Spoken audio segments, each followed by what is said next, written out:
Nuclear missile ready.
Nuclear missile ready.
Nuclear missile ready.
Woo! Alright, what's up? Hi! How you doing, everybody? Welcome to another MVP Cup. For today we are, we're just gonna have a good time, hopefully. Yeah. Have to kind of hurry it up. Actually, I just realized that I'm not in the MVP Cup channel just yet.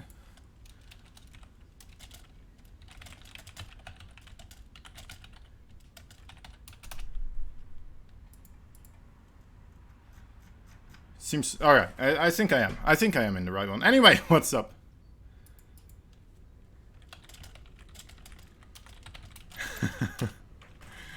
Man, oh man, it's that time of the month again. It's MVP Cup time.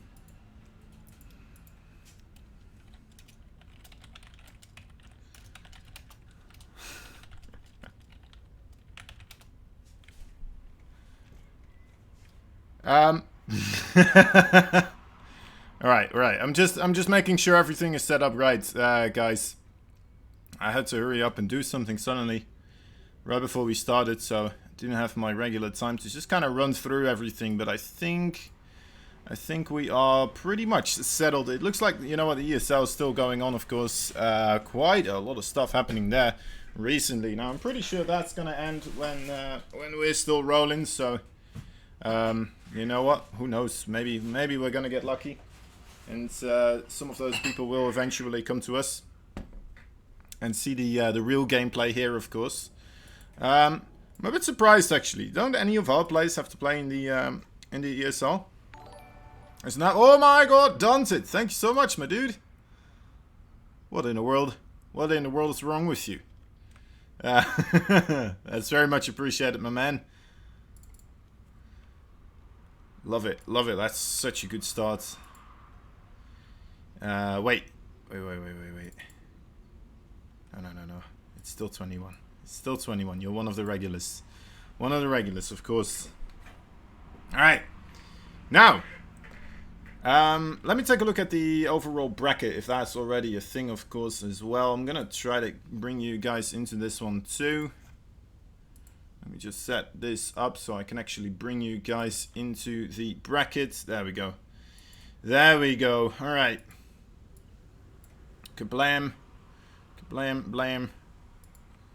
Looks pretty nice. Looks pretty nice. All right, so let's take a gander here. First couple of games. Oh my, that could have been a good one. Let me see if I can find these people. I can see. I'm trying to find Fart Life.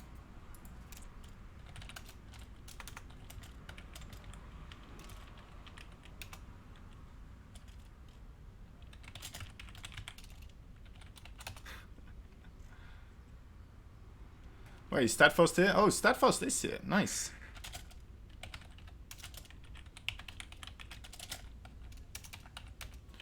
Alright. Alright. So, if you type exclamation mark bracket, of course you will be brought to the bracket. I did promise I would show you guys the bracket, right? So I might as well do that as well. I already kind of made my choice as to which one I want to cast. Wait, did I close it? No, okay, I didn't. Good. Good. There you go. Daunted already now as well on the case. He's like, you know what? Kozan, you're taking a little while here. Might as well just do it myself. Alright, so this is everybody here. Oh my god. Captain Canuck and Xeno as well, actually. That could be cool. I did ask Black One and F equals already to allow me to cast them though. So we're gonna be waiting for that one. X is here as well. What's up, my man? And then afterwards we're gonna be able to hop on in with Art perhaps. Maybe Vindicta versus Arrow Fire, that could be pretty good as well. Very likely that will happen. And then perhaps Starkiller versus one of those. Or Exo Striker as well. So this part also very exciting place for the bracket. We have Baby Marine versus the Kyojin. Pretty cool already as well. Man, oh man. If you guys want to see anything in particular, you're gonna have to say it right the hell now, because I'm down for most of this stuff. Wait a moment. Wait a moment. Is the bracket different now? Okay, yeah, it is different. Alright, hold up. Hold up, it's different. It got updated. It was made live, alright? So, let's take a look. Alright, Arrow Fire and Vindicta Starkiller still kind of together here. Still could be a cool one. Nina. Is that Nina? That's pretty cool. Nina Masa. That could be extremely awesome, actually. If that is Nina, at least. Baby Marine and Art on the bottom side here. Rodsin, Extra Striker, Fat Life. Alright, let me take a look. Let me take a look. Think it through quick. Soon and Nina. We could try to hop in that one and then try to see if that is Nina versus Masa. Is that the actual... Is that the actual Nina? Is Nina in Alpha X right now? I don't think she is, but if she is, that would be pretty cool.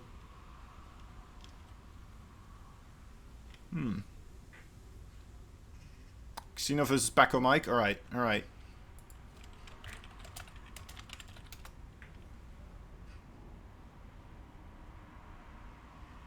Let me try to find them.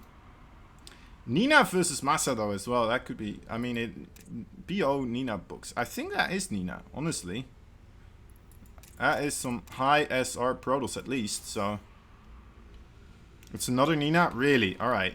Well, it seems like a good Nina. So it seems to be okay.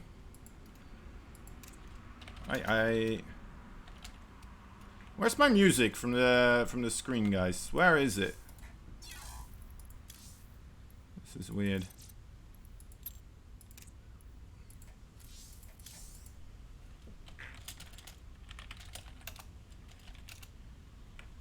Alright, I'm whispering Xeno for you, Exec. Try to get in with that game.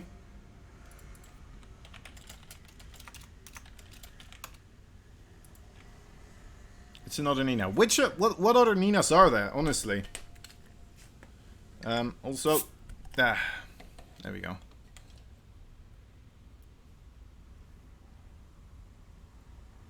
Oh yeah. Oh yeah. That could be fun. It's always fun to watch Xeno play, right? Always there's something weird in store for us. So Xeno Paco will be able to, you know what, we're close to future then as well, right? Bound to see future play if we kind of follow along that side of the ladder. You're happy to be the only Daunted? Yeah, it's nice, man. I thought I would be okay with a name like Kozan, but even that name, I mean, I still had to become the really Kozan. So yeah. Didn't quite work out the way I wanted it to.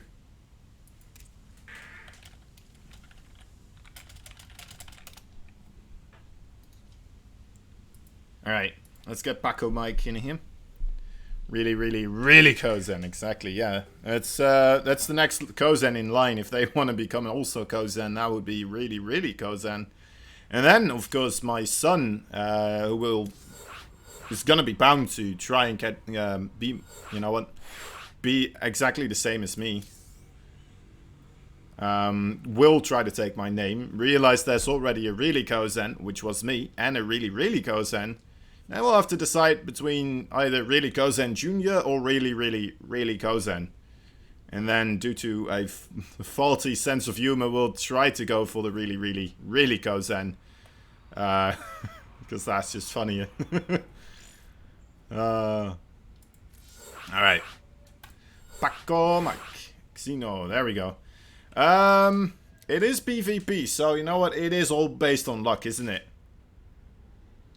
It is all based on luck, pretty much. You can never get enough of that accent. I don't know what you're talking about. It's just my voice. It's hardly an accent, really. It's just a wobbly kind of pronunciation of things mixed together with Dutchness English and the other English. It's a way of life. Exactly. It's a way of life. Alright, well, it looks like we are already hopping into game number 1. That's nice. Always good to have it go with some, I don't know, some pretty good... It's not a good sign. Trying to shut me down. I won't let them. I will not let them. Anyway, in the bottom left side, we have ourselves a blue Protoss. Fighting for, well, you guessed it, Alpha X. He is Paco Mike. Top right side, that yellow little Protoss over here. We all know him. He is Xenodactyl. Big, just beacon of positivity in the Alpha X community.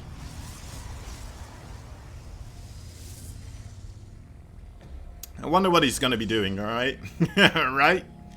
Let's wait and see. Let's wait and see what he's going to be doing. I mean, this man has got cannon rushing down to a T. So let's see what he will actually be doing right here. And how he's going to implement this. Now, of course, this isn't a hidden strategy whatsoever. This is common knowledge for most of the people. Alright, it's going to start almost a wall off here. Alright, there's the full wall off. There we go. So now we'll be able to build some cannons on the low ground if he does so desire. We'll have 4 probes on this one pylon over here. That is gonna finish though, of course, so gonna have to wait and see.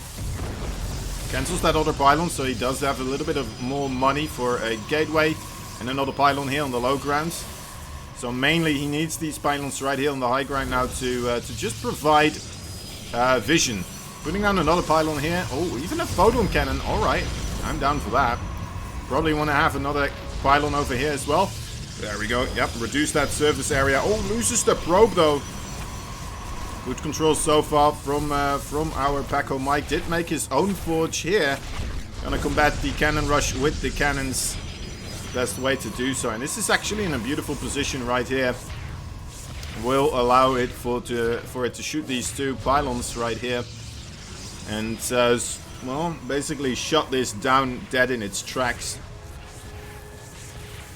Very nice, well done. Again, losing another probe here on this side of the map. Xeno already sending out another little probe over here, trying to get some zealots out. Needs to get some other stuff started here because just with his setup right now, he is not going to be able to win this, unfortunately for him. He's trying to target down the gateway. Oh, well, there goes the probe into the base. Zealot is running across here as well as a Protoss already, probe already just waiting here now. Oh, doesn't have another pylon to power this up though. That's a big deal as well, of course. Oh boy, the probes are coming. The probes. Don't let yourself get caught. It does happen though, unfortunately. And now it becomes a difficult situation where he just doesn't have any vision, so this cannon is not going to be able to really do much. Okay, does manage to squeeze on through with that probe. That is a big deal as well. This one zealot now in the main base of Xeno. He does have a cannon there, but not in range of his cybernetic score. And this other gateway actually Still in range of that photon cannon. A little bit of a judgment error there. Where Paco Mike probably wasn't under the impression that this was in range here. I'm not seeing anything else coming out of this, the gateway just yet. Would love to see it happen for Xeno. Maybe a Stalker as well would be pretty darn good. Loses the probe again, and with it, of course, his high ground vision once more. How does he do this? How does he still do this? I'm not quite sure. Looks like Paco Mike really proper with holding this type of stuff. Even putting down a shield battery here. Very, very well played so far. Is just going to get himself a 4-gate. Well, is that actually a 4-gate or is it 3 gates? Okay, 3-gate with the Robo. And the Warp Prism here. A single Adept. I like the shading here. Will be able to give himself some vision. But finishes the shade inside of the cannon range. Yeah, this is just not going to work here, unfortunately anymore.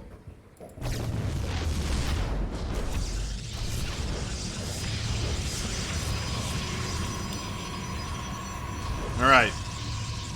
Isn't giving up, though. He's not giving up.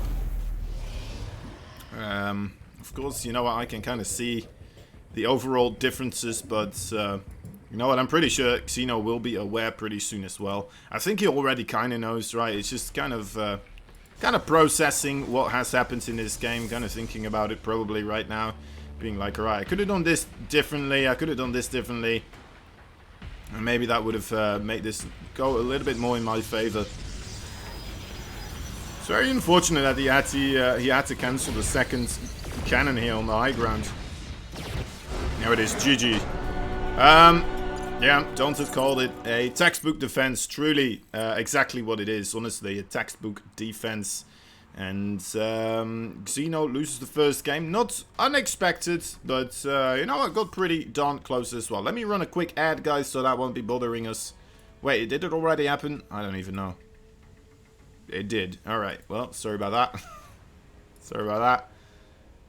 It's 1 second too late. Alright.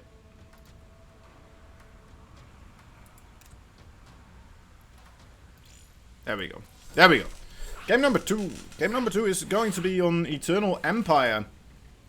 Now, I've seen Xeno, like, just analyzing this map for cannon rushes completely to every single tiny little square, being like, alright, if I put it over here, I'll be able to hit the extractor. One block to the left, I won't be able to.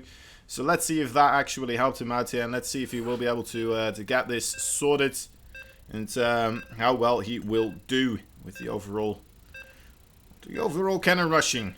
Because I am still assuming that that is what we're going to be seeing here from Xeno. We also had Canuck going on about if there was ever anybody that won the MVD Cup and the MVP Cup. Hasn't happened quite yet, as far as I'm aware. Would be rather impressive, but not quite a thing just yet. But maybe this time around, you know, Canuck definitely is somebody that will be able to do it at some point. At some point, I believe. Or maybe Xeno, you know what, with a good amount of tactics. What's the requirements to join Alpha X? I think you can just join the Discords. Canuck did beat you. Yeah, that's true. And you're the organizer of this event, right? So you're like the king of Alpha X already. Or the king of the MVP Cup. I think you can just join the Discord and fill out the application. What's up, Bibs? Bibs, how long have you been here? Haven't you got work to do? They got tired of you winning the whole thing. That's right, Shazam. That's why they made you the organizer. Alright, so we are switching things up here a little bit. Oh, Paco Mike, good read on the movement of that probe right there. Double gateway this time around, and a forge as well, still in the pressure amount. 45 seconds, alright, nice. Coming in at the right time again here. Helping a brother out. Alright, that's the first pylon, second pylon, third pylon. There we go. A whole lovely cage right here created for this probe. We'll be able to set up shop and get himself a cannon here. That's a pretty nifty place, so I'm pretty sure this will be able to still hit something over there. And closes up shop again once more. Nice cancellation there. And immediately making use of that. Alright, one zealot on the way here for Paco. Pretty sure you won't be starting a second one. Probably wants to get the thingamajig started. Stalker here.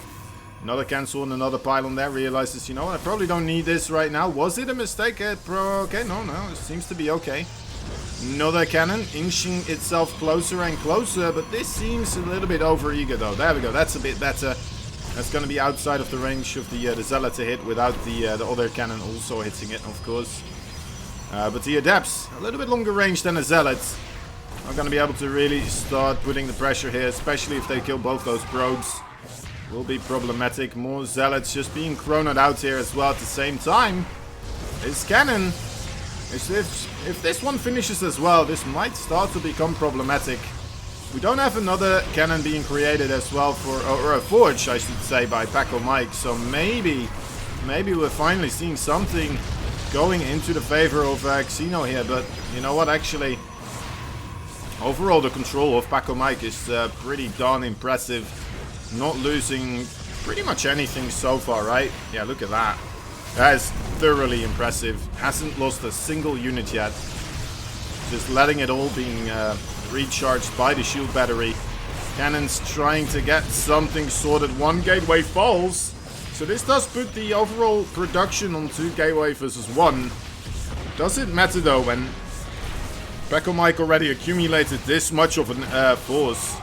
And the Zealots for Xeno keep getting picked off here one by one. By the bloodthirsty Paco Mike. Well, he was okay. Yeah, it's just gonna send the Zealot into the worker line here. Trying to buy some time for another cannon to finish up, I suppose.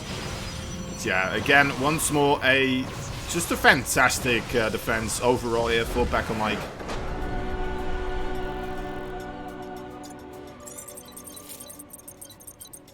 You can't find your Kozan dolphin picture?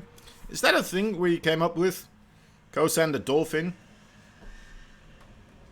Is that a thing? I don't remember. Anyway, GG. Paco Mike takes it. Of course, you know what? Paco Mike just an absolute beast overall with the ladder points, especially in comparison to Xeno. Very well played, and we're gonna have to wait and see what we will be able to pick up next here. I see Baby Marine still in the bottom right there. Baby Marine versus Art could be pretty cool. Could be pretty cool. I'm still kind of interested in seeing Nina versus Masa. If that is, you know, it could be a different Nina, but still. I'm expecting big things there. And other than that, let me see if there's any games starting right now. How about that? Let me just say, hey guys, any match starting soon?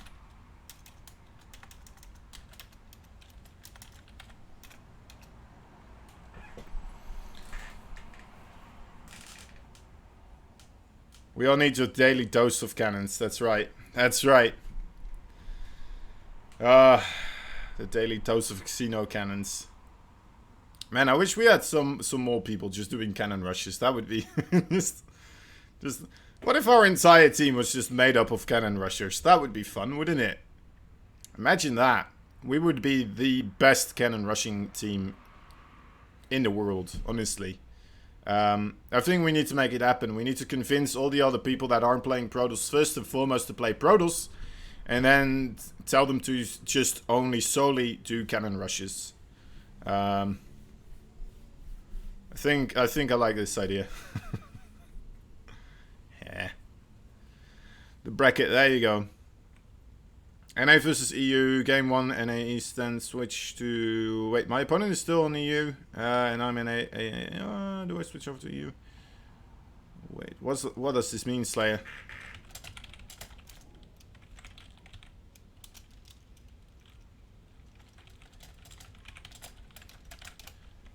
Who is Slayer? Can we see him on the brackets? I think he might be the guy playing against. Is he the guy? Oh wait, Arrow-Fire. Oh wait, no. All right. Steadfast is casting him. Unfortunate. All right. Well, let's see if we can find anyone else then.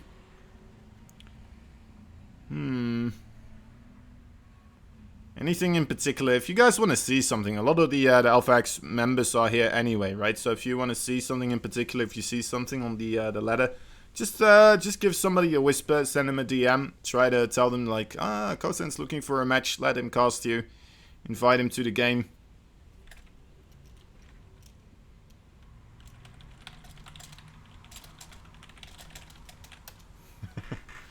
This is the problem with going for Xeno. Vindicta? Is Vindicta already starting to play? I think Vindicta is still waiting for June versus Dudu. Dao? Dou? 91?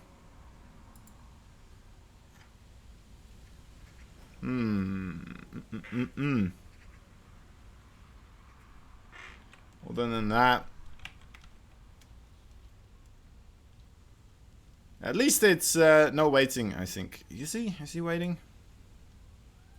Well, I mean, if we wait long enough, it's bound to start up eventually, right? So, I suppose we could wait for it, but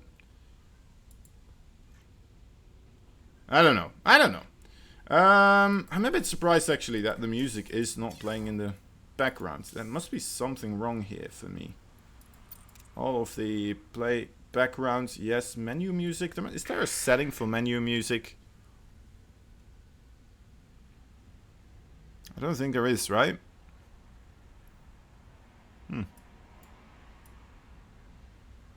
It's just not playing in the menu right now. Interesting. Oh well. At least the other things are working. So, you know what, let me take you guys to the bracket. Of course, also remember, people, there is the Matcherino page right over... Wait a moment. Hold up 1 second. Let me get this. Just gonna put myself on this screen again before I mess something up, as I'm trying to find the link.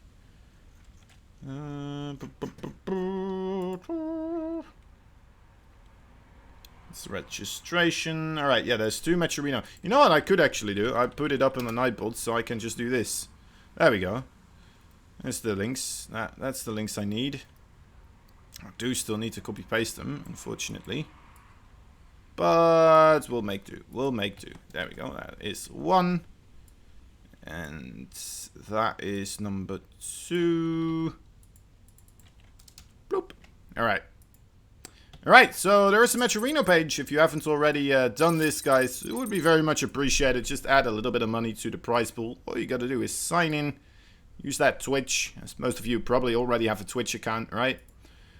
Contribute, fill in the code, AXMVP, and that's actually a full $1 this time. That's pretty nice. That's a sweet deal. Alright, and then there's the second one. This one over here. I think this is the usually we have 2. One for the lower brackets and one for the upper bracket or something like that. Anyway, it looks like this will be something we're just gonna have to do twice. This one only has 50 cents as well, but that's 150 in total that you can add to the prize pool. It's not too bad.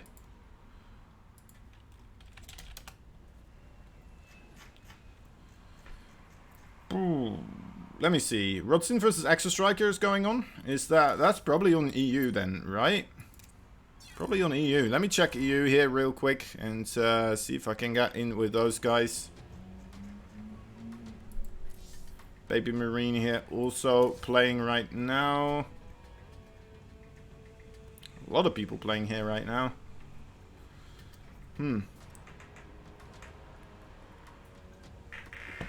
Let me type it over here as well.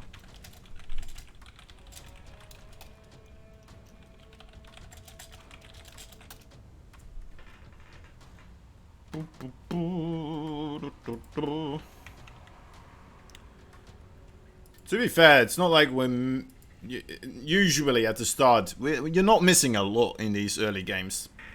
Is there a Brazilian in Alpha X or is it just NA? It is there a Brazilian? I'm not sure about Brazilians, but I know that it's not just NA. There's Europeans, we have Korean as well. We have Latam sister team. Very cool, very cool. Canuck, what's up, my man? Thank you, buddy. How did your games go? How did your, let me see if it's already on the, alright, well, I shouldn't have asked. Shouldn't have asked. You wanna hop on in here with a couple of games? If you weren't so tired, alright, well, it's probably not a good time then for you to cast.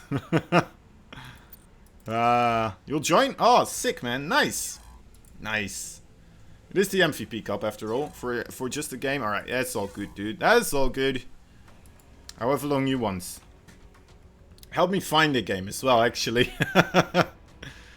Alright, let me call you up. There we go. I thought you were doing Slayer. No, that's Steadfast right now. Steadfast is on Slayer. Hello, hello. Oh, Steadfast is on there. Yes. That's Steadfast. lame. But we'll find a game. Someone's bound to be playing a game. Yeah, they should do, right? Kyojin versus Future might start soon. Or maybe who is Ambition? Do you know Ambition? I have no idea. All I know is that he probably is full of ambition. Yeah, that makes sense. Baby Marine versus Art could be pretty darn cool as well if we manage to get that one. Ooh. Rodson versus Extra Striker. I think that one has already started. Who did you do before this? Who did you start with? Xeno versus Paco Mike. Ah. You know what? Some PvP, some cannon rushing. It's always a little bit of fun. Cannon rushing, always a good time. Exactly, man. Exactly. Oh, good time. Oh, Vindicta versus June is just about to start. Is it? Alright, alright. We could hop And on in that one. Paco Mike versus Sinner, but I know you're a Vindicta fanboy. I mean, who isn't? Who isn't, exactly. I just switched to Europe because I thought I was in America. Or I was on... Yeah, wait, what? I switched to Europe because I thought I was on Europe. If that makes sense. Yeah, get in here, boy. Yeah. Get alright, over here to you, NA. Thank you. June versus... yeah, let's do it. Let's do it. That's good. That's a good one. That's a good one to go with. We'll see what happens. Maybe I'll just concede my game. I play the loser of Uzi Cody versus Wilmus, and I'm pretty sure Wilmus is someone who competes in the GSL qualifiers. So, Really? And Uzi Cody is one of our dragons. So Yeah, Uzi Cody's really good. Wait, who did you say? Wilmus. Wilmus. Is that Will Mas or Will Mouse? Like Dead Mouse, kind of. That's how he writes it as well, right? Yeah. Wilmus. Okay, Well, it's Shazam says it as Wilmus. Wilmaus. So I feel like that could be Will Mouse. Yeah. Mouse. Or Mouse. maybe it's just a weird spelling of Kevin. Who knows? Who knows? It could be. Maybe that's how the Russians type Kevin. Exactly. Oh wait, Shazam says he beat Wilmus to face me in the last MVD Cup. No. Did he? What? Did he though? No. Now I gotta have to fact check this. Now you're making me fact check Shazam. Gosh dang it, dude. Did you not say Wilmus is going to be in the GSL? Well, he was in the qualifiers, Oh. but he definitely wasn't gonna make it. I mean, the qualifiers basically are open to anyone, right? Yeah. No? Yeah. So. Yeah.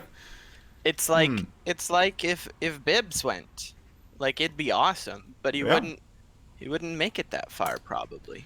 You know what? It would I'm be a surprised struggle. that Bibbs is not in the MVP Cup overall.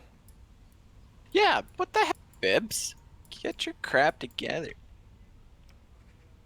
Wait, do you even know? Oh There yeah, you no, are. Shazam Poof did beat Wilmus. Well, maybe Hold on, hold on. There's a lobby link. There's a lobby link that we can. Now I have There to we go. look at the MVP bracket. So I will play Wilmus then, and then if I win that, the loser of 15. Oh, I'd play the loser of this game. Lol. Really? Oh boy. Well, all right. We'll see. We'll see Good what luck with happens. that. Good luck with that. Bibs' We'll MMR cast was this too high for the MVP cup. All right. All right. I didn't know we that's put true. that limits on there, but it makes sense. It makes sense. It seems like a rule specifically to target Bibs, which just is unfair. I feel like that's discriminatory against people named Bibs. Exactly. Specifically just to ruin Bibs' day. They could have just made the rule Bibs not allowed, but you know what they decided? Let's make it a little bit less obvious. I agree, Sippy Cup. We should nerf Bibs. Alrighty. Well, Kozan, you introduce our first player, and I'll introduce the second. Okay, in the bottom left side we have also a red Terran player fighting for Alpha X. Surprise, surprise. He is Vindicta. Woo! Alrighty, and our player in the top right of Ice and Chrome London, England, in the blue from Alpha X as well, it's June! The MMR cap is Bibs. Blizzard had to Not make wrong. a new cap for MMR and call it Bibs. That's why Vindicta, his name in Discord is not Bibs, because that way he can fit under the MMR cap. Oh. He's the only Big person brain. who gets close to the Bibs MMR. Yeah, it's the only person. No one else on the team comes No even one. a smidgen close. Exactly. So You think those I two guys that managed to get into the GSL? No, not a screw chance. them. Ah, not even. Vindicta wishes that he couldn't qualify for GSL, but he actually had to turn him down. Yeah. You remind me again why that was. Oh, it was he was on a secret mission to save the world, and so he just didn't Right. have time. Didn't have time. I see. It's, some people put the greater good above their self-interest, you know. But I don't recommend you do that here in this TVT. Now June's going for the factor to expand. However, he's up against Vindicta. So what? Vindicta has shown prowess in TVT, and often our MVPs come down to some good old TVT. So Vindicta's True. gonna be ready for this. What does June have to do to try and bait Vindicta into losing?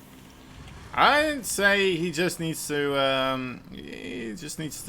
make a whole lot of units, and then have more units than Vindicta. Basically, is what I'm pretty sure will work in some points of the overall tactic. The point where it could fall apart, though, of course, where it all could go wrong for him, is if he thinks he has more units than Vindicta, but then it turns out that he doesn't have more units than Vindicta. But no, in all seriousness, it's hard to say. TVT, there's a little bit of a victory in build order stuff, but overall there's a good safe way to open up everything, and I mean, I would be surprised if we see Vindicta really take a big chance here with this opening, right? I think he's just going to play standard, which is basically what he always does, which is why a lot of his games tend to go very long, because he just likes to play the standard macro game. He likes to be very overall just a regular straight-up guy. Yeah, he just likes things simple. Now Vindicta, he's got a good killer sense Oh my. at a lot of the time, but right now he actually is getting a little put on the back foot here. Oh, Hellions, Vindicta, you need units, buddy. Baby, Oh wait, his micro's actually so good. Yeah, getting those shots off before June actually manages to get the A move going, it looks like. And just more shots coming out of the Hellions of Vindicta there in total. Now has the two Marines as well. It is still a little bit troublesome, but I suppose he can still lose 4 more workers. and it will still be equal. Yeah, no, he's still got the worker lead. Now with the Cyclone, it's units of June are gonna have to move into July. And because they're done this month. That's for darn sure. Yep. Well, they do have a second chance, of course, in the loser bracket, but and they will reappear. Yeah, that was a little sloppy from Vindicta. He didn't die. A lesser player may have died in that situation, but Vindicta had some really good micro. He got like, it was 5 Hellions to 3, and he somehow brought June's count down, or something like that. And he brought June's count down to even, so that was pretty impressive. Oh, and now Vindicta has a tank, so got him. Yeah, not gonna be taking any more damage from those low tier units right here. We do see the third base is already being constructed by both these players as well, close at home right here.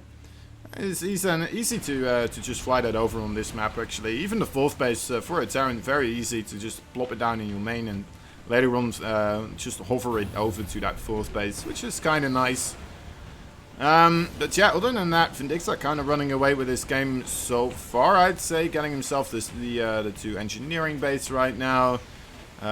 Slightly ahead with economy, and you know what? That's more than this boy needs, honestly. Yeah, I've seen him play from behind, and so more often than I'd like to admit.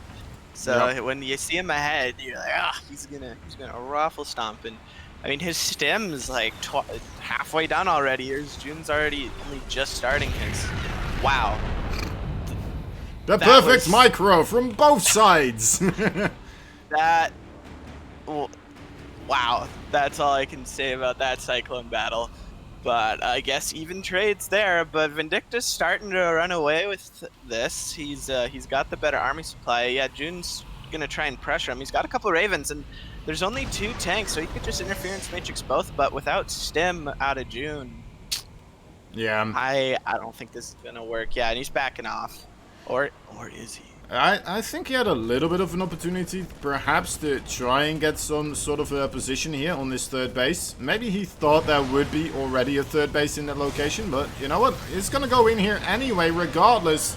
Just doesn't have the Marine Ball to follow this up with, though, unfortunately. Especially without the stim, as you mentioned. That's a really good point, actually.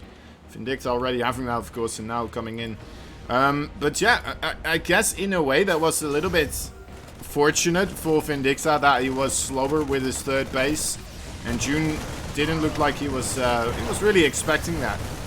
So he moved away from that location, maybe anticipating the third base to be on the more to the top side.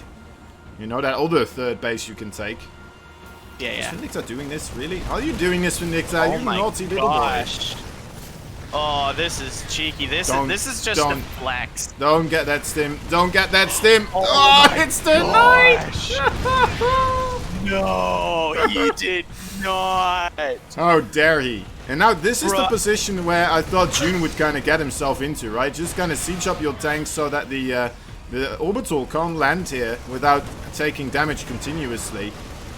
And well, I guess this is the power of having stim and +1/+1 over your opponents. He's gonna have combat shield as well pretty soon. So now he has combat shield, stim, and +1/+1. Although that the +1/+1 is advantage is gonna be short-lived here. But then again, when's the last time when you've seen a Terran have +1/+1 before he has stim or combat shields? Canuck. Never. Never, exactly. That's when.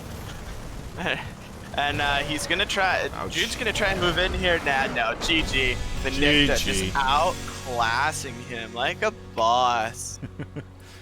Alright, that's the first game. Thank you, Sane, for the follow. Awesome. You're really on top of things. Do you just have the activity feed open, or do you have the stream open? I have the stream open Alright. because that's where I'm watching chat. I see. Yeah, that makes sense.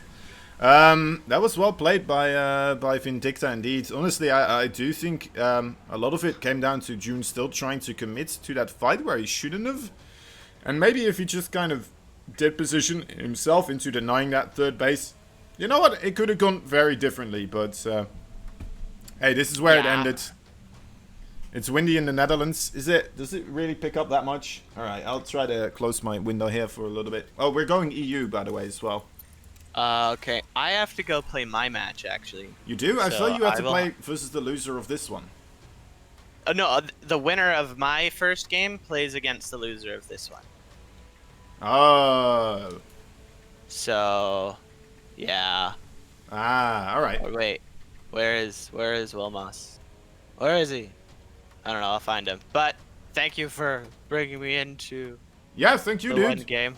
If you want to hop in for Good. another game later on, let me know and I'll get you in. I will. No problem. Good luck. Thank you. You too, dude. See you in the finals.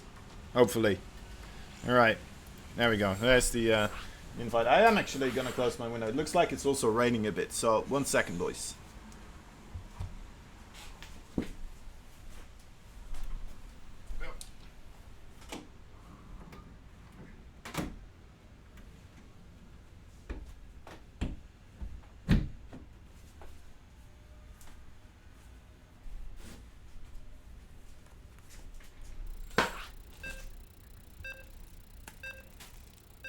That should do the trick.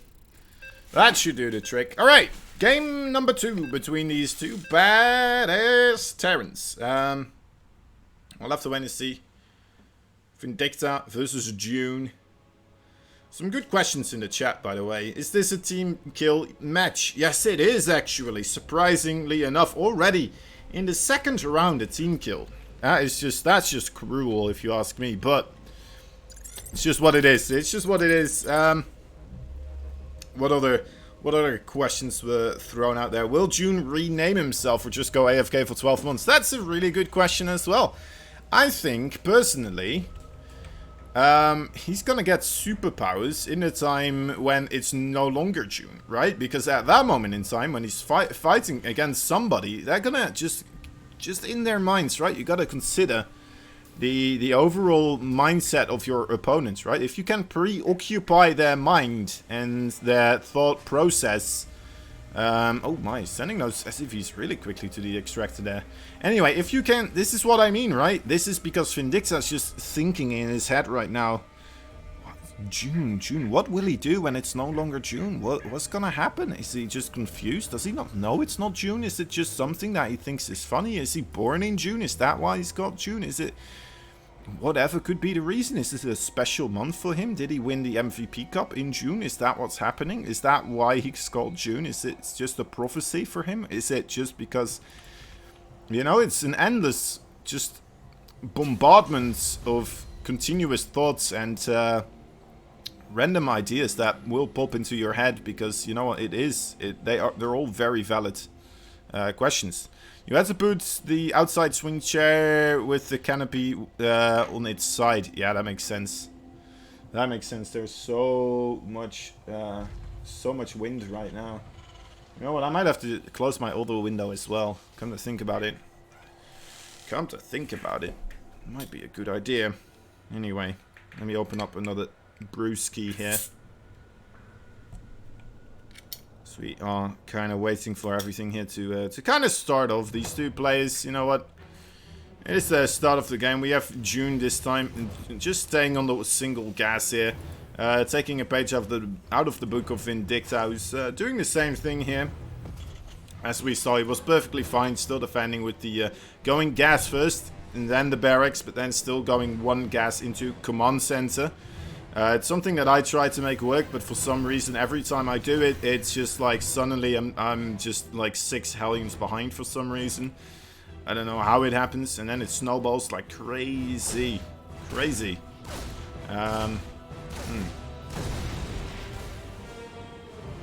Alright, delays that command center here. Got a shot off on that Reaper as well, so I'm a bit surprised that he doesn't try to chase it down. Oh, gets the nade on the Reaper as well, so that will allow him to continue the chase here a little bit. But I think he maybe missed a shot there. Needs to get it. Runs past the SCVs. Needs to target down the Reaper. Doesn't get it. Oh, gets blocked as well here. Will be able to shut it down later on, but did lose his own Reaper as well. The command center is finished up now. And the Marines get juked. Running the other way. The Reaper still survives here.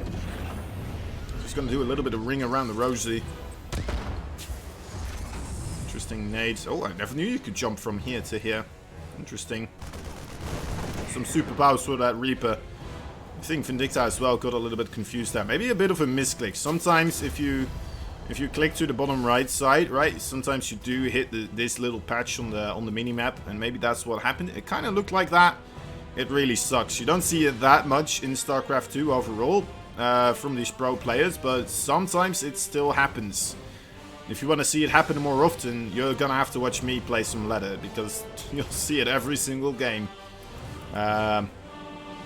Mostly because I like to click it on things that are not supposed to be clicked upon.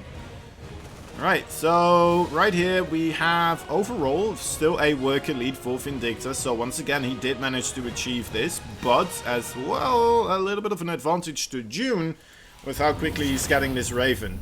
He's only getting a single Raven though. I think that is an okay thing to do, but you know, personally I've always feel like if you do put yourself on that tech lab with these starports, you might as well get 2 Ravens, right? But then again, if you did have your stim being sniped, maybe this is a pretty good response as well. Just kind of going for that quicker stim pack, ensuring that it will be finished up before the third base push comes along. So yeah, as we can see, Vindicta still kind of waiting. Did go for that second Raven. Oh wait, did he also go for... No wait, never mind, of course. Did go for the 1 Raven as well. And it's gonna set up that stim pack.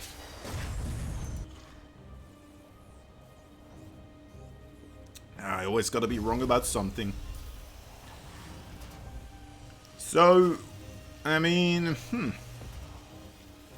guess we're just chilling here for a little bit. How are you guys? How you doing? How are you feeling today? We already had 2 subs today, it looks like. Litterin and Captain Canuck. I think the other sub came in with the pizza pie competition, didn't it? That must have happened. I'm not quite sure what was going on with it, but it was 16 hours ago. 16 hours ago. That is quite early in the morning for me. It's probably a good reason for me not to do that one. Actually, we had 3 subs already today. Daunted, Canuck, and Litterin. So that is very cool to see. I think 2 of those are already the continuous subs though, so makes sense. Wait a moment, we are on 22 right now though, so I do still have to update that little graphic. Anyway, after that little distraction piece that I just did, we're finally gonna have some more just overall fighting happening here. Vindicta went for the Viking, so it's gonna take a little bit longer for him to get into a good position to start sieging up the base here of June. But of course a big part is that he's gonna have his main base sieged up, as he's only going to be up against the third base, right? So now still has to move quite a distance before he will be able to... Oh my god, losing the Raven as well. That is massive right here. Vindicta might want to consider... Oh my god, the stim! The stim is denied! A full turnaround of game number 1. June making it happen here. Are you kidding me? Once again, twice in a series, the stim getting cancelled. Absolutely last freaking seconds right now. Vindicta might still be in a position that he can make this work, though. He has a single siege tank here with 2 Ravens as well. The Ravens need to pick off this... wait, no, the Vikings need to pick off that Raven of June. That is very, very important. Come on, target down the siege tank. Very nice targeting that for Vindicta, but it will not be enough. The SCVs, yes, a lot of them have fallen. But I mean, he hasn't lost all of his production. He hasn't lost his main base here.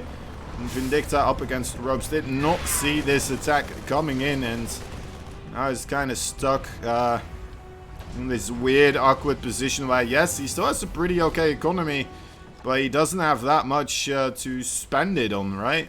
So that's the starport. That is very nice. An important part of this. Wants to keep this orbital alive. Did lose his main orbital as well. The barracks are moving backwards, trying to safeguard their position.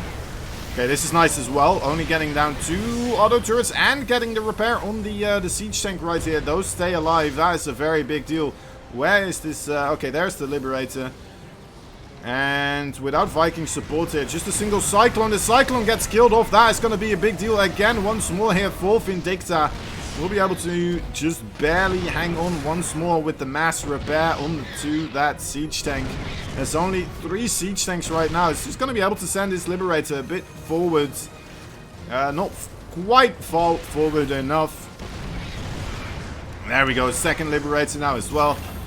And this is one of the weirder games that I have seen in a long time, guys.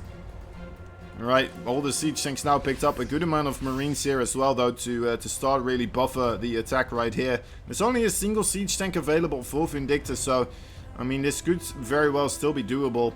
Trying to restart that stim pack right now. 9-minute stim pack timing, very, very common after losing it. And losing your main base. He's gonna hop on into the main base once more. June here, grabbing the high ground. Very strong tactic. Trying to gun down as many SCVs as possible. Alright, there's one Orbital here in a bit of trouble. Will still be okay. Tanking a bit of damage. Another attack for June here on the second base, coming in hot pretty darn soon. Vindicta, I think he is aware that something like this is very likely to happen, and he already put himself in a little bit of a position here, losing the Vikings, though. A lot of the Marines do go down. SCVs once again have to be pulled, and barely holds on once again. His siege tank, oh my dear lord, again the Liberator just barely not in range. That is indeed a big deal, and the stim pack once again being such a important part of these weird scrappy battles. Targets down the siege tank, that is very nice. Vindicta taps out 1-1 right now. June takes game number 2. Game number 2 with a little bit quicker on the draw there into the main base of Vindicta. Not expected, but you know what? We are going to go into game number 3 here. Very cool indeed. What is this, a PvP? Well, maybe. It may have been. They're just prepping to become the Cannon Rush only team, right? That's what they're doing. But they're trying to do it the Terran way, right? Just very quick pushes. But yeah, wonderfully played there by June. Of course, we're gonna hop on over to the other server again. America is going to be the place to be. Alright. Alrighty. Let's see what will happen.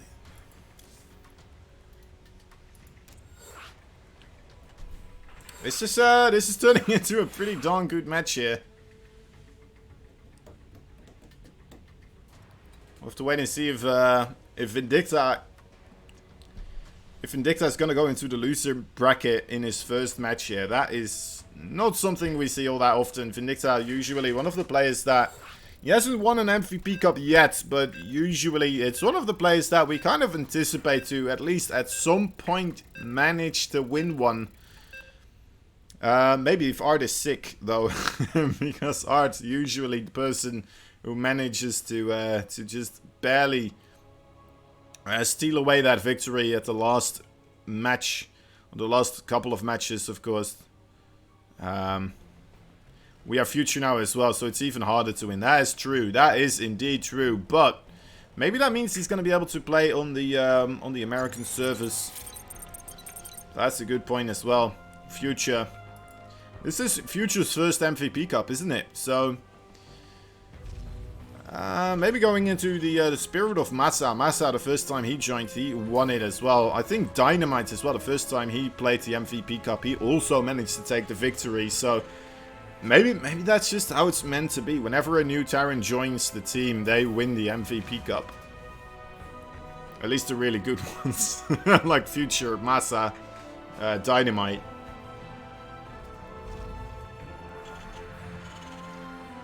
Anyway,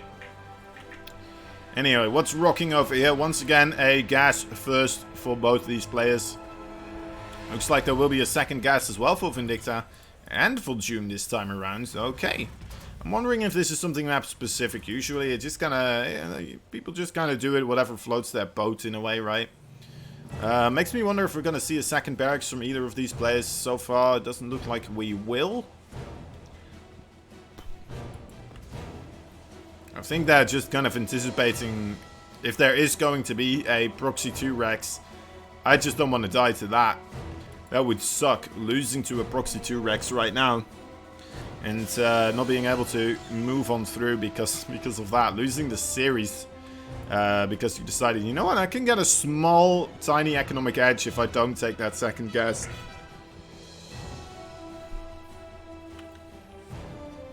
Alright, good scout there by Vindicta. Sees everything that he needs to know. That factory timing, of course, gives away the exact amount of gas that's already been mined up until that point. Vindicta not yet quite... not quite yet unmining his gas here. He's getting up to 200 gas right now, so I'm wondering what he's planning to do with this. Might go for the 111 here. As opposed to what we can see from June. As you see, he has the 2 on this one and 1 SCV on this one, so he will be going for the command center relatively quickly. Vindicta scouting ahead. Alright, wants to see if this is going to be a command center, but it looks like June will wait for that SCV to die before he throws it down. Guys, not spotted here by Vindicta, of course. So, you know, I can have a little bit of an anticipation that that is what it is, of course, the command center. Seeing that SCV move down to the low ground, but sometimes people use that SCV as well, of course, for the Reaper 1v1. To kind of give it a bit of support, catch the first shot from the enemy Reaper, and then win it that way. Alright, Vindicta a little bit lower on the units right now. Does manage to get the first kill though, due to a bit of a quick engagement here from June without all of his units there already. A good repair now coming in as well. Needs to be careful of the mines. But yeah, looks like Vindicta will be able to hold his own here. Only losing a single SCV so far, and that was the one over here, of course. And June really taking the punch there. Oh, yeah, again, might lose another Hellion. Good, well-placed nade, though. Not gonna allow Vindicta to continue this chase, but you know what? Vindicta might be able to cut him off right here. Oh, no, actually, those rocks still in the way, of course. Well, may have been able to. I don't know, actually. Okay, as the 3 Reapers versus the 2 Reapers, so maybe he does plan to jump up here. Finish off that low HP Hellion. Alright, not gonna be doing it so far. He could go into the natural base as well. Or, well, it looks like he's just planning to wait for the medevac first and foremost. Start harassing the front door. Probably not gonna be able to get too much done here with the Cyclone and the Viking both already available though, of course. You know, it does help a lot, the Viking here. Killing off the medevac will not allow Vindicta to pick up units as soon as they get targeted by the Cyclone. Vindicta, he is hemorrhaging a lot of units here, but you know what, still training out alright as well. I don't know if that was worth it completely, honestly. And this second base is so much later right now as well, right? That's rough. Already having an orbital here available, making SCVs before this command center is even finished. So, yeah, Vindicta definitely on the ropes here, quite behind. Sending in a Liberator here, a bit of a desperation play, hoping that the Cyclone will not be in position. And it's not, so that is possibly going to be able to kind of equal out this overall series right now. In come the the Hellion and the 2 Reapers as well. But at the same time, of course, these Cyclones, the Hellion and the 2 Reapers as well, coming in hot right now. 9 kills on top of that, on top of the Liberator so far. And Vindicta does appear to have enough to hold this off. Loses a... Oh, wait. Alright. It looks like he hadn't noticed the things. He taps out. June moves to the G key and will move to the loser bracket there. That's unfortunate, honestly. He was in a really good position, just economically speaking. Committing to that attack, maybe not the move that would win him the game there, unfortunately. Maybe if he did stay at home with the Cyclones, he would have been in a bit better position, but of course that's all hindsight, right? That's all because we are omnipotent. We saw what was happening for Vindicta and why that then would mean that the attack wasn't good. In some other scenarios, maybe Vindicta was trying to get a quick 3rd command center, right? And then those Cyclones could do absolutely everything that you would need to win the game at those moments in time. Alright, so that is another game out of the way. Let us take a look at what will be happening next. Future vs. Sinner is happening. Let me try to see if that one is still loading up or if that is already going.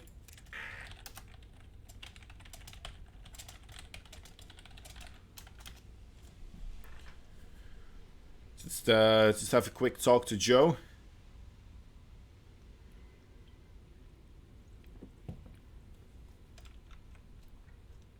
What's Massa doing, by the way? Massa is going up against Wooded Micro. That's pretty cool, too. Art versus Baby Marine as well. Let me try to get Baby Marine. Wait, let me try to... I'm going to talk to Art. Wait, I don't know if they're playing right now. It could be rough. Okay, Future's not responding. I'm going to quickly hop on to Europe, see if Art versus Baby Marine is happening right now. If they are out of game. They're in the game for 4 minutes. Ooh, that is rough. We just barely missed that one. Unlucky. Unlucky. Alright. So, let's see. Future versus Sinner. If we do get the chance. Let's see if Sinner is here.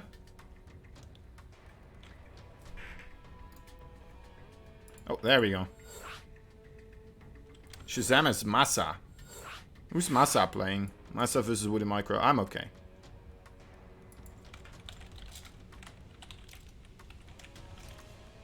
It's alright. It's alright. Thank you, Shazam. I very much appreciate it, though. Keep up the good work. You know what? Maybe Future. That was just kind of lucky for me to get him. So, Shazam helping me out, trying to get all the games sorted for the stream here. Very, very nice of him. Anyway, here we go. Isenchrome. My new favorite map, honestly, in this map pool. I absolutely adore this map. It is just a fancy, big snow pile with some Protoss ruins. You know what? That might be the best part of the map. Protoss ruins. Protoss in ruins. Isn't that the best, guys? Isn't that just fantastic? I'm not sure if they are ruins though, actually. Aren't they Cell Naga ruins, actually? Maybe they're not even Protoss. Maybe they're not even Protoss.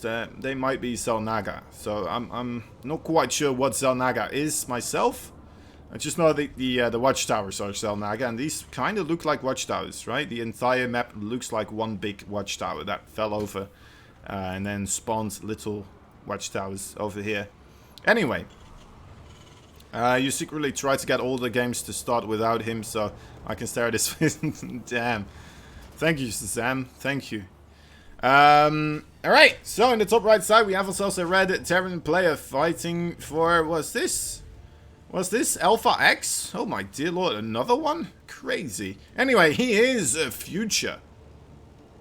And in the bottom left side, we have ourselves a blue Terran. And am I reading this right? Is that another Alpha X player? Jeez. They're just jumping out of the ground at this point. Anyway, he is a Sinner. Has anyone else noticed the amount of Terrans that Alpha X has is quite numerous. It's quite something. There's a lot of them. You might start to expect that we may have ourselves a Terran playing team leader, right?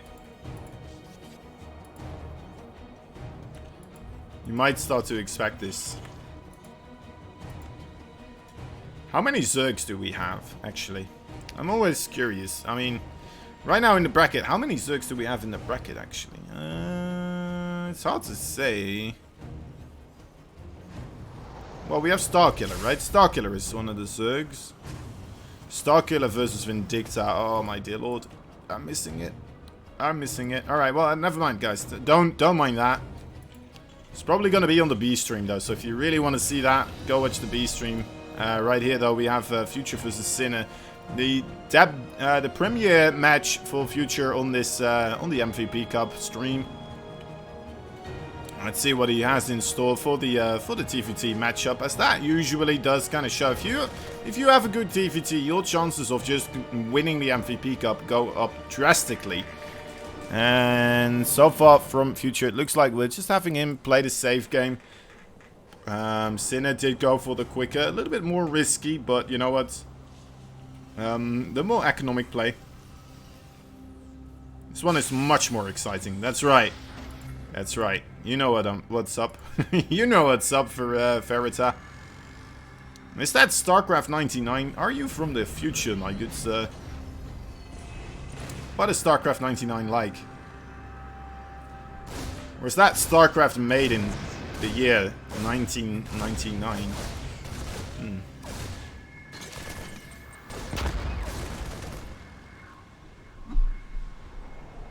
Maybe you're just a fan of StarCraft from the year of 1999. Maybe you were born in the year 1999. Need to stop saying 1999. It's starting to stop having meaning for me. Alright, so Future is kind of denying any mining from going on here. It looks like he's also kind of preoccupying Sinner, so he's not really producing as many SCVs as he could. Which means that Future, even though he had the slower second command center here, he is still ahead with workers by a full count of 2. Getting a couple of SCV killed off as well, of course, always helps out. 3 in total. The year StarCraft published and my birth year. Lol, that's great. That is indeed great. You were truly made to play StarCraft.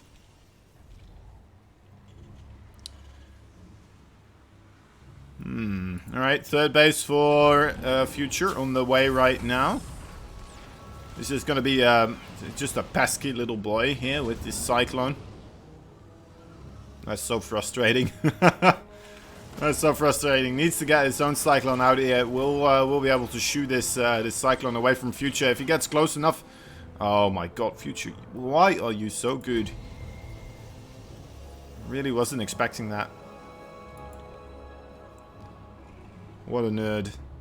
Sippy Cup. So why is everyone bothering War Buffalo always Sippy Cup? This is something I've never understood.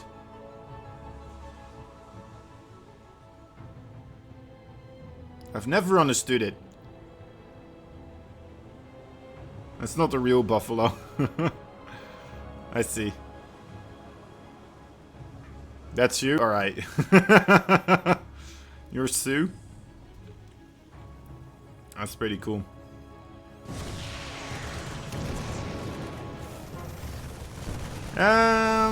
Okay, so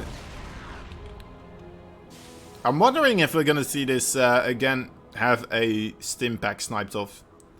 I mean, that's kind of the overall theme of today's TVTs, right? Just Stimpak getting destroyed before, just like half a second before it finishes.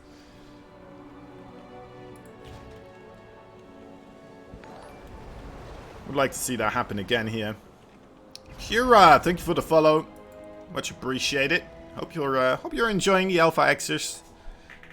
Just trying to smash each other's faces in. Future here, moving around with his Ravens and just kind of getting himself the third base secured. Same for Sinner. Neither of these players being the more aggressive one. If this, if either of these one were Massa, I'm pretty sure they would already have their units right here, ready to pounce and deny that third base. But that's all playstyle, of course. You love watching the Alpha X tournaments. You've been learning a lot. That's really good to hear, Kira. I'm positive that I'm not really helping out too much with that. But you know what? Overall, just kind of showing you what these guys are doing. Maybe in a way that is enough help on its own, right? You're welcome. You're welcome.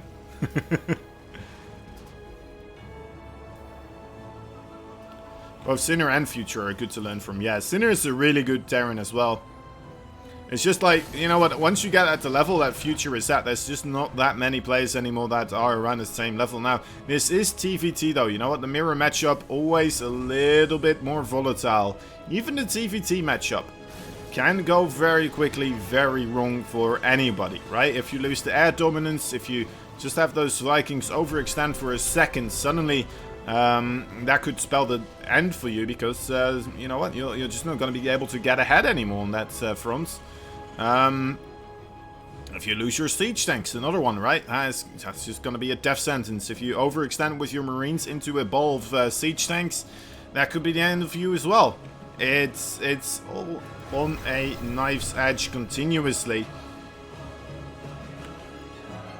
And I like this actually from Sinner, moving finally in. You know what, I'm not sure if I like it really from a tactical point of view. I just like it because he's finally doing something. As opposed to Future, who's just sitting there. For God's sake. Right, now is also kind of moving out here. It looks like he's aware that this is coming his way. So I'm not quite sure how he knew. Was there a kill here on this watchtower? Did he have something on that watchtower before it got taken there by Sinner?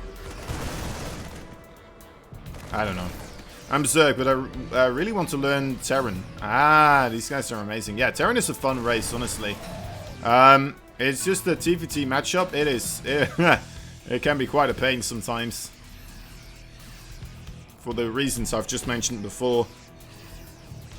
Alright, this is an awkward exchange here in the middle of the map, but as we can see, like, kind of the skill gap is being shown here, with the Future now having 165 supply versus the 140. So getting ahead with almost 30 supply versus somebody that's no slouch on the macro front, not at all. I mean, this man Sinner is still doing pretty much, you know what, everything he needs to, but Future looks like he's just doing it a little bit better here.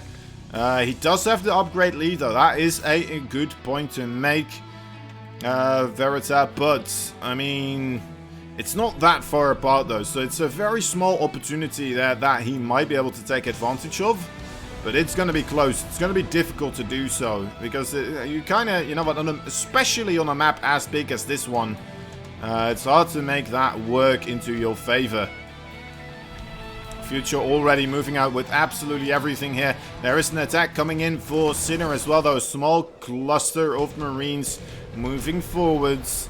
And Future here with 28 extra army supply right now, knocking on the front door of Sinner, trying to find a way in here. But you know what, this small group of Marines doing so much more, it looks like, than the entire army of Future has so far. But you know what, actually... Oh, okay, yeah, there we go. Still continuing on. It's moving into the siege tank, though. That is a bit of a mistake. Still kind of trying to figure out what to do over here.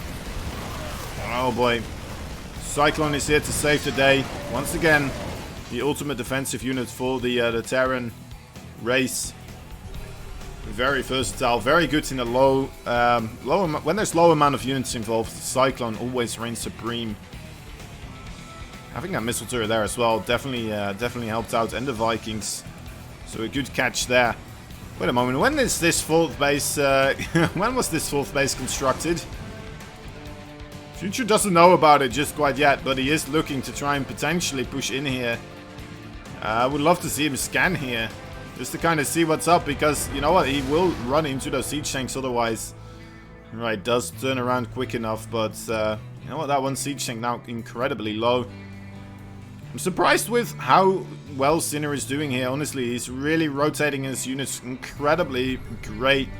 Using those sensor towers continuously to keep track of the army movement of Future. Keeping his just his units a little bit stretched out still, but still on top of the overall movement of Future. So he doesn't have any chance to push in here. And of course he is going to attempt to push in here, but those siege tanks, they are completely out of range of all these other siege tanks. But the air battle completely going into the favor here for Future. The Marines as well, desperately trying to take out the Liberators here, but the siege tanks for Future did manage to save those, but except for that one, of course, just as I was emphasizing that point, it does get taken out. And now again we're in a stalemate, and oh my dear lord, once more Sinner coming in through the back door, the command center. Oh my god, that was a clutch repair. Is it gonna matter though? Is he gonna be able to keep this alive? I think so, but you know what, with these 4 medevacs might still be tempted to just go straight into that main base here. Let's see if he does. Let's wait and see if he does. That is bothering Future though quite a bit though. Let's try to see what's happening with the income graph here. And yeah, that is definitely in favor for Sinner here. For sure, but he needs to keep this going. He needs to keep this up. These Marine run-bys are, you know, doing a whole lot, but more needs to happen, of course, to win the TVT matchup. It's still a full army composition versus a full army composition.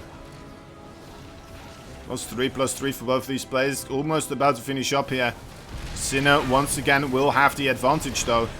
And there comes the attack. All the Marines stim forward, but they're so clumped up here. The siege tanks targeting down the Marines. Is it still enough? Yes, it is. Sinner with that +3/+3. Wonderfully timed out.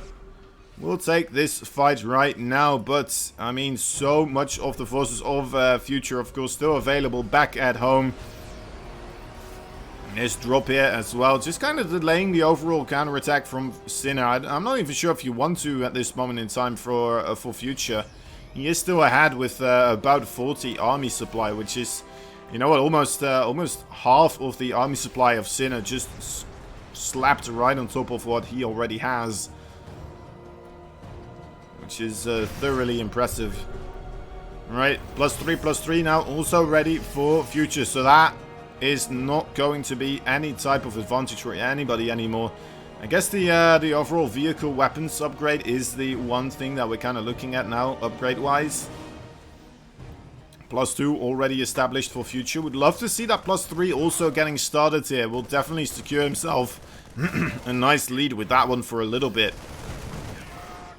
Not quite sure if that's going to happen. Now, with the extra base being taken, we're going to see the siege tanks for Sinner being more and more stretched out, meaning it's going to be harder and harder for him to really keep his defense going, right? Keep track of the army movement of Future, because he has so many more places to go to, and that's exactly what we're seeing right now.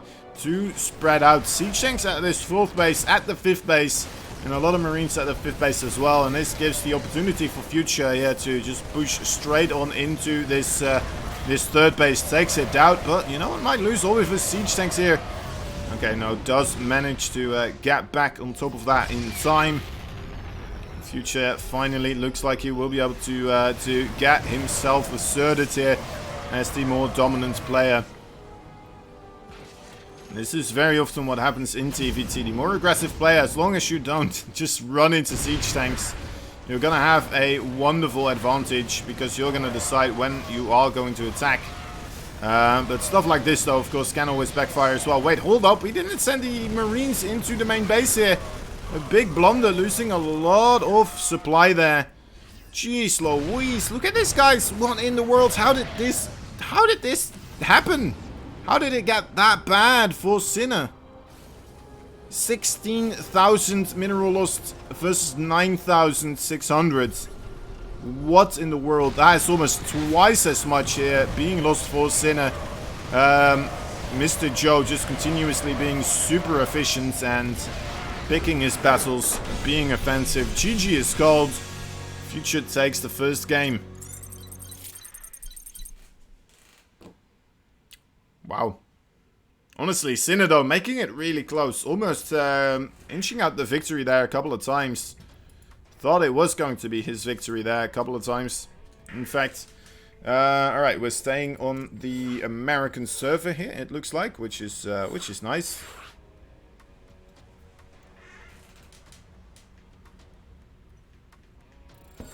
Ah. That got close. I mean, a couple of times Sinner. If you actually manage to... Remember that 3rd command center from Future? That almost died. If he did get that, that would have been a massive advantage at that point. And Future would be in no position to keep that pressure going for as much as he did. Now, another thing, of course, just the overall drops for Sinner, just barely getting caught out. Being caught out of position there a little bit with a lot of his siege tanks as well, with the army of Future just moving around. It becomes harder and harder to keep track, as I said, on a map as big as that one. It's just incredibly difficult, and especially if you're still playing with the Marine siege tank type of composition, you just... I always feel like the longer the game keeps going, the more aggressive player is going to have the advantage. In the early parts, usually it can be a bit suicidal. As we saw, that's why a couple of times it looked very dangerous for Future. As like only 2 medevac's filled with Marines running into his third base, almost killing his command center a couple of times. But, oh wait, that's the wrong one. Let me go. Yeah, there we go. That's better. Just updating the score here. But, yeah, and then as the game keeps going, progressing later and later, suddenly the real aggressor just manages to get that advantage sorted. Anyway, top right side, the blue Terran player. Can he get himself a match secured as well? He is Sinner. Bottom left side, red Terran. He is Future. Just needs one more victory here to move on through, to breeze on through to the winners bracket. Man, oh man, wouldn't it be great to have an underdog as Sinner though? Just suddenly pop up out of nowhere and then just slap everybody down in the MVP Cup. Just absolutely destroy. He got pretty close there a couple of times. Really making it close. And a lot of potential in this man over here. Does anyone know what the age of Sinner is? How old is he? I'm asking for a friend, of course.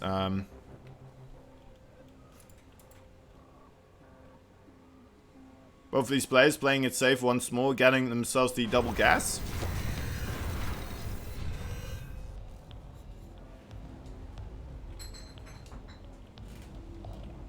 You have no idea? Yeah, me neither.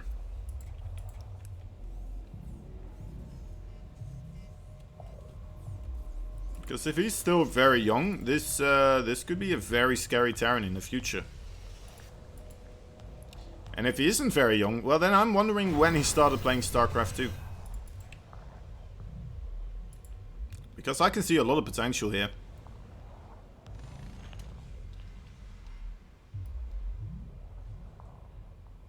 Aha, yes.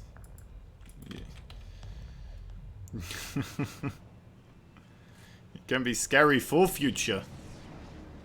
In the future.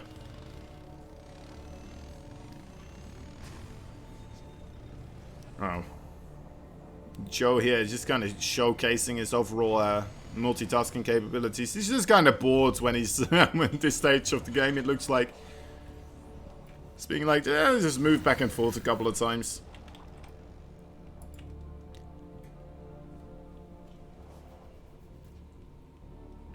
Hellions and Reapers. The true type of units composition that we all love to see. Serene. Majestic. That's the word. Both of them losing a single Hellion so far. Once again though, we're seeing a slight worker advantage here for Future being established. Alright, never mind. Not anymore. He's actually going to be behind. Interesting. Well, actually, now killing STVs here though. Alright, no, never mind. He's not going to be. He's going to be ahead. Well done. 3 workers killed there with a single Reaper. That is very impressive. Wonderfully done there by Future. Did have enough at home as well still to defend. Of course, that's a big deal as well, but worked out wonderfully. Now, Sinner, what is this? Is he gonna go mech here? It looks like he might do. He is getting himself the Mechlev accelerated photon cannon projectile launcher for the Cyclone here. And I'm wondering if he's gonna keep adding in more factories right now. Still making more Marines too, but that could still indicate, you know, it doesn't say everything. One thing that could point out if he starts making Banshees right now. Sometimes, you know what, you do see those Banshees coming out when you do have the player going for mech. But just more Ravens, that could be the case as well. Nice scan there, gets the Raven Sinner, that's a big pickoff right there. I think that was the... okay, well, 50% of the Raven population for Future now. Getting destroyed. As, Sinner decided, you know what, I'm gonna start making more Ravens myself, actually. Did get himself a quick third CC, which was scouted there by the Reaper, of course. So Future decides to move out here with the forces that he has. Kind of being forced to do this, as his third CC is so much later than the one for Sinner here, of course. Okay, Mach Field Accelerator Photon Projectiles Enhancer now completed. The Pew Pew Cannons, as some people call them. Hello, yeah, wait, does he not have siege tanks just quite yet? I don't think he does. That could be a big problem. Cyclones get 2 shot by a siege tank. But just barely. Looks like he will be okay. Needs to get on top of that siege tank though. Okay, the siege tank still shooting the auto turret. That's a big deal. Big misfire there. Still has a Cyclone at the top though. Let's see. Landing the Vikings. Another siege tank comes in. Is it just a little bit too much here for Sinner to handle? It very well might be. It's Marine Wolf, man, imagine that boy. Bullseye right underneath his feet. It's like a shell in World War I hitting you right in the chin. That's rough. I'm liking this by Sinner though, still trying to get as much value from this Cyclone as possible though. Not scared to commit with that one here and there wherever he finds an opportunity. But yeah, this is overall... Oh my god, he's going in. The SCVs are being pulled. What in the world is this? He only has the 2 Hellions here versus 2 Siege Tanks and the 3 Vikings. It's not gonna work out here, unfortunately. Might lose the command center now because of this. If those Vikings do go up into the air... Just killing off the SCVs first and foremost. Probably more important to get those. Now we'll start to really gain the advantage with this third base landing of his own. +1/+1 also getting constructed. We do have Mech here in the production tab for Sinner. But Sinner once again landing this command center a little bit too soon in the danger zone. And it gets blown to smithereens. So... this is rough. This is incredibly rough. He is going for the Battle Mech. The Battle Mech, very difficult to make work in the TVT series, but he does have another third command center here. Is helping him out in that sense. You don't usually see the Mech player going for quicker command centers, but... oh, I guess this time we are, so... let's see if he will be able to get something to work on this side of the map as well. The Cyclones... looking onto a couple of the SCVs here, so takes him a little bit to kill off the siege tank, which does manage to get 1 or 2 more shots off because of this. The SCVs mining from this other third base now getting intercepted by Future's forces, and this base again getting scouted here. Future wouldn't be surprised if he just moves over there right now with these siege tanks once more. Although, you know what, just kind of intercepting the battle mech here would not be too shabby either.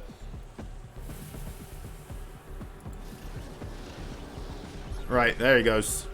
Great scan though, lucky timing there for Sinner. Let's see if he gets on top of the siege tanks here before things go haywire entirely.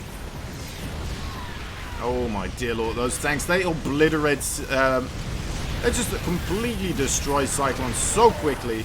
Just doesn't seem fair sometimes. There it is, GG. Sinner making it close there in the end than I thought he should have been able to. So very well done by him. But Future, you know what, we all kind of know how incredibly strong Future is, and no surprise that he does manage to take the victory there. Well played though by Sinner, a very valiant match, and let's take a look at the overall bracket right now, shall we? Of course, guys, remember there is an Alpha X MVP Cup thingamajig here. The Matcherino page. If you want to, you know, support us here, you'll be able to get things sorted. You can get yourself some replays. But more importantly, right? If you want to help out, all you got to do is hit that contribute button. And then in the chat right there, you will see yourself a little code. Also, of course, the URL to this webpage. And there you go, the AX MVP Cup, June 2020. You just press contribute. And I've already used it, so I'm not allowed to do it again. But anyway, that adds a full buck. An entire buckaroo to the prize pool. This one as well, we have a second link available too. That's the second URL available there in that chat. If you go over there, press the coupon code thingamajig there. It is a different code, remember that, so don't fill in the wrong code on the wrong page. But hey, that will add 50 cents to the prize pool as well.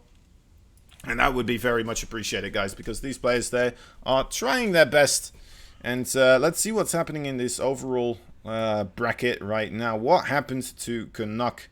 Looks like Canuck did lose to Wilmouse. And Wilmouse immediately afterwards losing to June. Unfortunate. Anyway, what happened to Baby Marine? Baby Marine, another player that I'm kind of interested in following here if he is still around. What happens? Okay, he's playing versus Veritas. Interesting. Okay. Exo Striker. This could be in the woodworks again. That's a rematch. Oh no, wait, it isn't. He was playing against Art beforehand. This could be a really cool match. Exo Striker versus Baby Marine. If we do manage to get that one. But then again, maybe we should focus on the winner bracket. What do you guys think? Any preferences here? Any preferences here? Masta versus Wooded Micro. Art versus Rodsin. I mean, this is TVT. This is PvP. We will have a TVP over here. But I'm not sure how far these guys are. So let me see if I can find Baby Marine. Alright, let me just see if I can get on top of what he is up to. Sinus versus Uzi might be starting soon. I see.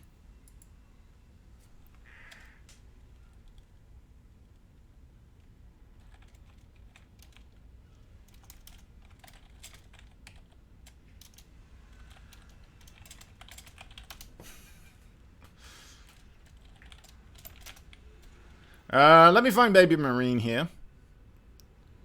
Veritas. Wasn't he playing against Veritas? Wasn't that what I said? Veritas versus Baby Marine. Wasn't this the thing that I mentioned? No, Exo Striker. Oh my god. Quick. Quick. No. I went to America again. Wait for me. Wait for me, Baby Marine. Oh god. Quick. Stop being bad.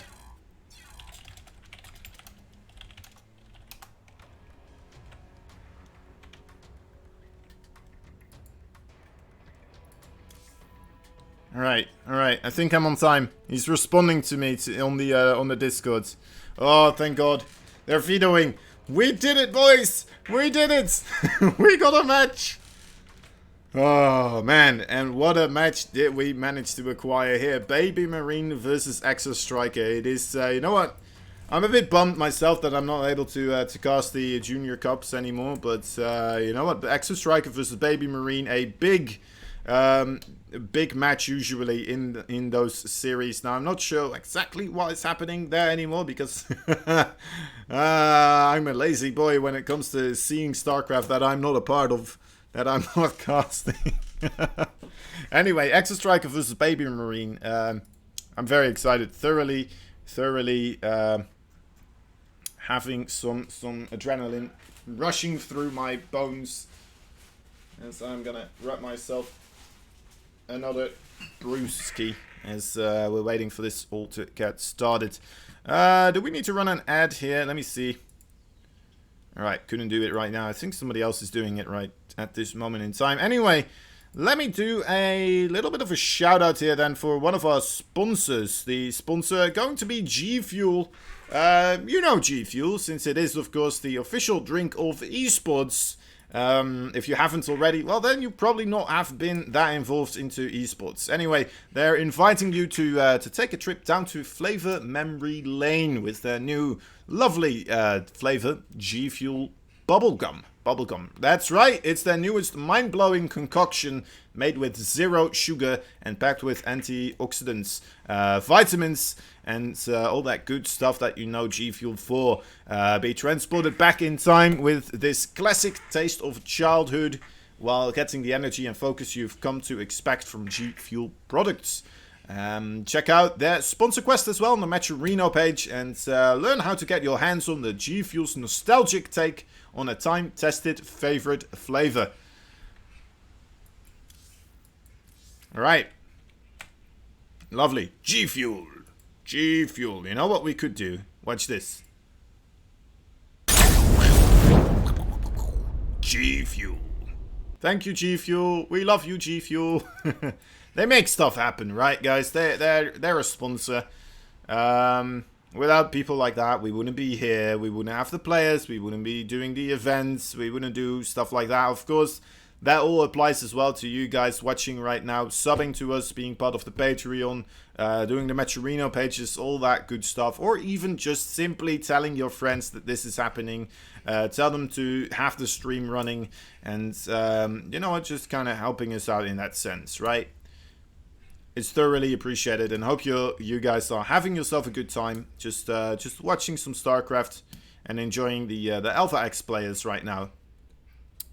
Which, you know what, the roster is just growing and growing. It's just getting more and more impressive the longer we keep going. And with it, of course, you know what, at some point, I'm pretty sure we will be having a MVP Cup specifically for Korean players. As soon as we've taken control of the Korean scene and taken over all of the Korean players, so that the GSL will basically be the MVP Cup.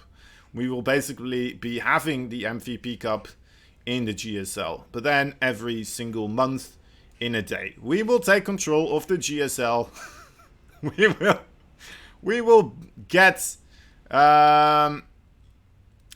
get Artosis and Tasteless in Alpha X as well. They will be wearing our jerseys whenever they're casting.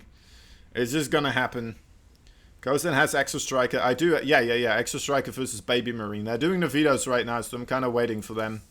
They're probably thinking it through very, very heavily, right? It's an important choice. You need to stay on top of things, right? Can't just half-assedly kind of pick some sort of the map that you're like, you know, let's do this one. It's a best of one. It really matters. You need to get those vetoes in correctly. Otherwise you're gonna hate yourself, right? You're gonna be like, oh, right, this bloody strategy is a thing on this map. I forgot about that one. And yeah, so that's what happens to me anyway. That's why I always die the first round of the MVD Cup. Rodrigo CVG, thank you for the follow. Welcome to the Alpha X MVP Cup, where all the finest Alpha X's fight for the crown of the month. And Banana, what's up, my banana man? Thank you for the sub, the resub, 3 months in a row. Lovely stuff, my man. Welcome back. Or welcome stay. Is that a thing people say? Welcome, you're staying. Glad to have you with us, my man. Alright. Baby Marine and Exo Striker. There we go. We're in the lobby right now. It is going to be Eternal Empire. And that is always one of my favorites.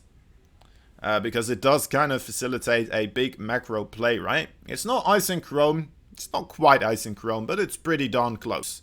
It's the Ice and Chrome of the previous season map pool. Alright. Here we go. Here we go. I think so, at least. Baby Marine says go go, question mark. Exo Striker says go go. And I don't have to. I don't have to myself. Because, you know what? They know I'm ready for this. They know how ready I am for this. And, of course, guys, remember, it's a best of one. Just a single match. And you're going to be eliminated from the tournaments. One of these players might still have a shot at some form of redemption later on down the line in the tournaments. The other one He's gonna have to pack his bags and go home here, unfortunately. Oh, wait. Oh, wait. Ooh. Right. I always forget this is a thing. What would they do with this? Why is this in the game? Why is this in the game? I've never known. And why? How would people do this? Would this be in the introduction? In the bottom left side corner, he is red. Look at how red he is, truly. Anyway, he is Baby Marine. A young Italian boy. And in the top right side, our young Protoss boy hanging out over here. He is another Alpha Axis, one of the true Alpha Axis, of course. Let me show you which color he is. He is yellow indeed. He is Exo Striker. The old cheerful Exo Marine. Alright, Miguel. Alright, buddy. I'm sure they will very much appreciate it. Yeah, me as well, honestly. It's hard to say which one of these players you would you really hoped to see achieve victory here. It's like I am doing the Alpha X Junior Cup right now, honestly. It's what it feels like. Oh, hello. Hello. Hello, Mr. Probe. Masterfully observed. Some SCV as well. Gonna be running into this, running into the main base here. Not too much to see except for this Nexus, of course. Let's see how much more he's gonna be committing to the overall little bit of scouting here. He's okay. Cybernetic score. It's gonna be enough for him. Should it be a best of one? Yes, it should be. And why do we have a point there for Baby Marine? What's that about? You know what? Let's make this exciting. Let's make this more exciting than it really is. Let's lie to people. Let's make it appear like it's the final match. You know what we could do? What we could do as well is this. It's the final match, guys, in this best of 9 series. Oh, it was an exciting one. The final, it all comes down to this right here. The crazy shenanigans that have happened so far. Look at this lovely micro there for Baby Marine, anticipating that he needs to stay on that high ground right there, otherwise the shade would come to get him. It's a nightmare shade indeed. Anyway, Baby Marine, let's see if he will be able to you know what, get this scouting. Yes, he will. Stargate being revealed right here as the attack as it is. Trying to escape still with that Reaper, with that the nade placements. A small, tiny thing, but didn't quite work in his favor here. No safety bunker for Baby Marine, so it's kind of nice that he did manage to keep the adepts that long at home. But it still has me a little bit worried. He doesn't have that many Marines right now, right? Only 3. We'll have 5, but of course those Marines, they are quite vulnerable to the adepts. It's going to come down to his micro and overall control here from both players, I suppose, as to who will be victorious in the micro here. Good shooting so far, and alright, yeah, the Marines should be able to go in with the chase right now. We'll be able to pick off that first adept. Come on, nice targeting there. And yeah, that's an easy cleanup there for Baby Marine, it looks like. Zoop is out of there. Only killing off a single Marine now, and I think that is a bit unfortunate. Although that does mean that there's only 4 of them remaining. We could have this Oracle just gun down those Marines as well. Although, of course, the Cyclone coming in as to save the day. Bit unfortunate. Oh, with the Phoenix though, might be able to still make something happen there. Can't believe we got to witness the final game of this epic best of 9 series. That's right, Sugar. It's crazy. They were absolutely mind-boggling games, I've been told. Unfortunately, we didn't get to cast them, but hey, here we are, the final deciding match. Let's see who will take the victory. The player who wins this gonna be able to get a second chance here in the loser bracket, continue, move on, perhaps redeem themselves, and take the entire thing. The other one is gonna have to pack their bags, and it might come down to this push right here. There's 3 SCVs with this push. Is there a siege tank? Alright, there is. For a moment I thought, did he forget his siege tank? Did he assume the Cyclone was a siege tank? Sometimes that happens to me, you know? It's what happens with bad players. Anyway, there's the siege tank right there. Baby Marine too good to have something like that happen, it looks like. Would have been nice of him to, you know, not play this well, of course. Just kind of to make me feel better about myself, but I guess he wants to win, so, well, here we go. I'm all in a pretty good position with that siege tank, of course. Difficult to really push into this. There's the shield battery overcharge, and now with this position, actually, the siege tank further back makes it very possible for the Terran to fight over here without the shield battery helping out. The second siege tank, though, a little bit late to the party, unfortunately. Will it still be enough? The Vikings landing on the ground. Oh my dear lord, it is getting very close. Vikings actually do pretty okay against Stalkers. Keeps the other siege tank alive as well. All his repairing SCVs, though, have been eliminated. I'm not quite sure if he will be able to keep this going, but taking out a big portion of the overall gateway tech, right? Look at that. A good trade overall for him. I would love if he just moves backwards here. It's not gonna get too much value anymore, but is still committing here. Doesn't get that other Stalker. They're so incredibly low. Okay, gets 2 Stalkers. It's more than I thought he would get.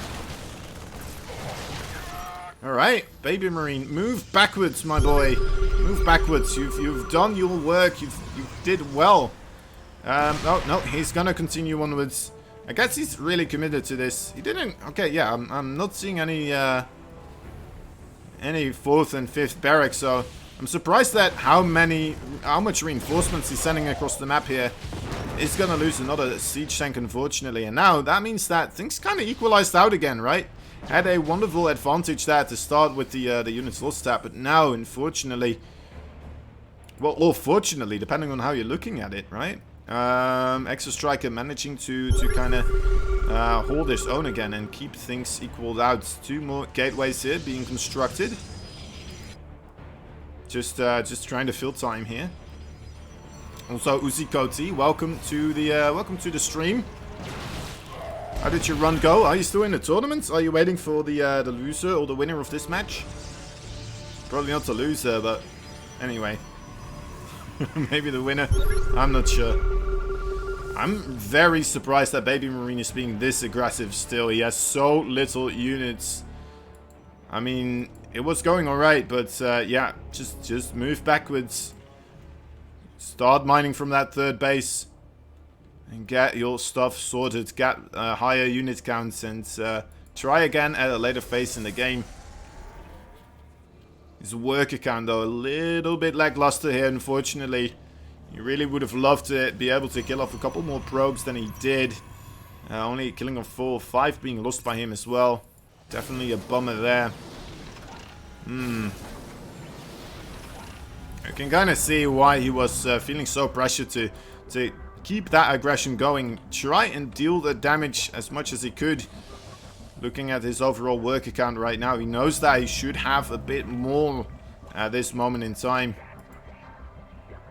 Okay, Uzi Koti is waiting for the winner of this one. Alright.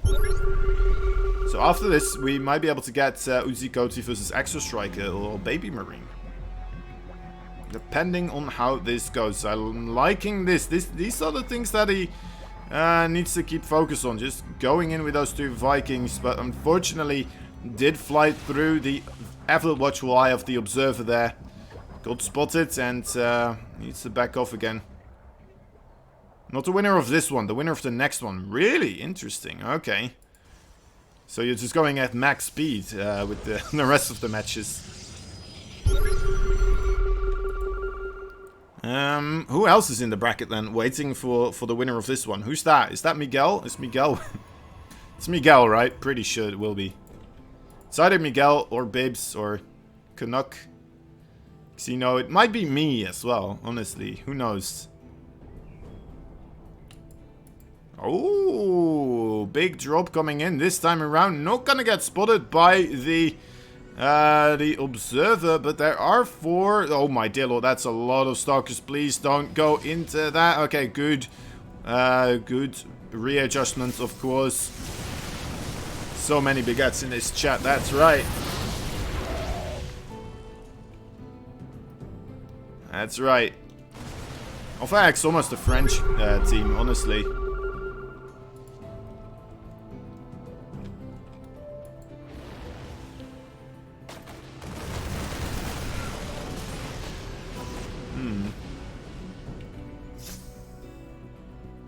Get him. Get him. Get that one too. Yes. Destroy the adapts. Extra Striker here, just kind of getting himself to a really good army composition, right? He does have Blink, doesn't blink after it. Maybe he already used his Blink there. Anyway, he's got Colossi out. He's making Disruptors right now too at the same time. Starting to prep for late game harassment as well. Getting himself the Dark Shrine. Always a very useful unit to have. Baby Marine here. Taking his 4th base, but at the same time, Extra Striker already constructing his 5th. Does have me a little bit worried here. I'm just hoping that we're going to see a 200 supply versus 200 supply scenario. And then just kind of let it come down to the micro here. As both these players are getting pretty much everything they need, right? Would like to see perhaps a couple of Liberators as well joining into the fray. We are seeing one Liberator there. But instead, having a good amount of siege tanks too always helps out against those disruptors. Only has 3 though, and has them all spread out. So let's see if he will be able to adjust the position of those in time before Extra Striker really comes in. Anyway, he does have the Watchtowers after all, so should be able to do so.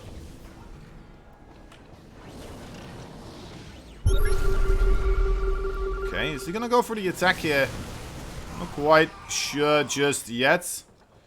Okay, we'll see this army moving in again. It's gonna siege up. There is a big disruptor. Okay, no, actually missing it so far. Oh, DT is coming in with the attack as well on the left side. Looking for that missile turret, I think. Is he gonna target that one down or just SCVs? Nice hold position there for Baby Marine. Will be able to safeguard this. Very well played by him. Losing a couple of SCVs though, of course. I think that's a good, like, maybe 6-7 SCVs that went down there. But now out of position for the follow-up movement here for the army of Extra Striker. But Extra Striker doesn't... Oh, you... Hold up! Up!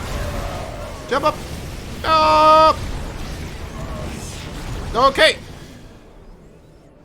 That was crazy. More Dark Templars coming in right now though as well. Again, jeez Louise, Extra Striker really ramping up this aggression. Why is this the best of 9? Because that is just the way it is, right? Don't question it. Don't question it. Just enjoy it. It's the final match of a best of 9. Pretending is the best thing to do. Oh boy, all those SCVs now clumped up. The Disruptor again, getting a massive connection right here. Oi, oi, oi, oi, oi. It really does seem to be the case a lot of the time in the TVP matchup. Disruptors. GG is called, and that is going to be Extra Striker taking the victory there in the final match of that best of 9 series. And yeah, very well played by him, doing a wonderful job macroing up, getting all the units that he needed to achieve victory there. And, you know, it's some nice army movement as well. Sending in the Dark Templar through one side and having his army in a good position on the other. Very well played, very well played. That means we're gonna have to find a new match here. Massa's looking for me. Game number 2. Alright, we'll hit up Massa then. Looks like they're still in game number 1. Alright, alright. Wait, are you talking to me or are you talking to someone else, Shazam? Please tell me Massa was looking for me. Would make me feel ever so important. Yes, me? Oh, wow, really? Wow. You didn't have to lie to me, but you know what? I appreciate it. Where is he then? Where is Massa? Massa versus Art. Oh, is it on... It's on Europe? It might be on Europe. Alright, let's go to Europe. I just went to America. Let's see. Well, let's see where this man is. Art. I do have Art on my thingamajig. I think. Yeah, I do. It takes my Art a long time to switch service.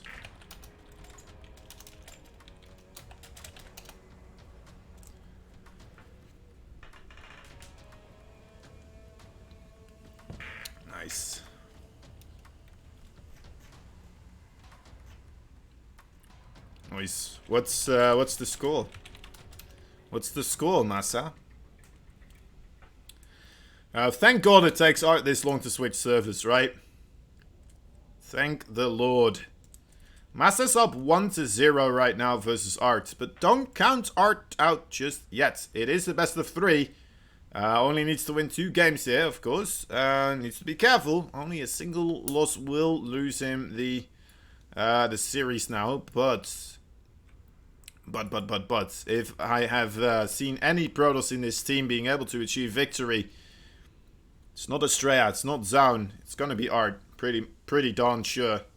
I think he's won the most MVP Cups that I've casted. Just overall as a player. Not even as a Protoss, but as a player he's won the most, I think. Or at least got the closest to winning the most, perhaps. The most final appearances? The player in the most finals, maybe? Is that a good way to put it? Sure it is. I'm sure it is. You guys are probably thrilled with all the statistics I'm throwing at you right now. Just wetting your pants over them. Oh, it's so good. The knowledge is too much right now. Alright, we're just gonna wait a second for this one to start. It looks like Massa has the lobby hosted. We're gonna get this started on Everdream, it looks like. Art versus Massa. A PVT. Yeah. We haven't seen a single Zerg yet today, once again. I'm just gonna keep just kind of pointing it out until we start taking on more Zerg players in Alpha X. I guess, well, there's a lot of the Zerg players of the EU side of things already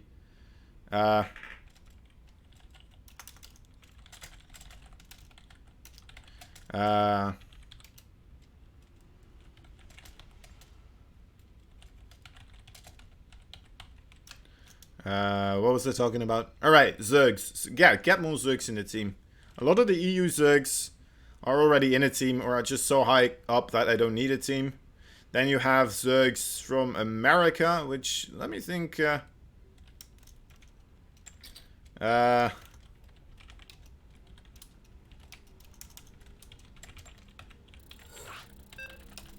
right. American Zergs. Let me think it through. American Zergs, who would you have? I mean, Cats. Starkiller, we already have him. It's the best one. Anyone else? I'm forgetting someone.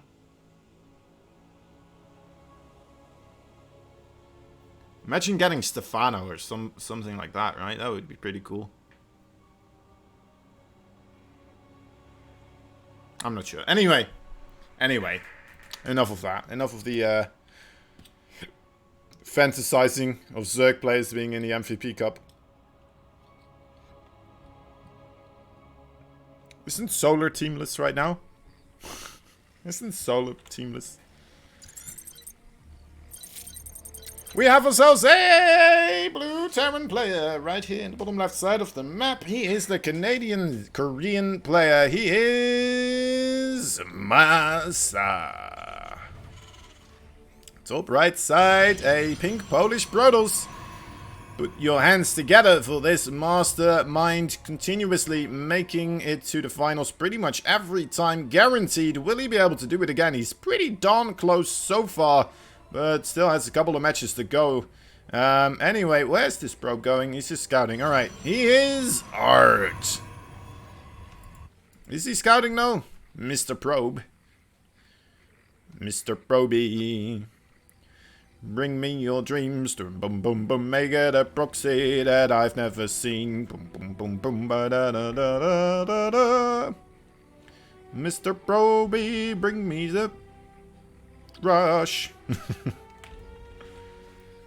Boom boom boom boom boom boom boom boom boom boom boom boom. Shazam is training. All right, Shazam, for God's sake, get your shit together.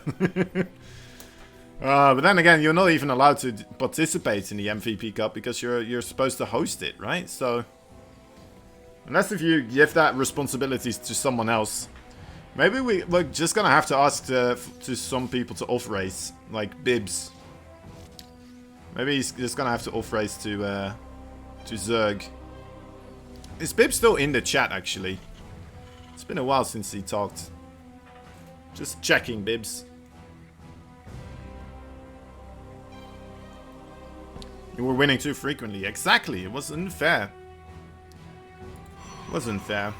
We had to disqualify you. We had to assume that you were cheating in some way, even though we could never prove it. But that was the only way we could keep the self-respect of all the other players on our team. It's the only way.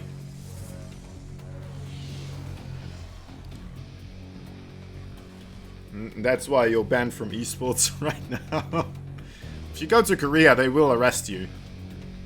We've put out a warrant for you. In the one place where we can have people arrested for cheating in esports. Just a heads up.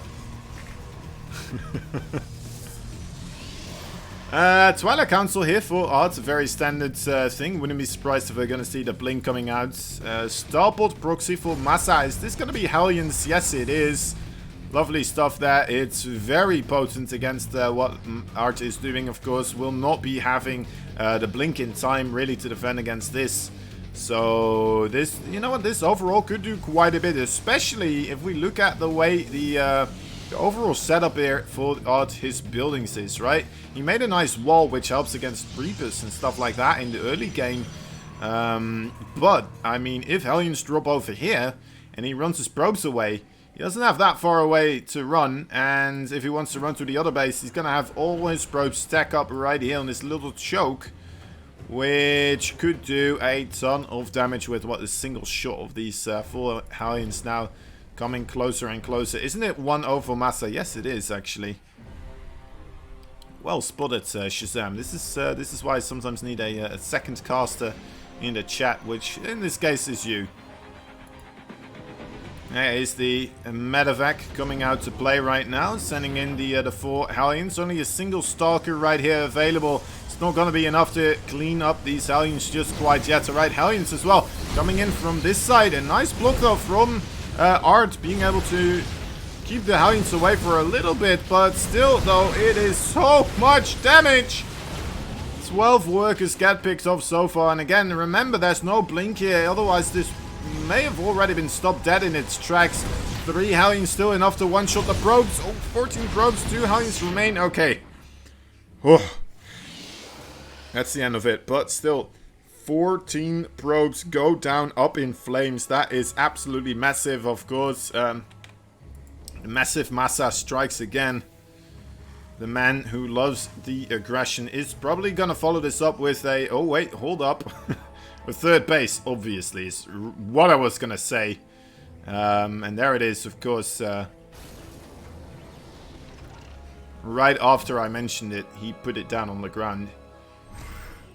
And Art, of course, going to blink a little bit backwards there, trying to potentially spot a Medevac there. Catch it unaware, not happening quite yet. All planned, all planned. Okay, I think Art is gonna ramp up the aggression here with the Stalkers. He only has 2 gateways though, so it's not gonna be massively all in or very committed at all. It's just gonna be a slight bit of pressure. Now I think he does need to do this. Personally, I was expecting some sort of a quicker attack coming out of Massa here as well, off of the 2 base to follow this up with. Could have been very, very lethal. Now, that's not the case. That is not the case at all, actually. And Massa instead just kind of hanging out on his own turf. Trying to just not die to anything here with those siege tanks. Doing a really good job so far cleaning up these Stalkers. Repositioning the siege tank in a good position as well. And Art, yeah, unfortunately not getting too much done there with those Stalkers. And there's already 3 siege tanks out and about. It's really difficult to jump on top of these guys. The best blink you can do is really over here. Possibly, oh yeah, watch out, there's 2 siege tanks there now. Widow mines as well going to get created here. Making this even more difficult for Art. So far only having lost the 2 Stalkers though. But taking quite a bit of hull damage on a couple of those units. softening them up. That's always a nice thing to have. Storm already on the way here for odds. Storm, one of those abilities that's just kind of the best when it's in the early part of the game, before the Terran really could commit to the Ghost, especially with the enhanced shockwaves upgrade, of course. Becomes very, very pesky to try and get something done with the High Templar. Scouting the pylon there with his orbital command center doesn't happen often, but hey, this is the Age of StarCraft we're living in. It looks like. Just was aware of the pylon being there, and just moved this this orbital there somehow, some way. So yeah, that was a little bit fortunate. I suppose it was inevitable to find this though, with its position. Oh, but you know what? It does give a little bit of insight as well with the combination of the observer here. Stokes being able to pick off a couple of units, killing off a... Was that not a Marauder? Okay, it was a Marine, it looks like, or actually maybe a Widowmine. Without losing any further Stalkers here. Very well done. Did recall them back to his home base. Needs to be careful. Does he have charge? Okay, he does. He has charge. He has an Archon. He has a good amount of Storm. Should be able to hold on here. Needs to just be careful of those Widowmines, of course. The Widowmines can be absolutely terrifying still. The Widowmines, they're massive. There's no other way to put that. The Warp Prism also gets destroyed here.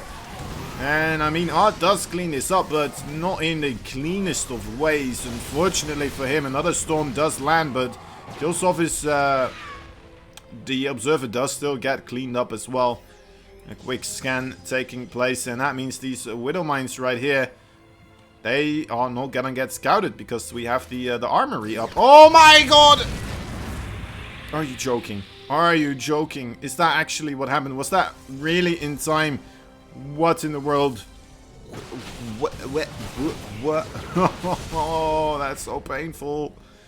That is so painful to see, and well, let's hope that is just a once-in-a-lifetime experience here for me, because I'm not sure if I can take that again.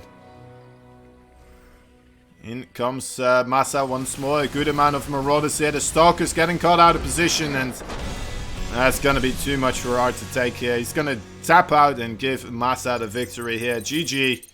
And Massa is victorious once again in a best of 3 match. Now, let's take a look at the overall bracket here as we do. Let's start up a ad break as well. Let's get that rolling to avoid ads in between the games. And let's take a look at the thingamajig, the bracket right here. Those were quick. That was a quick series, unfortunately. Alright, so, Future still waiting for the winner of Vindicta and Starkiller. That will be taking place right there, the second winners semi-finals. Then afterwards, the winner of that one is going to go up against Massa. And then we'll, of course, have that winner go to the grand finals. But we'll still have to see who he's going to be playing against. Looks like Arts, Uzikoti, Paco Mike still kind of looking to see who...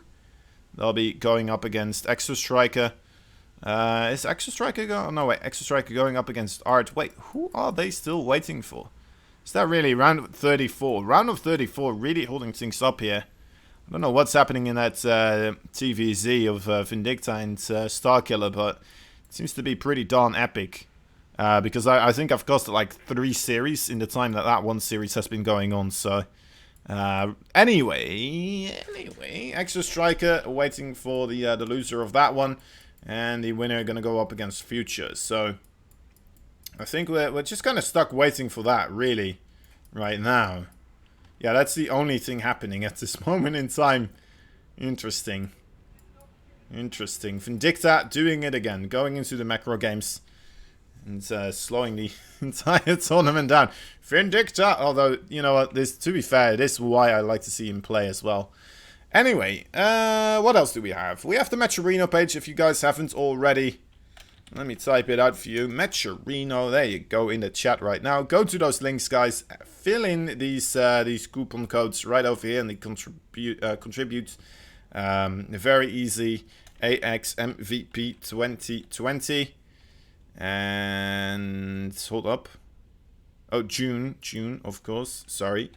June 2020. There we go. That's a $1 right there. Contributes, and voila, that's just another dollar added into the prize pool. Very easy, just like that. If you want to get yourself a couple of series to view as well, you know what? Go check them out over here. We have 3 series that you can pick from for $3 right there. Add that to the prize pool as well. There's a casted tip jar, so if you think, you know what, this man, this little Kozen boy, he's trying his hardest. Yeah, let's give him some food for today. Something like that, alright? That's the place to do it. Alright, what else? Alright, there's the second page as well, right? There's 2 links for the Match Arena. And look at that, you can pretty much do everything except for buying the, I guess, if you want to buy replays, you gotta be on this one. But anyway. Discord. There should be a Discord link in the channel underneath. It's actually a good thing that we should do a Discord link right there through the command. Let me see if I can find you the form that we have to fill out if you want to join the team. Let me see. Where is it? Where is it? We posted it not that long ago.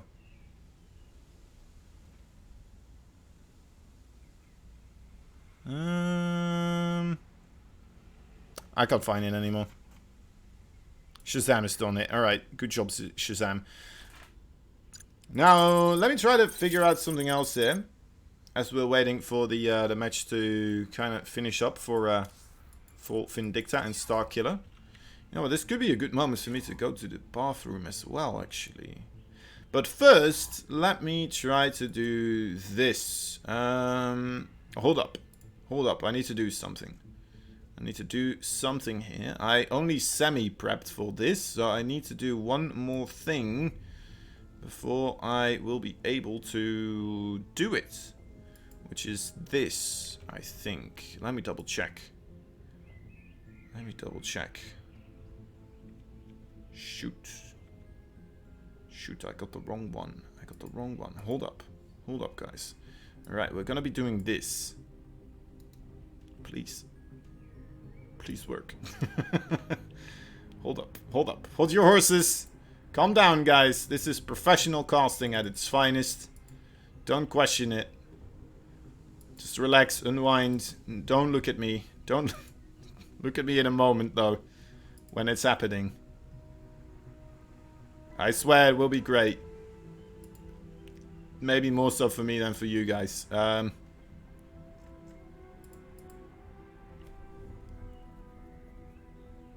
Where's this thing?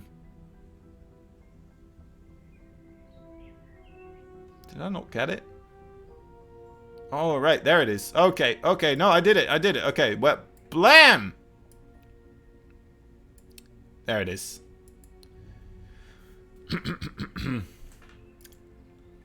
Hey guys, what's up? How are you doing? What a wonderful way to suddenly run into you, just like this, on the internet. How random is that? Isn't that great? Anyway, it's good to see you. I need to tell you about something that is pretty darn cool. It is one of our sponsors. They are helping StarCraft 2 be a thing on the internet. And not just StarCraft 2. I'm not sure how to say Lenovo Legion Gaming Community. There we go. Right on the money. They're helping us out because they are, you know what, one of our official sponsors now. This entire year they are committed to supporting online gaming communities and events. Their partnerships with brands like TSM, Apex Legends and NRG are just the start of this commitment. And I suppose Alpha X as well added to that list right now. The new Lenovo Legion Gaming Community is your place to go for exclusive streams, weekly giveaways, staff access, and more. Right now, Lenovo is doing a weekly giveaway of their Legion gaming accessories. Enter weekly for a chance for one of their prize bundles. Now, this is something that includes a Legion K200 keyboard, M500 gaming mouse, and a H300 stereo gaming headset. So all the goodies you would need for achieving victory in all sorts of games, of course. So you can support us by going to our event page for the Lenovo sponsor quest to get started, and keep heading back to gaming.lenovo.com for more chances to win while also learning from the pros. So that is gaming.lenovo.com. Whew, lovely. I think I did alright. I think I did that alright. Let me get rid of this thing now. We don't need it anymore. There we go. Ooh. Alright, Vindixa versus Future will be the match we're gonna be seeing next, it looks like.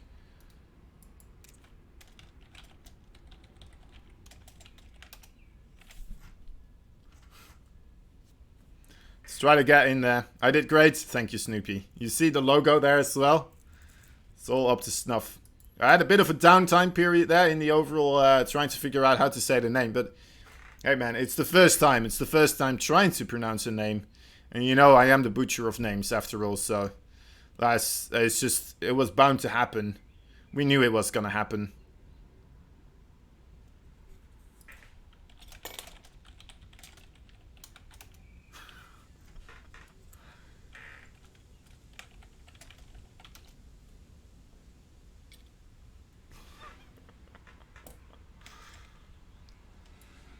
Alright.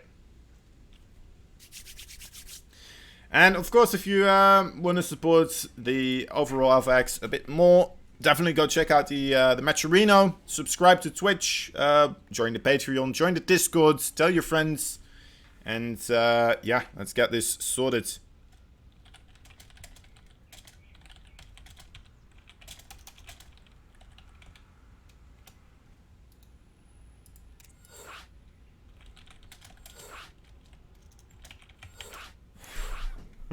Alright, I'll be right back, guys. And when we come back, Vindixa versus Future. I gotta move this lamp right now before I can actually leave my room, which is a bit awkward.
Let's get things started. Sort out my floor. Alright. Alright. Alright. Oh my god. Oh, what's happening? Oh my, StarCraft 2, alright. Past casting yet. I wasn't here for that one, I missed it. Darn it. Every time when the casting gets good, for some reason, I'm not there to see what is happening and learn from why it is that good. Anyway, in the bottom right side, we have ourselves a red Terran player He is the American Mexican. He is Vindicta. In the top left side again. You know what? His debut MVP Cup, guys. Let's see how far he will be able to get it. You know what? A good chance that he's just gonna straight up win it. Especially if he makes his way through the red menace in the bottom right side right now. He is the American Joe, the future of Terran.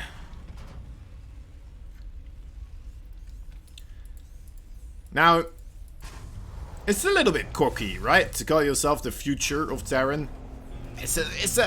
You're a little bit full of yourself, if you do, right? Correct me if I'm wrong, but I feel like if you announce yourself to the world as the future of the entire Terran race.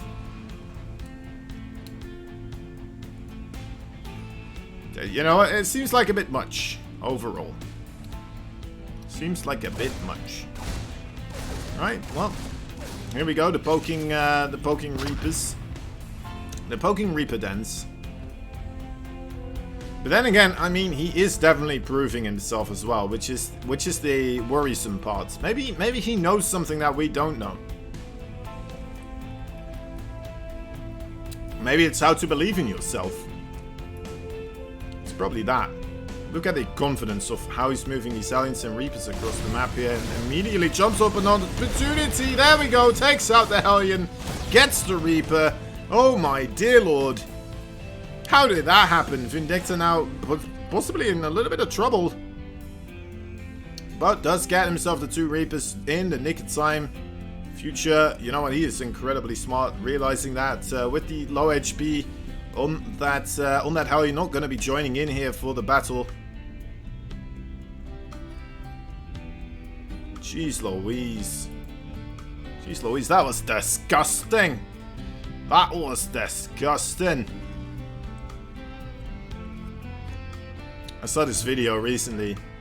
I don't know if you guys have seen it, but it was it's freaking hilarious, man. It is really funny. There's just these 2 really young girls on just recording themselves on the PC, trying to act cool, and then the door opens up behind them, and it's their mother being like, "Which one of you doesn't know how to flush the toilet? That's a massive turd in the toilet bowl. That's disgusting." They're just like completely flabbergasted, just sitting there thinking like, "Oh, what do we even say?" And they look at each other awkwardly, and they're like, "That could be both of us. It could be." Anyway, Future once again holding on here, holding on tight, not losing too much. In fact, isn't not even gonna lose anything else here anymore. In the middle of the map, Vindicta really struggling here. It looks like went on the offensive a bit too soon before he could take on the forces of Future. And now Future here with a medevac, 2 Marines, Cyclone or 2. Might be able to take the victory right here, right now. Let's see how well he does, and how well he does against the Liberator, of course, as well. That is still in his main base, is starting to now shoot down SCVs. There's the Raven on the way. There's not a second Cyclone though, so this needs to be careful. Just don't die to the auto turret and he should be okay. The Cyclone's going into the main base here. Vindicta keeps the Liberator alive. That is a big deal, but incredibly low on the HP bar now, of course. How are these Cyclones still alive, and how are they doing this much?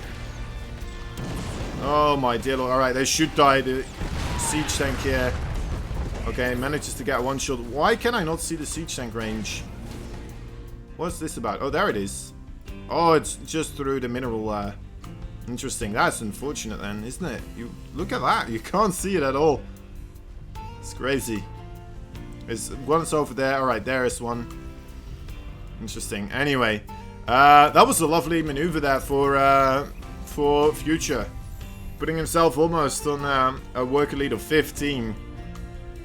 13 if you want to get exact, right? If you want to talk real numbers here. If you want to be like an accountant, right? If you want to be like the grocery store, sure, right? I mean, some people would be happy with $2, even if it was $5, that was the required price.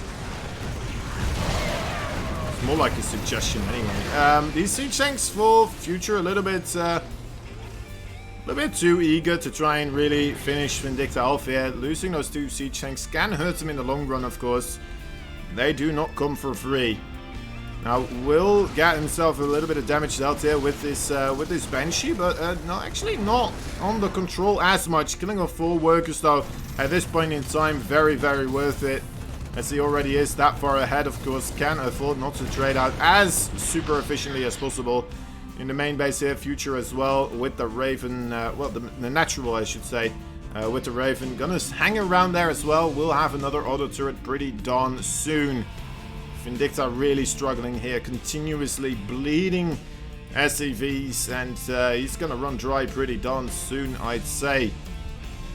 That's why we are seeing him being aggressive right now. Has the 2 Ravens, though, and Liberator as well, could potentially really get things sorted out for him here. Let's see, nice interference matrix.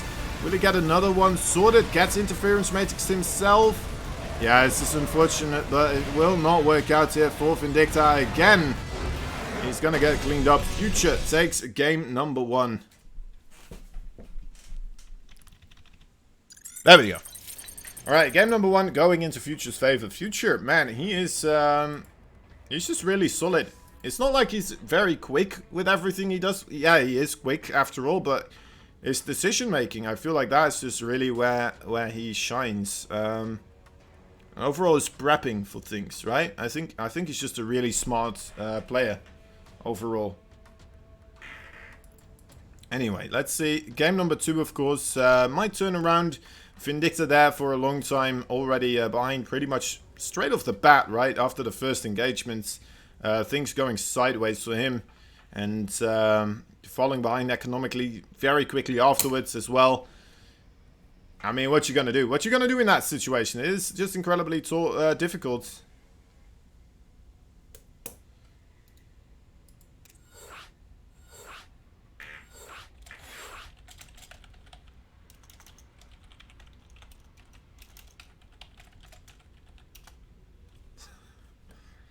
Right. It is just very difficult after that moment in time. Let's hope it's going to work out a little bit better here for Vindicta this time around. Because we do have the potential here for a TVT that can go the long run. Both these players capable of bringing a lot of pain and anguish to the opponents here. But if it happens too quickly, like we saw in that previous game, then it's going to look a little bit one-sided, as Future kind of showcased. In the top right side of the map, we have ourselves a red Terran player fighting for America. He is Future. Bottom left side, the blue Terran. He will be fighting for America and Mexico. He is Vindicta, the Nuke Meister himself. The true master of the nuclear bomb. Now he has become Death. Destroyer of worlds. Although I don't think we're gonna get to that point. Might not be able to research the the nuke technology tree in this one. This Future's going for it. Going for the double Rex right off the bat. And it's gonna come down to whether or not Vindicta gets himself that second gas here. Very important to see. He is moving out with his SCV. Will he just move a little bit that way? He won't. Will not go for the thingamajig here. The double check on that on those 2 wrecks right now.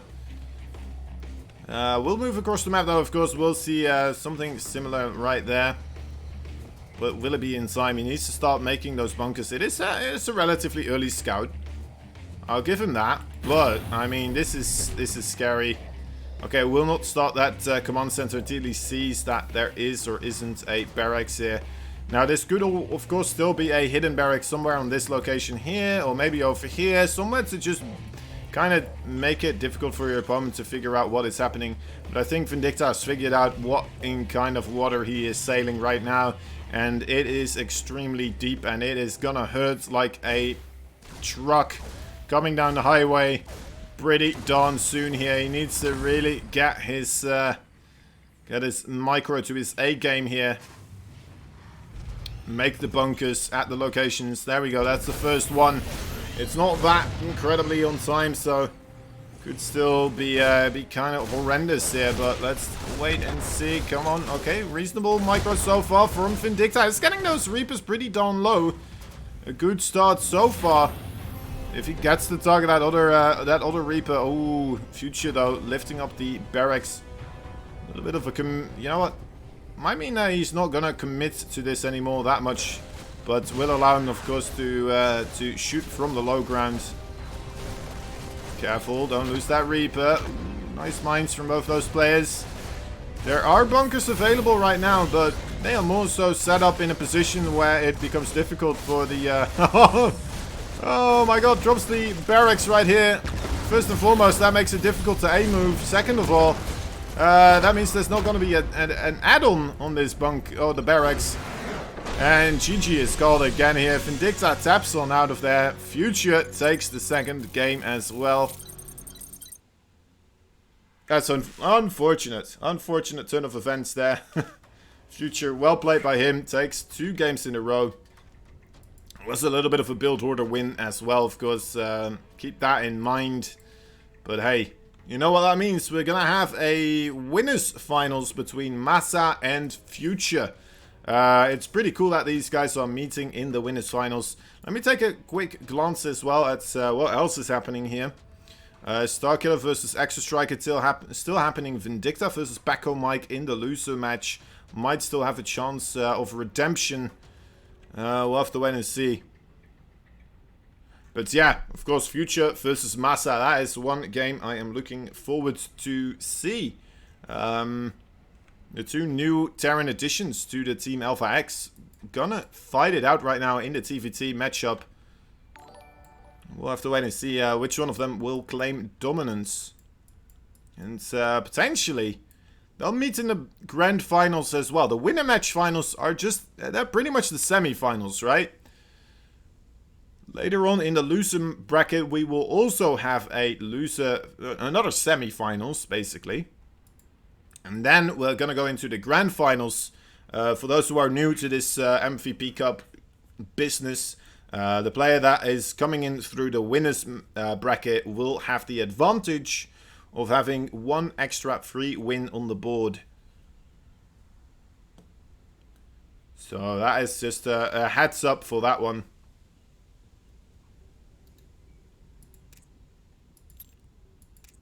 Right. Alright. Massa and Future. Let me send them a message. I think it's pretty obvious.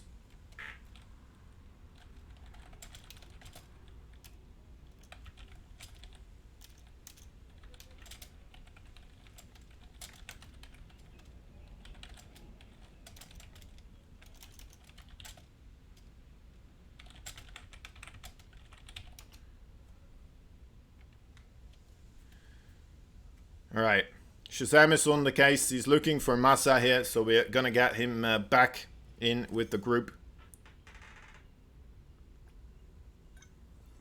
I guess there's some time to bond, guys, I suppose. To just kind of talk with one another. Talk things through. Discuss life and the problems that come with it. If any life problems, this is the moment in time that, you know what, you can put them in the chat. And I will enlighten you to my best of abilities. What's up, Shazam? What's your problem today, my friend? What's bothering you?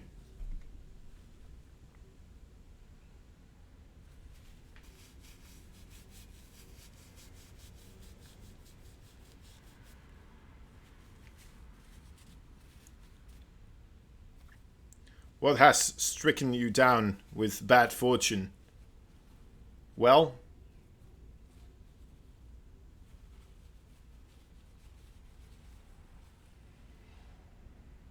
let me into your life and explain to you how you're doing it wrong.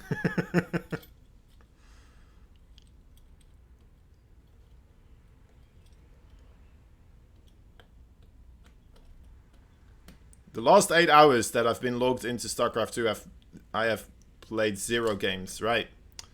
This is a common problem. This is indeed a common problem. Sometimes people think that this means that you're stagnating, right? You're not playing games, so you're failing in a sense, because you probably have a goal for yourself trying to improve, and you feel like it's not happening because you're not playing games. Well, you're wrong. You are wrong.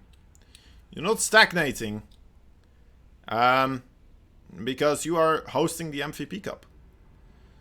And that is more important than playing video games, because it gives you a sense of achievement, and it gives you a sense of overall accomplishment. Bibs has the same problem. It's a different story for you, Bibs. You need to get your shit together, son. But then again, you probably don't have a real opponent anymore on the ladder anyway, right? That's the Bibs meme right now.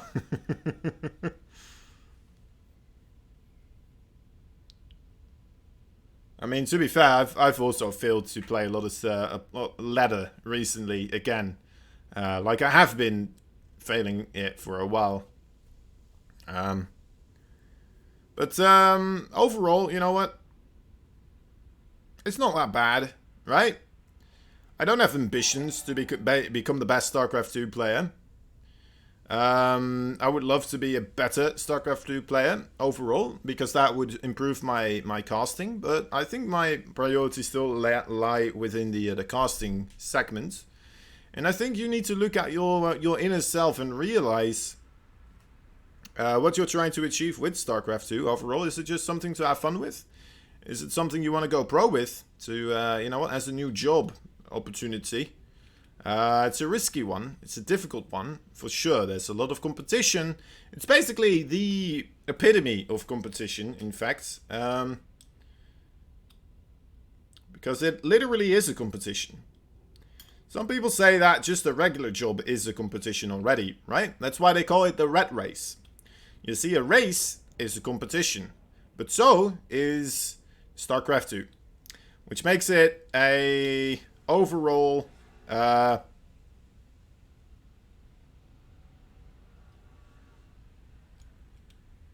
forgot the word for it. It makes it a thing for life. Alright? I'm just going to replace it with the word thing. Makes it a thing for life. You have eyes on Massa. Yeah, I see that he's online actually. So I'm pretty sure they're doing the videos right now. And then I'll be hopping into that series as soon as it starts, guys. By the way, thank you guys for the follows. Ad337016. Thank you so much. CSW025 as well. I hope you guys learned something today from the words of wisdom being spread out today. And let me activate a quick ad break so we won't be bothered by that one. All right. Error. All right, we won't be bothered by those. Lovely. Lovely. Alright. We're just waiting for the lobby to be created, and we're gonna get ourselves sorted. Just a bit of patience required. I've been playing other games as well, which is another thing, right, to avoid being logged into StarCraft 2 and not having a single game played. It's by not booting up StarCraft 2. And I can't emphasize this point enough. Other games help a lot with that. There's other games out there, true, and StarCraft 2 can just be enjoyed as a spectator sport. You don't have to play StarCraft 2 to enjoy it. But then again, usually watching StarCraft 2 motivates you to play. So maybe that is the overall takeaway from this. If you guys watch more StarCraft 2, not only will it give you inspiration as to how to improve, it will also motivate you to continue playing StarCraft 2 and get better at StarCraft 2. Any more wisdom? Any more wisdom required? Is anyone else having a problem with anything? I will help you, and I will grant you wisdom from my seat over here. Thank you for the follow, by the way, Samita, 1995. Young little person. 1995. That makes you around 25. It's a good age. It's a good age. I remember 25 years. Being 25 years old. It was a long time ago. It was 25 years ago, actually, that I was 25 years. It was in the heart of the Second World War. Going strong. And I was hiding in on an attic. An attic. Not an attic, an attic. And the Germans were coming. They were coming a lot, but the thing was the attic, the ceiling of the attic, it was rotting. So if you didn't know how to move through the attic, you would have the chance of just breaking through the ceiling and just, you know what, falling down quite a distance because it was a barn. And barns have high ceilings because, you know, of all the farm animals and such. So what happened was, they would come up, they would try to search the building, and they would look through the attic, right? They would get to the attic eventually, because it would be the last place they haven't looked yet. And they would take a couple of steps, and then one of their legs would just, like, go through the floor. And they'd be like, well, fuck me. I'm not risking my life or my bones to look on some freaking attic where someone would be crazy to try and move through. Which means they would leave. They would leave us alone. Anyway, that's it's a World War II story of my my Dutch family. I have another one actually that's kind of interesting. My grandfather, he was like he was some sort of a guard somewhere, but anyway, he had to join the army, and the thing was, right, wherever he was, it got disassembled, right? They had to give up in that sense. They needed to go home because it was obvious that they didn't have a stand a chance against the invasion force. Now, as my grandfather, he didn't have any way of transportation, so he was just walking along the road, and he was passing by this little farm, and this little farm had obviously a Dutch family, and the Dutch family came outside to meet him and told him to, you know what, you can have our bicycle to go back to the place you came from, of course, back to your home, to make this easier for you. And, you know what, he was overjoyed, obviously. It was very nice of them to offer such a thing. And, yeah, he gladly accepted. Now, another thing they said was, all right, you can go, but, I mean, you're not going to go when you're still in uniform. So they gave him a new set of clothing as well. Just regular civilian clothing. And I'm not sure what happened to his uniform, but anyway, maybe they put it in a bag or something. I'm not completely sure. Because he did return it at some point. So I think he still took it with him. But anyway, regardless, he went with the bicycle to a train station. And when he arrived at the train station, there were Germans there picking up people, you know what, in uniform, of course. They were trying to get rid of all the soldiers and people that were trained to be a soldier, to avoid people rising up again later on. And they were taking them away. So my grandfather actually probably was saved at that moment in time as a young lad by this random people at a farm giving him a set of clothing. How weird is that? Being saved because you got a set of clothing from some random group of people. It's pretty cool. It's pretty cool. that he managed to slip through the cracks because of that. He was a handsome fella as well, so... Obviously, they just ran outside to help him.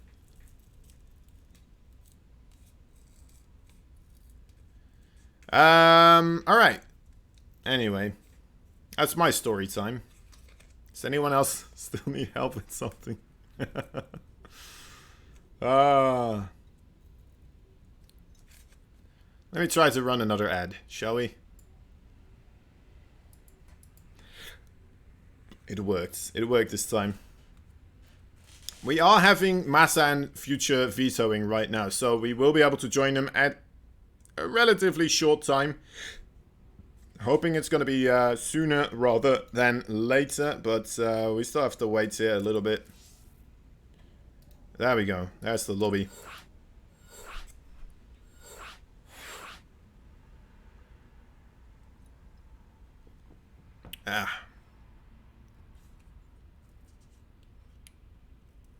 More StarCrafts. Don't want to hear more World War II stories.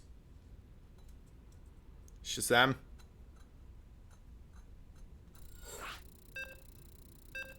I'm disappointed.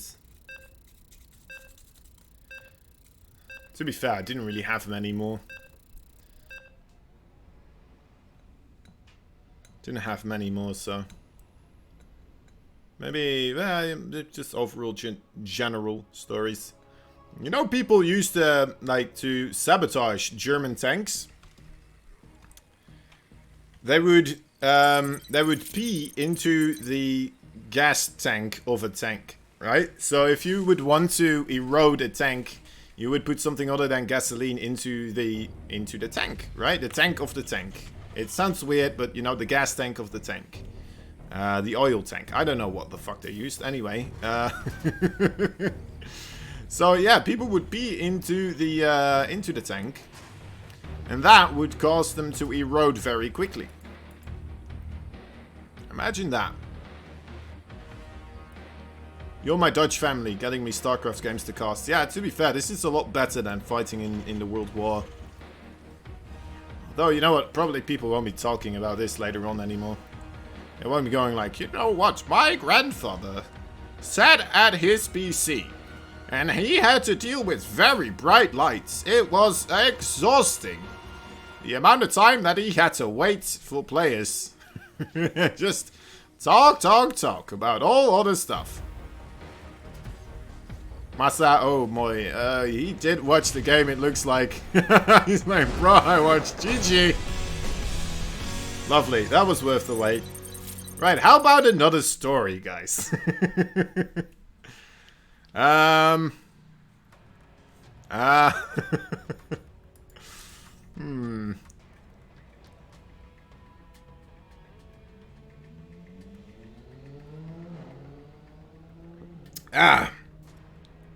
You know what? Sometimes you try something, it doesn't work out, and then that happens. That happens. Second game going to be Submarine again. Now, Submarine, I always thought that people kind of prevented to try and go for Submarine because it has so many abusable spots for the siege tanks. And I think if any one of these players will be able to abuse those spots, it's going to be Massa, of course. Future, just a player that is...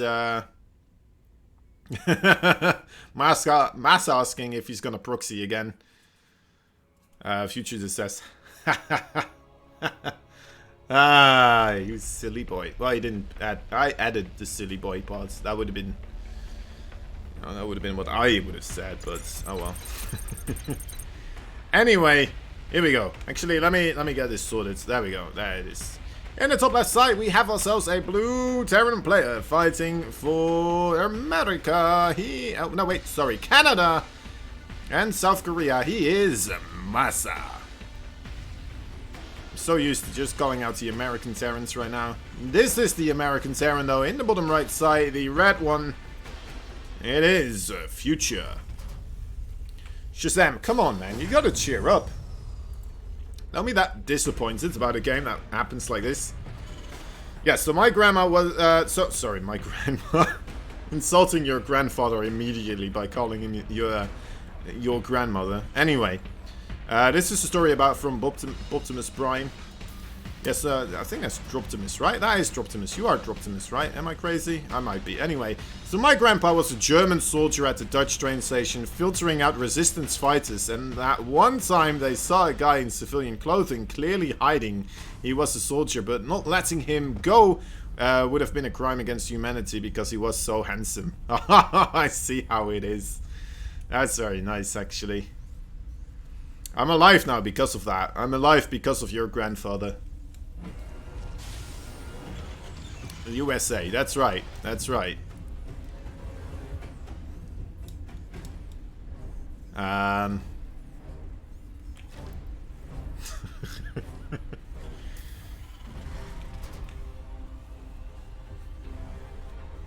It's this boy, isn't it? The USA boy. I'm sorry, I'm not good with the USA chants. I'm not that well acclimated. Not Droptimus, I see. Just Boptimus. It's nuts. It's nuts. It's like, you should call yourself really Boptimus then. Really Boptimus. Instead of just Boptimus. I'm gonna get confused otherwise. Because it emphasizes that you haven't just picked that name because your own name wasn't available. And you kind of picked something that looks like your name. I can show you the world. Anyway, what's happening in this game so far is that we have a bit of a quicker command center coming out of Future. Instead, Massa is going to go for the 1-1-1 here, continuously mining the gas. I think we're going to have a medevac here coming out for him. That is usually the play with these, with the Hellions and the Reapers. This kind of allows you to pick up your stuff before the Cyclone kills it, of course, with the lock-on. So you'll be able to deny the lock-on there. Which is very nice. It's a big deal, and that kind of gives you an opportunity perhaps then to really put down the herds, slam down the hammer of the Terran Fist of Justice, and possibly take home some SCV kills.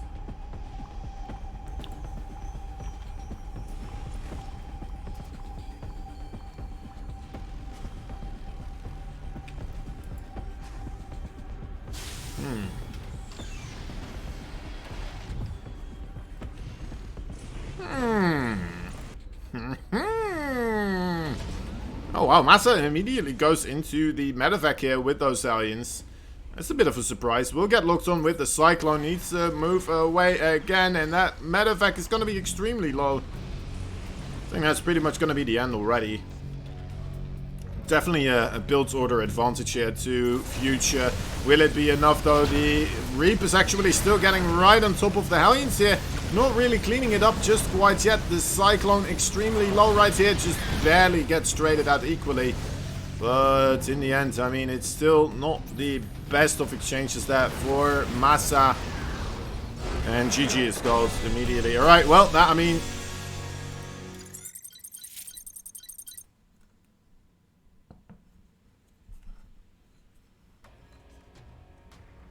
I'm just kind of hoping that these guys won't be our grand finals. I'm sorry, guys. I'm sorry for, but this is a bit lackluster, isn't it? Jeez. Just two straight up build order wins, basically. Well, not basically. It's also a scout win of Future trying to do the same thing again.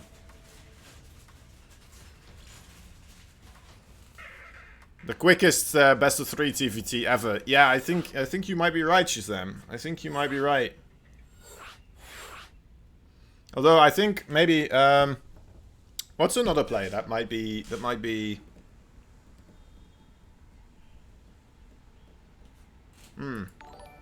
Anyway, I don't know. Onals Simon, thank you for the follow. Do you know another Terran player that might be quicker with the best of 3? Other than Massa and Future right here today.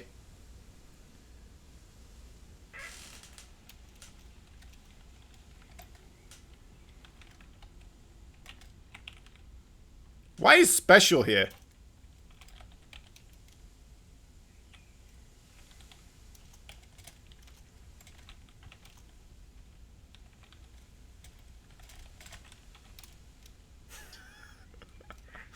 What is happening?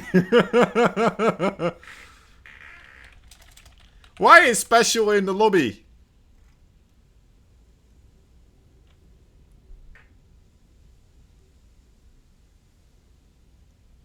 What is happening? What just happened? What just happened? What? Special just came in here and he said, Big Massa, did you ask your girlfriend? Massa said yes. And Special was like, what did she say? And he was like, she just said, That was it. I'm so confused. Alright. Alright, anyway.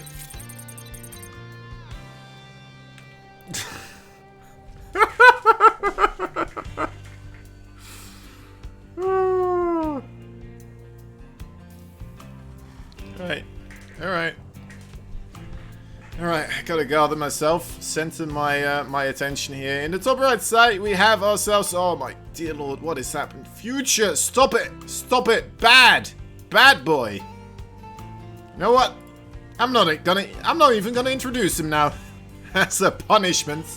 We're just gonna take our time introducing this beautiful man right here in the top right side. Hasn't done a single proxy yet on stream. What a guy, what a man with a plan. Anyway, he's the Blue Terran right here, the Canadian, South Korean, asking his girlfriend things for Special as well. What a man. That shows that he has, you know what, not only a dedication to StarCraft 2, but overall to friendship as well. What more can you ask for from a man like this? Spectacular. He is, of course, the one and only Massa the Magnificent. And this guy over here. Alright.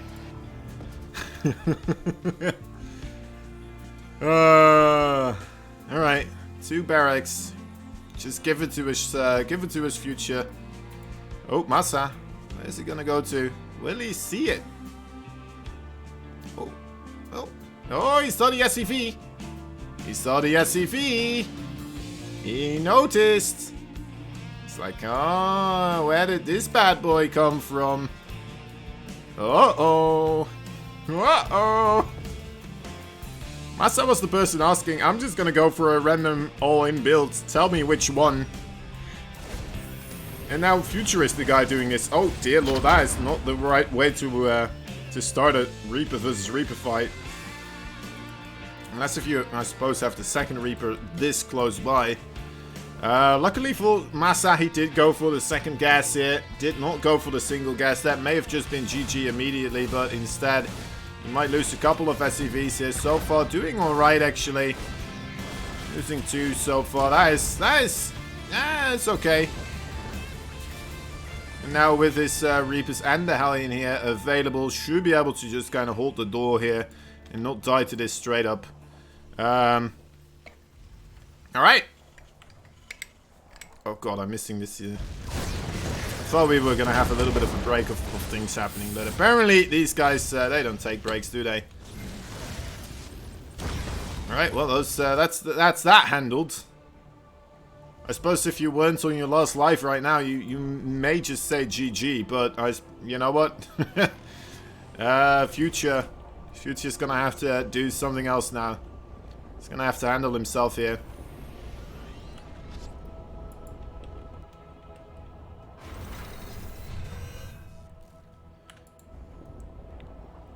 Does anyone else want to ask Massa if he wants to ask his girlfriend for something? For them? I mean, we're here now. I could ask you to ask his girlfriend for something. For someone else. And maybe she'll say,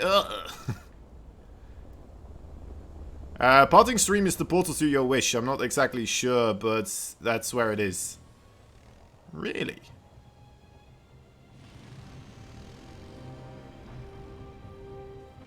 Is that the wish of Shazam? Wishing he could ask his girlfriend things for Special? I think we're just gonna have this series end here, guys. There's so much stuff here for Massa. Right now available. There we go. Okay, with the medevac as well. Nice Reaper nade so far, but I mean, look at the supply overall. Oh, the Cyclone is out though. The Cyclone. Come on, Cyclone. Show your prowess. Show how great you are. Why you are the best unit in the early TVT matchup. So many workers dying though. It's so many. GG is called. Massa takes it. Ask the girlfriend if she can find me a girl. That's a weak question, Gacha. That is a weak question. It might be the question that Special asked as well. I'm not completely certain, but I feel like we need to investigate. I need to read more into this. Oh, actually there was more to the conversation. So after she said, he said her friends are all married. So it was probably what Special was asking as well. It's funny that he just jumps into a lobby and he asks it in the lobby instead of like sending a whisper or like a DM on Discord or something else, you know? Special beating you too, that's right. What's going to be the next match? Suzanne. What will be the next match? Paco Mike versus Vindicta still going on? No, actually it isn't. Vindicta did win that one. So Starkiller versus Uzi Koti is still happening, it looks like. Art versus the winner. Yeah, alright. We'll wait for that one and then we'll jump into that, and then there's let's see. So that will be a best of 1. Then we have 2 best of 3s remaining, and then the best of 5 finals.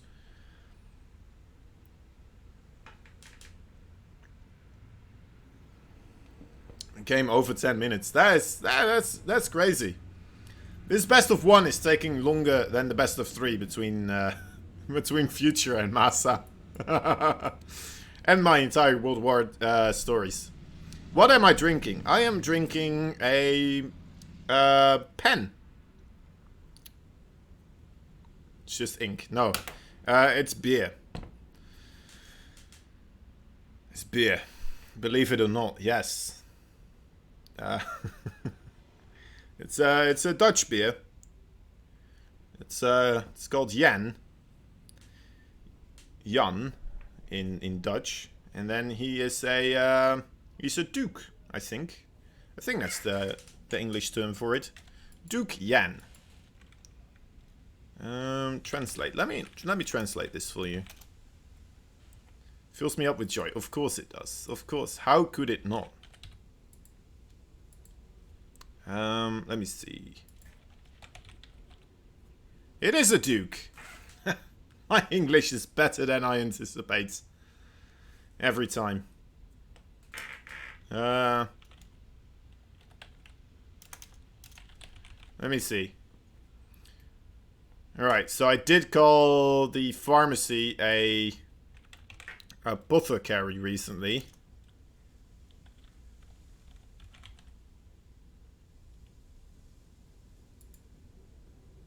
Which is the same thing. Alright, my English is pretty good. Interesting. What are you drinking, Gacha? We're just gonna have to wait here, unfortunately.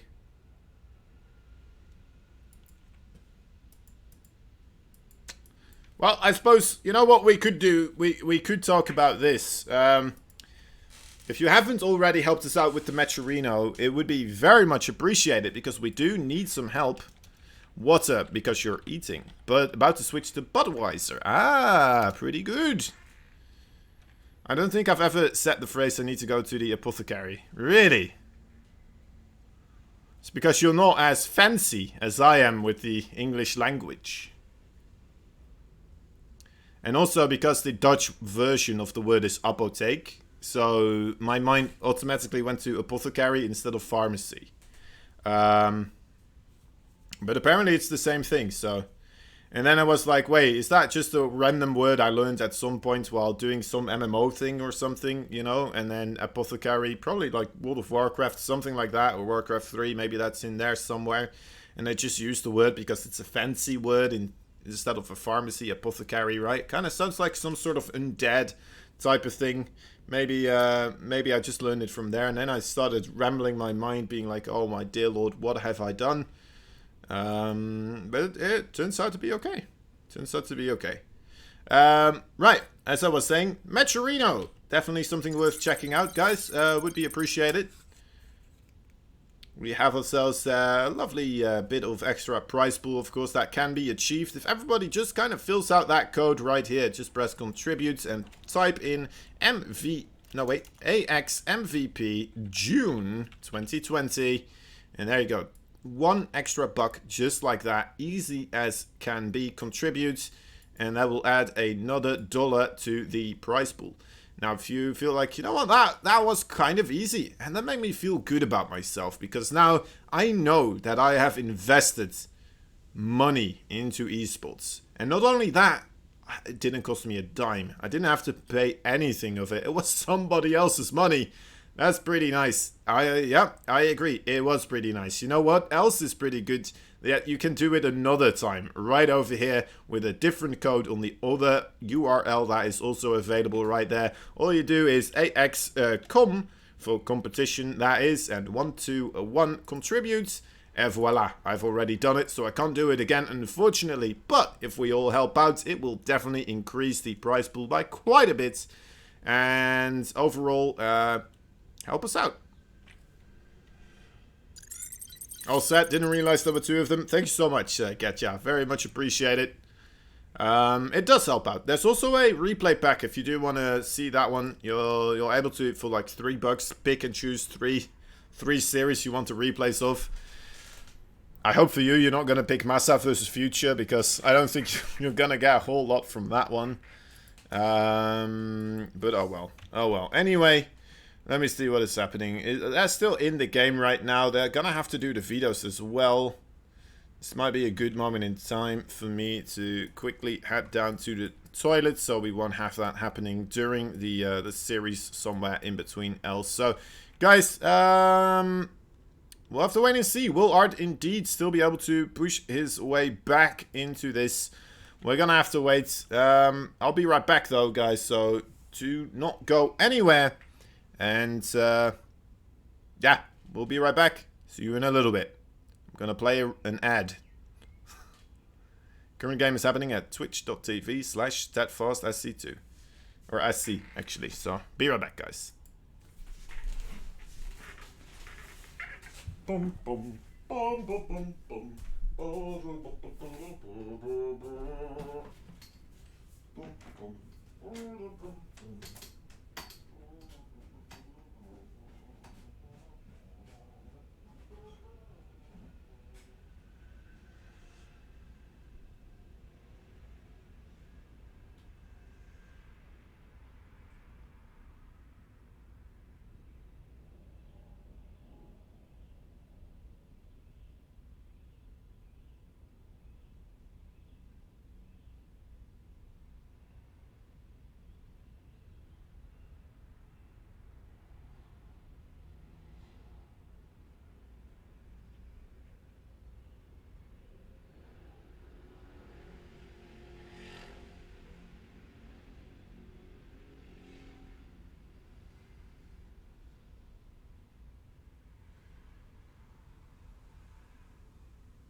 Hey. Hello. I'm back again to talk to you. and drive my chair over a bag filled with bottles of beer. Alright. Alright. We're still waiting for this game to kind of continue onwards. Let me take a look as well. We're gonna piggyback a little bit here off of StatFast and see what's up. We have exciting news for There you. is a ad. That is unfortunate. That is unfortunate.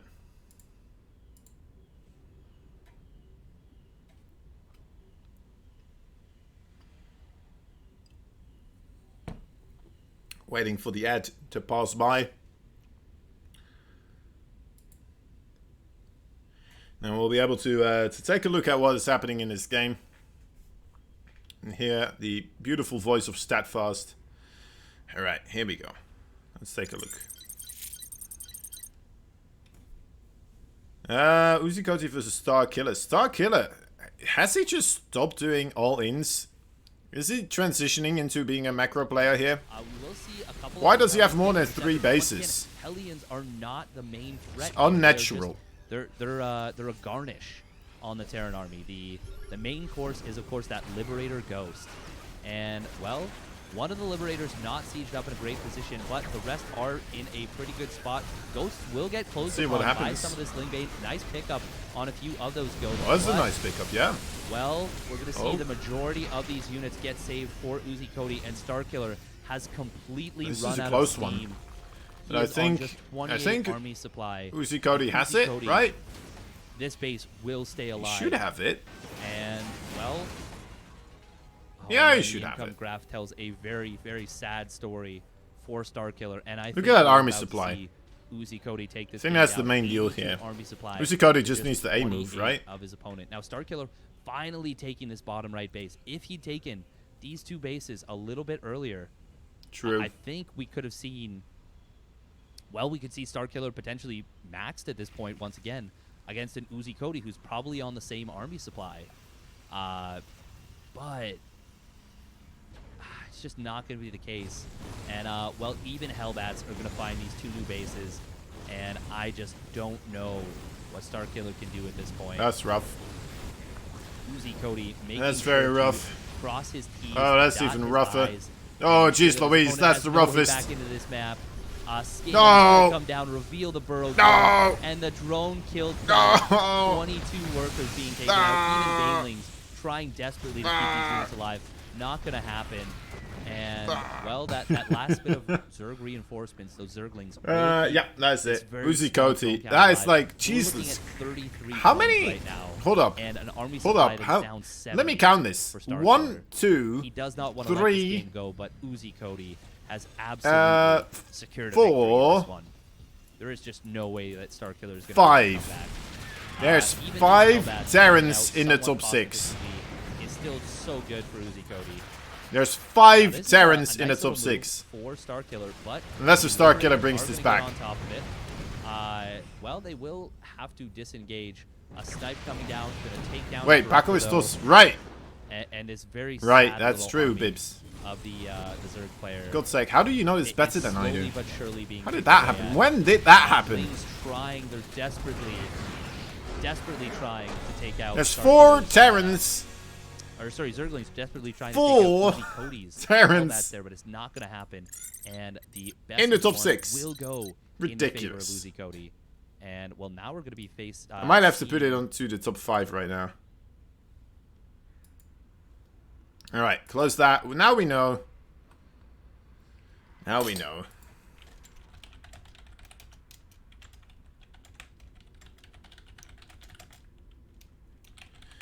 Do, do, do, do, do.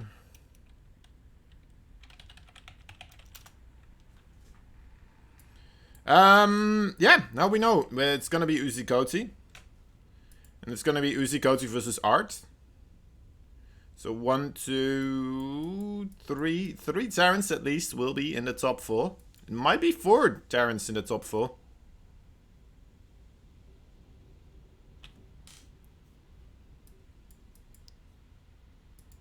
We'll have to wait and see. Um.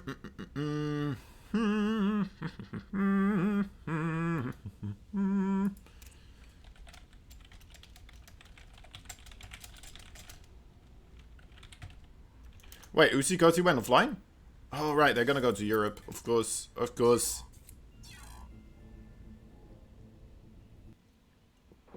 Will be played on Europe here.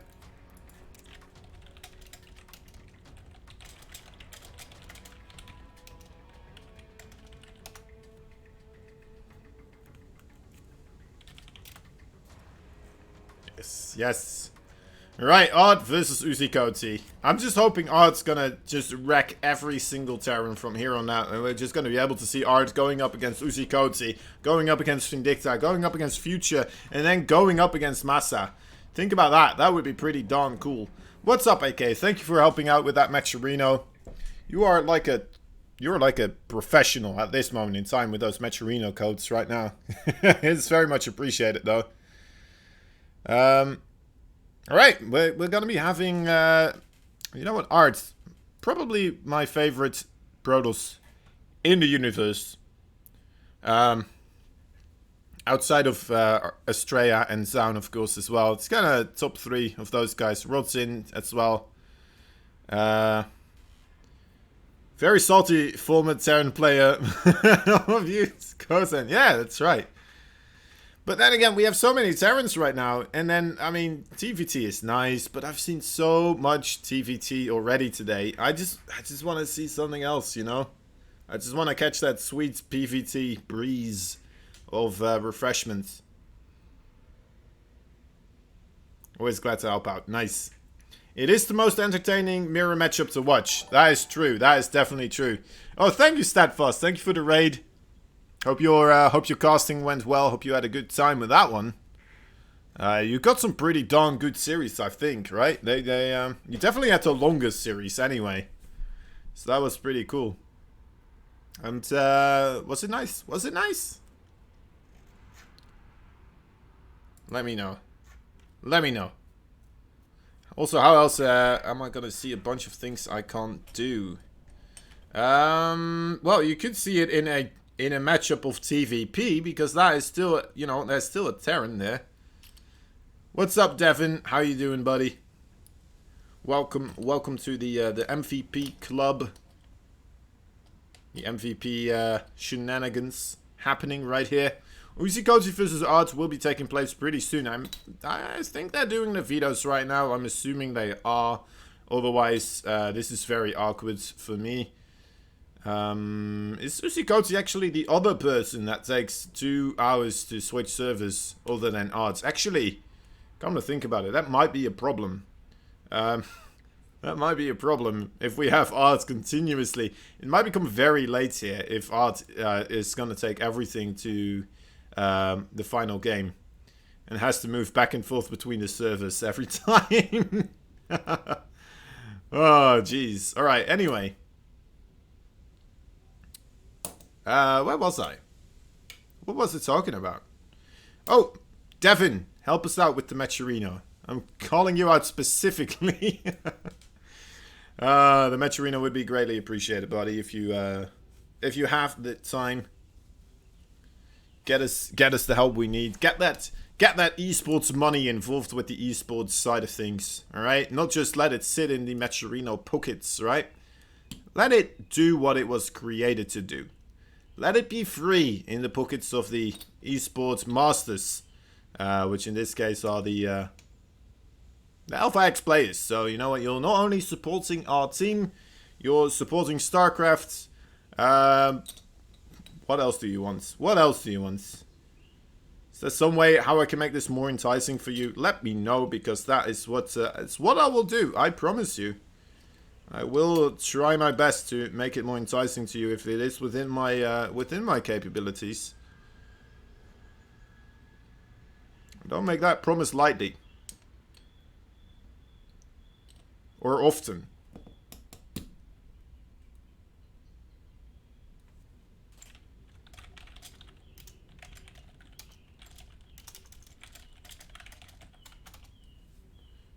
See if Art already found him here. Done, my man. Awesome, Devin. Thank you so much, dude.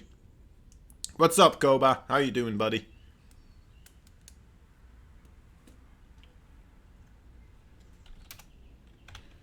Okay, okay. Looks like Art did find him. That is nice.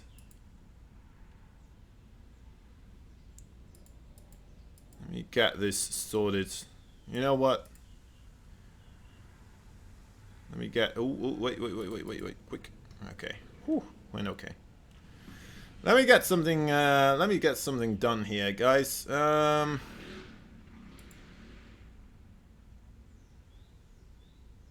we go. Pause this. And just as a little bit of a celebratory thing as we're waiting for these guys anyway. How do I do this again? There we go. There we go. Let's see. Let's see. Gifting subs. How does this work again? I mean, #1 spot is right there available. All I gotta do is do this right here. How many? How many? Do I feel generous today? Yeah, sure. Screw it. Alright, good luck, everyone. Good luck. Good luck. Getcha. There you go. Getcha's here. AK as well. Look at that. Baby Marine, Rushy. I'm happy with those guys. Alright, that's awesome. That is awesome. Alright, cool. Cool. Nice. This feels good. Feels good. Oh. The sub count still needs to be updated. I think that's added 5 subs, right? It must be. Should not have done that. Were you about to sub yourself, AK? That's okay. You can gift a sub as well, and then you know what? It will even out. There we go. It puts us up back on that overall sub thing, though. I got a little bit sad because recently I've just been lowering the sub counts, which is just like, doesn't feel good, you know. Overall, doesn't feel as good. So, there's the updates. Yeah, I do the update on stream myself. I'm talking about the update on the, well, you can't see it, but it's on the overall login page after you've logged in on the profile. Alright, anyway, guys, we have things started right here in the first game of this best of 1. It's all we're gonna get right now.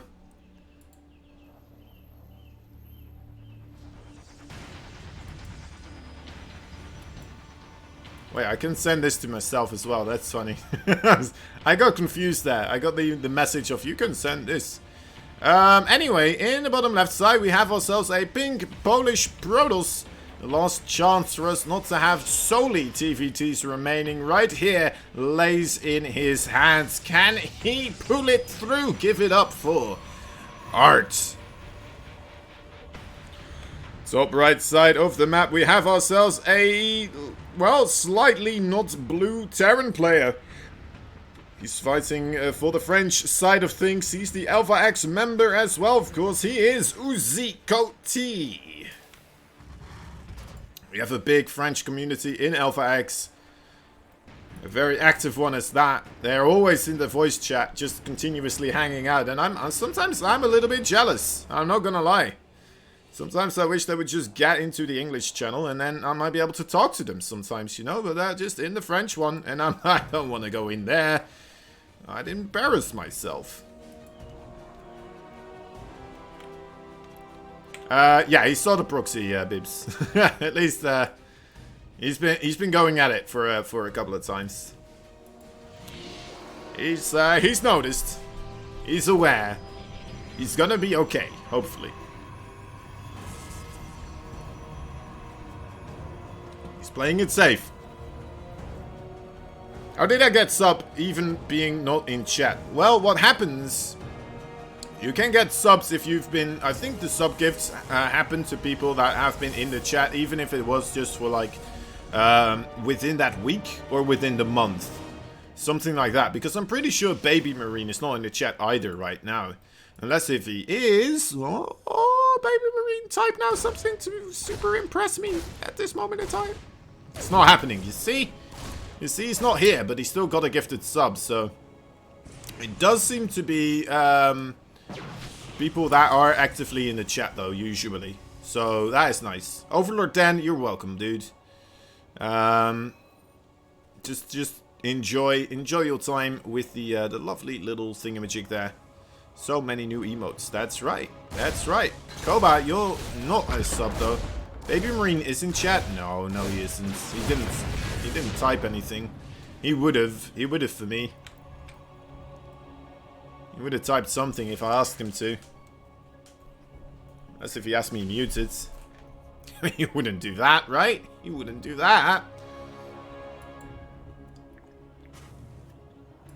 So he's probably just like doing something else entirely. What's happening over here? This is something you don't see every day. A probe and a zealot. Randomly just inside of this mineral line. Hitting things up. Destroying SCVs. Causing a ruckus. 5 SCVs dying so far. Might get a 6th as well. Jeez Louise. Overlord Dan, you're one of the first people that actually got subbed without being followed. That is funny. Thank you for the follow though. Very much appreciate that. Interesting.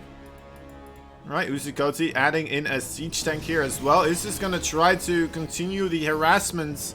And I think he has to after the SCV losses he took from the single zealot there. Art though. Oh, sorry, excuse me. That was a funny one. Anyway, Art moving into the War Prism here, continuing onwards with his own aggression. Will it be a bit too much now without him having the forces at home? Let's hope it won't be. Watch out for that siege tank. Alright, in it comes. There's the 2 Stalkers right now. He's going to try to warp in here as well. That might be extremely too much. The Reaper's still continuing onwards. Need to be careful for this Immortal, of course. Immortals do pretty darn good against most of the units here. Look at that. Hardly lost any shields. The 2 Stalkers now forcing all the SCVs across the map. And it looks like this will be indeed a Art victory. I am cursed, guys. Every time I get these players, the match ends very quickly. It ends extremely quickly, and once again it's happening right here. Alright, final push. The conga line of SCVs comes in. The siege tank's still in a pretty reasonable position. Did stop the production of 1 gateway, so... You know what, Art a little bit slow. Also, he supply blocks right now. Another tiny thing that is kind of going into the favor for Uzikoti here. But will it be enough? As we do still have that Immortal, a shield battery, and a reasonable amount of gateway forces to accompany them. Right, already a 2nd cybernetic score. Look at how quick he was with making a 2nd cyber core. He's like, alright, I'll lose it. That's fine. No problem. I'm willing to sacrifice this.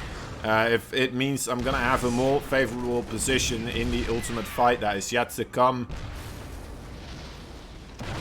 In he comes, and yeah, there it is. GG. Art takes it as that's the best of 1 going into his favor.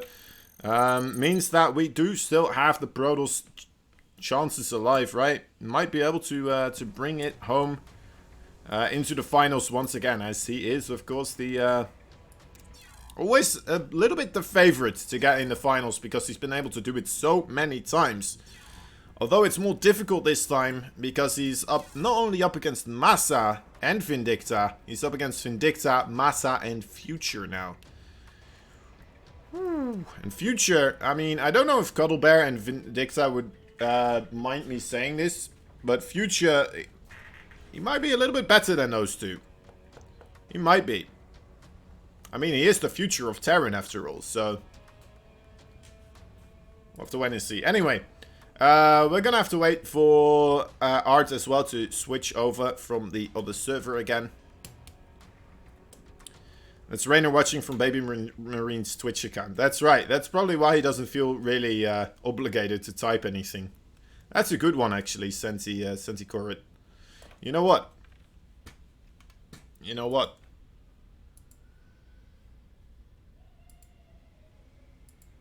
You know what?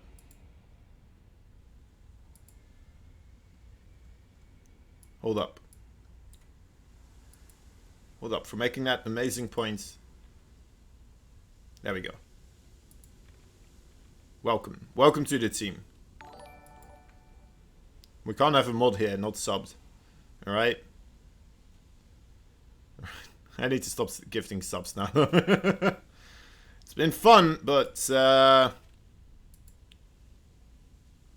nice. That's nice. Alright, so what else? What else are we up to? What was going to be the next one? It's Vindicta, right? Vindicta is going to be the first challenger here for Art. It is the best of 3. It's a rough one. Let's see if he will be able to pass on through the first Terran challenger. We'll have to wait. We'll have to wait and see. You're welcome, Senti.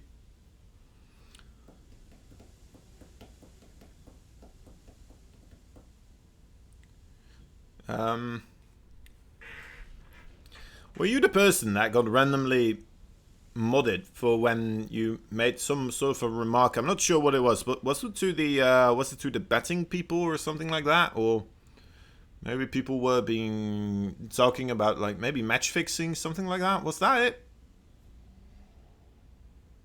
Am I coming up with something just random right here on the spot? I might be wrong. I might be wrong on that one. Anyway, you're very welcome.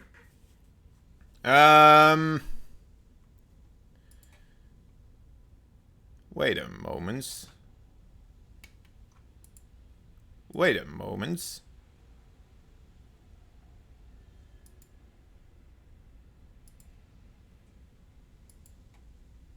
Screw it. Screw it. I can't help myself.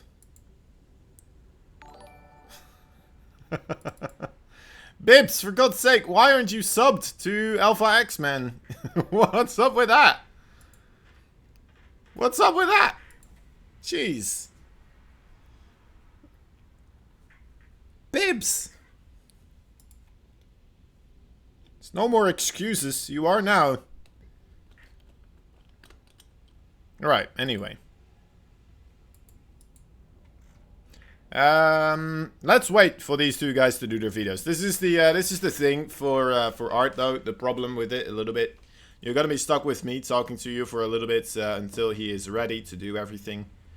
For those of you who are new to the MVP Cup or Art overall as a person, well, not as a person, as his PC, it takes him a long time to boot up StarCraft overall. StarCraft 2 runs perfectly fine for him for some reason, but it's just a booting up process.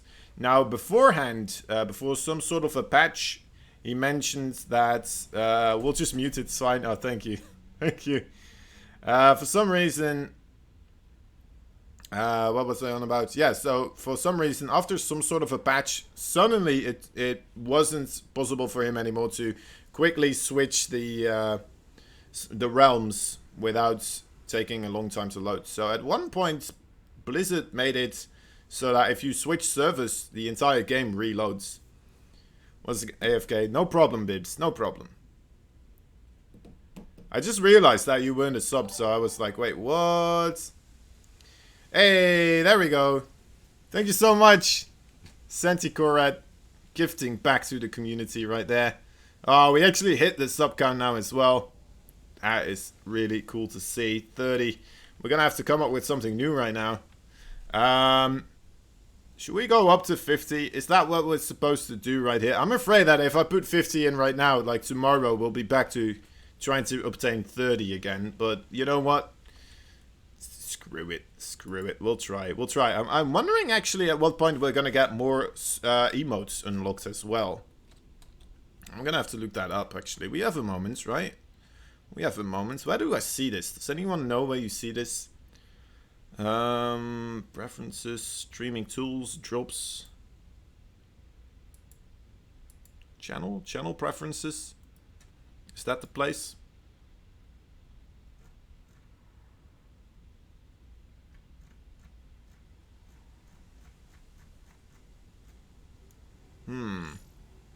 I don't think so. I don't think it's there. Role activity, role channel summary, stream summary, no. Moderation? No. Maybe it is drops. No, okay. Streaming tools. No. Yeah, I don't know where it is.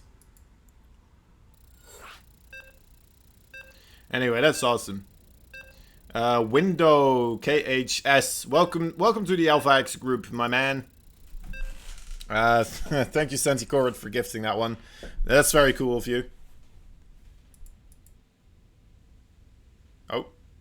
Okay, we're loading up.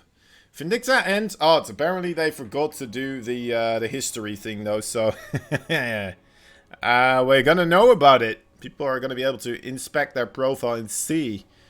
Oh, how embarrassing. I'm not sure why pro players actually do it. I think it is partly to hide build orders, to make it more difficult for build orders to be discovered. Oh well. Here we go. Here we go. Another best of 3 in the bottom left side. Oh my god, it's happening! It's happening! We got a hype train! We got a hype train! What in the world? Is this the first time? Jeez Louise, that's ridiculous. Sniper, what's up, my man? Welcome back. 16 months! The 16th month coming back with us for a 2nd month in a row right now as well. That's nuts, dude. Thank you so much. You're a great person. Another gifted sub. Oh my god, guys, this is getting crazy. All right, that's so cool. I very much appreciate it. In the bottom left side, we have ourselves a red Terran fighting for the US of A. And of course, Mexico as well. He is Vindicta, the first Terran opponent potentially for the lone pink Polish Protoss. The only non-Terran remaining in the MVP Cup today, right here in the bottom right side. He is Art. Playing it safe, playing it cool, trying to scout out what Vindicta is up to. And now just gonna go for that Nexus before the Cyber Core, as is per usual. And this gives me a moment of time actually to update that that goal of the subs. There we go. Man, this feels good. Feels good. All right. Anyway, that's awesome. That's really cool, guys. You guys are making me you're making me very happy here. What else? What else is happening? Cybercore. That's right. That's right. You've seen the Cybercore already. Well, wait until it's finished up, my man. It's gonna look even better. There it is. Blammo. Just like that. Kyan Daddy, thank you for the follow as well. I appreciate it.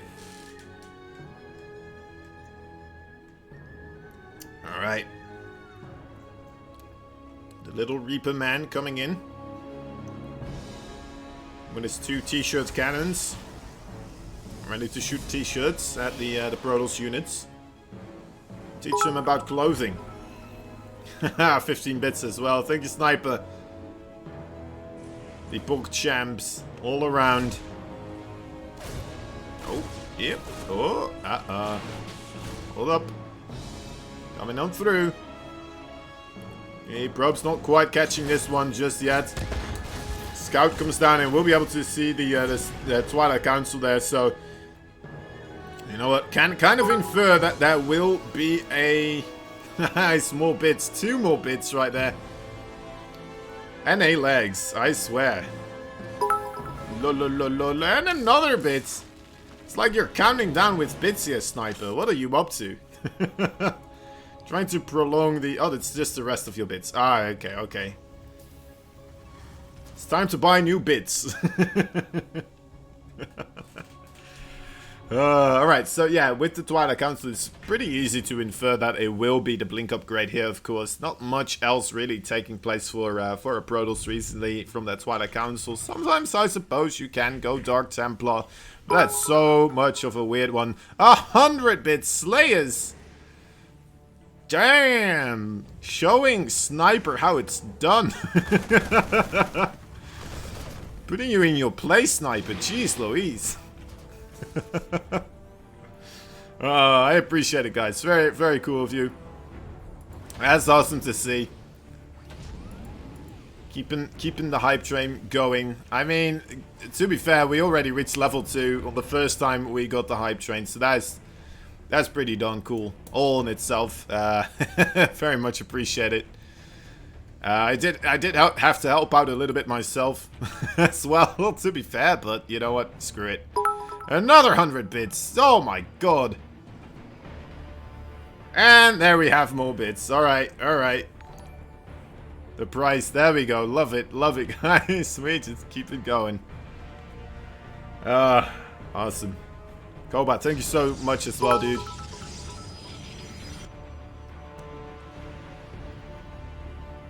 Now, the Widowmine drop, as is what we're all here for, right? It is that Widowmine drop. It did get spotted by Art. It looks like he will have his Stalkers in position, as Blink available already as well.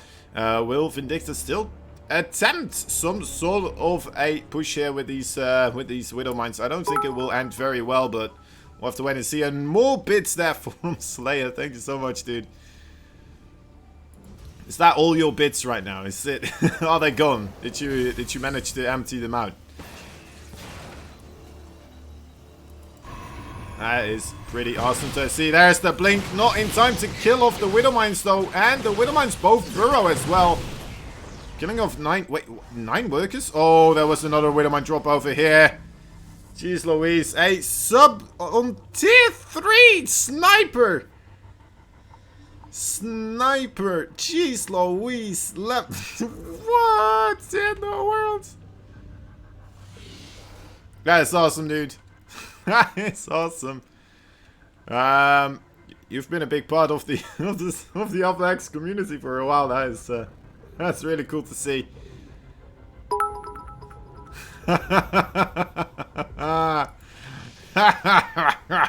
All I can do is laugh maniacally now. There's not much else that can really show my gratitude anymore. Oh, dude, that's so cool. Just keeps happening. Oof, oof, oof, oof. Well, alright. He did get 9 kills with this one, but it did get killed off now. Recall taking place as well as Vindicta is trying to come in here into this natural base. What did you start? I think you started the age of actual financial gain for the Alpha X team is what you did. Except for you, though. You're losing money here. Almost at level... We're already at level 3. We're already at level 3. It's level 4 we're gonna get if we do keep going like this. I don't know if you still want to... Let's get level 4. That's right. Man. Another Widowmine drop here. At least I'm not missing this one. Neither did Art, but you know what? A little bit too late still with the pool of the workers there. Still losing 4 of them in total. Let's max it out. I don't think there is a max level for the hype train. I've never seen it happen before. Slayers, another sub coming in. There we go. Level 4 on that sub train. Or the hype train, I should say. Jeez Louise, man. These guys deserve a bit more attention from me, but you know what? I think we're all okay with me being this excited about this, though, right? As well at the same time. All right. Now, what? Okay. Well, Widowmine over here. 12 workers gone, just like a fart in the wind. Immediately evaporates. That's also pretty nuts. Oh man, that is awesome, guys. Thank you so much for all this support.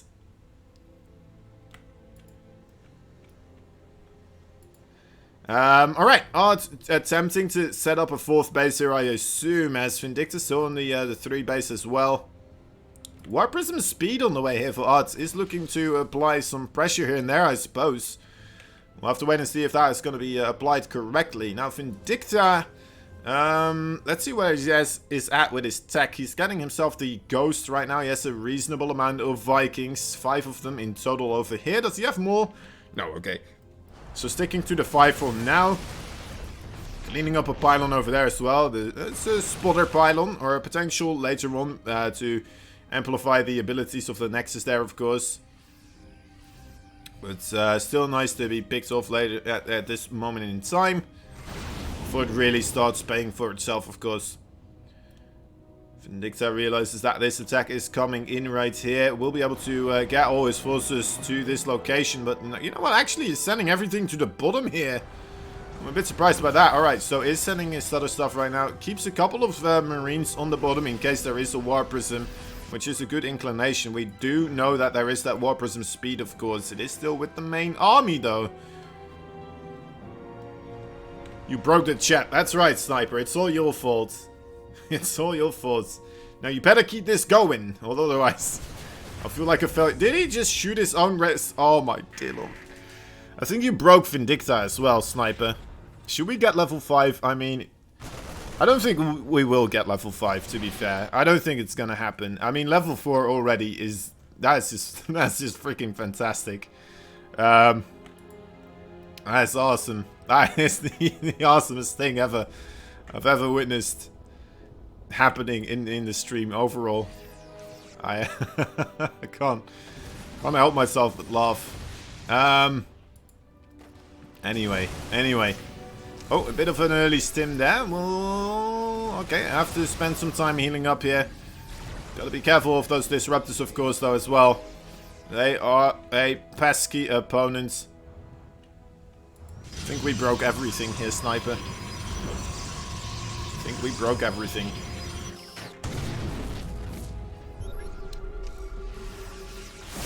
Alright, in comes another stim. Massive EMPs as well. Landing disruptor shot completely whiffed there. How many disruptors are still left? I think there's just a single one. Getting a single sniper. Or the ghost, I should say. You know what? That's just a tribute to you right now, Sniper. I'm gonna call the ghost snipers. Alright, in they come. This is a big ball of Marauders. Very hefty. The Vikings now as well joining in too. So we'll be able to pick off those low HP Colossi if he does get on top of this. A couple more Disruptors joining in the fray. 3 of them in total right now. The Marauders rather clumped up. Need to be careful. Great split though from Vindicta. We'll be able to negate most of the damage there. And will he let these Colossi live for now? They are starting to regenerate that shield, especially in that shield gen, of course. But then again, healing up your bio units as well is very useful too. 1,000-bit Slayer! For God's sake, man! Jeez Louise, that is amazing to see. Some true support coming on through right here. Oh my dear lord, it looks like Vindicta will be losing this fight though. Those disruptors just moving forward. It's not going to be able to get targeted down because there's just nothing here. More cheers coming on in. Slayer full 100 more bits. That is ridiculous. How many bits can a man have? Bibbs, get your act together. You're a moderator in the chat. You're not allowed to talk about balance here. We had 34 workers get killed somehow, some way. I am not paying attention anymore. It must have been something. It was probably this one Widowmine with the 2 kills. No, it wasn't him. We achieved another hype train. No, wait, we didn't. It stopped. It stopped. Alright, we can calm down now. We can... Wait, can we... Did we reach... Okay, yeah, we did reach the end. Oh, thank God. That was crazy, man. I can focus on the game again. Alright. Disruptors, they're just really good, alright? It's just not... The thing is, the Colossi, they have to counter, which is the Viking. The High Templar, they have to counter, which is the Ghost. Disruptors, the counter to Disruptors is basically just... don't get hit by them. Dodge them. Dodge them as quickly as you can. Split and micro like the winds of August, because you need to be well, as quick as summer rain. Making no sense anymore. Regardless of all of that though, We do have a bunch of bases here being made by Art. He is on 1, 2, 3, 4, 5 bases right now. Vindicta on the 4. He's taking complete control of the bottom side of the base of the map here. We'll pick up his stuff again. Okay, just keeps one Marauder here. That's fine. Just don't want to lose the Medivacs right now. So good job there. Oh boy, might still be in a bit of trouble here. Medivacs. Okay. So has the low HP Medivac unloaded. I like that actually. Pretty good choice there for Vindicta. Art, does he see this force moving through? Yes, he does. He's going to try to take the initiative here. Moving towards this place. There is the Disruptors. They don't have the Disruptor range just quite yet. That definitely helps out against those... wait, Liberators. He doesn't have the Liberator range just quite yet. That definitely helps out against those Disruptors. We'll have to wait and see if this is going to be enough. Next time. Next time we will get there. Honestly, if there's... we have 2 Slayers in the chat, we will get to level 25. I swear to you. That was ridiculous, dude. Thank you so much for helping us out with the stream. And the team, of course, as well, that you're a part of.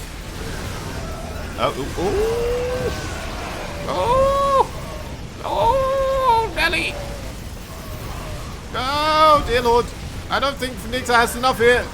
And Art definitely jumping right on this opportunity. There is still a planetary fortress. Is it going to be enough? No, it isn't actually. Reinforcements for Vindicta coming on in.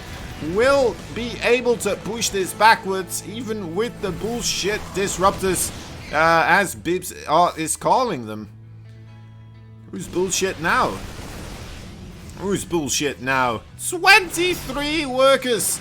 23 workers go down during that fight. 2 Disruptors there doing all the work there. Heavy carries indeed.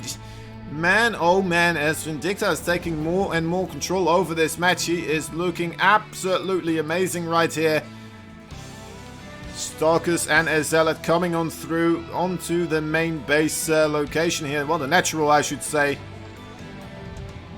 Let's take a look at what will happen in this main base of Art, though, as the drops are gonna come in hot right now. There is not that much remaining. 1 Disruptor, though, might be able to get a good connection. Let's wait and see that the Liberators right now do have the Liberator range, so that is definitely helping out here. Oh, can he target it down? Yes, he can. Will not take the damage there. Takes out all of those High Templars, though. The counterattack from Art does look like it has reached its end here. And perhaps Vindicta not having a scan for the Dark Templar. Losing 1 full Medivac, though, of the units. But still, again, once more killing of probes here with the Liberator. Doing absolutely wonderful harassment. Oh, needs to be careful. Another Medivac filled with units. Gonna get picked off, and that is a way that you can still lose this game here. Vindicta needs to be careful. Yes, he did kill off a... He killed 92 workers? Are you... What? What? How did that happen? 92 in a 17 minutes game. Alright, well, that just happened. Okay, Vindicta, he is still in a wonderful position. I mean, how can you not be after killing 92 workers? That is about 150% of the workers that Art has right now. But Art with his macro also on point here, continuously reimbursing his probe counts. Let's take a look at the income graph. Yes, it has got into the favor of Vindicta a couple of times, but continuously Art equalizing this out. He's taking the top left base right now. Doesn't have much else. Might, you know, could take that base as well. Taking full control of the top side of the map here. Ooh, take care. Okay, doesn't lose the Liberator there. That's nice as well. Vindicta having a large portion of his army still on the bottom side of this map. But will siege up a wonderful position here with these Liberators and denies all the mining on this 5th base of Art.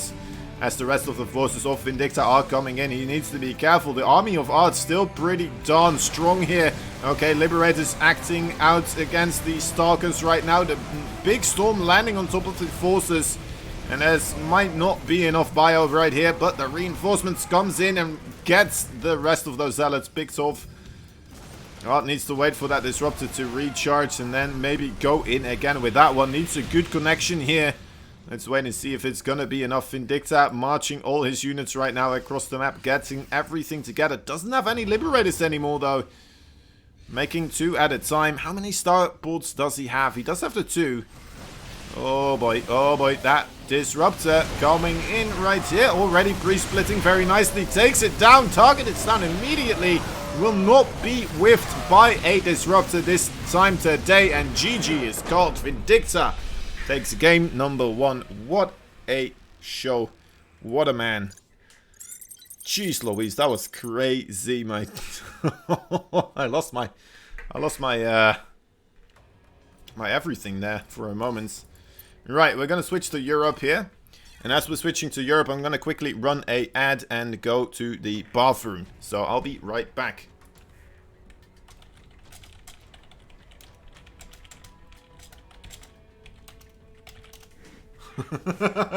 Baron.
There we go.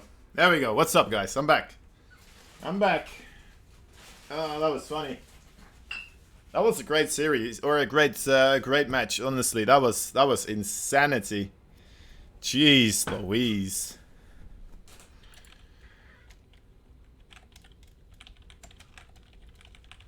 What was kind of funny was that me and Vindicta both whispered each other at the same time. BRB, going to the toilet. Like at the exact same time, we were both like, alright, time for a bathroom break. Sorry for breaking chat. I think that's inexcusable, Sniper. I think that is inexcusable. But I still love you for it.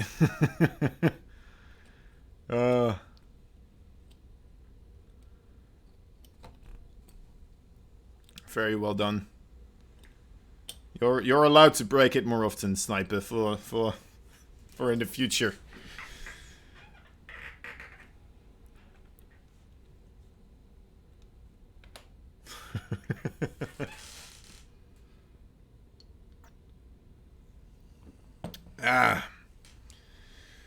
Right, and we came back in time. Art is coming online right now. We're gonna have to wait to invite him as well, of course, as as is per usual.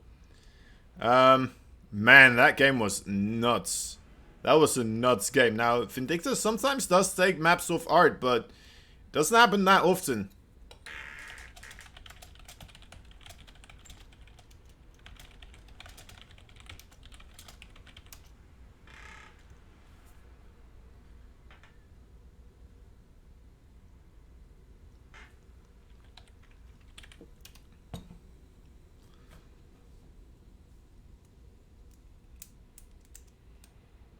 Right, let's see if he can do it again. It would be a shame, honestly, if Art does die right here, but honestly, if he has to die, I'm okay with it being at Vindicta's hands. It's So many times we've seen these two try and duke it out. Very often it was the finals in the MVP Cup. Art is a magnificent Polish Protoss. And, I mean, just overall, Vindicta, of course, a fantastic Terran as well, has been trying so long, so many times to beat Art in the MVP Cup, and I don't think I've seen it happen yet. I think the overall ranking of these two players, you know what, the overall matchup between these two, definitely in Vindicta's favor. Now, people have been saying it's the Terran patch right now. We'll have to wait and see if that is going to be coming true again once more in this best of 3 series here. Let's wait and see. Let's wait and see. Although that kind of takes away from Vindicta's achievements there. That was a very, very well played game. Continuous harassment, getting the damage dealt with those Liberators, with the Widowmine drops, up to a crazy degree of insanity. Alright, anyway. Here we are. Once again, another map. In the bottom left side, the man with 1 point on the board. 1 win away from victory and moving on through to this, the loser bracket semi-finals. He is the Blue Terran, the American. He is a Vindicta. He's a Vindicta. In the top right side, we have ourselves the pink Polish Protoss. Fighting for survival here. We'll need 2 wins on the board in a row. If anyone can do it, it is going to be this man. Have some faith for your one and only Art.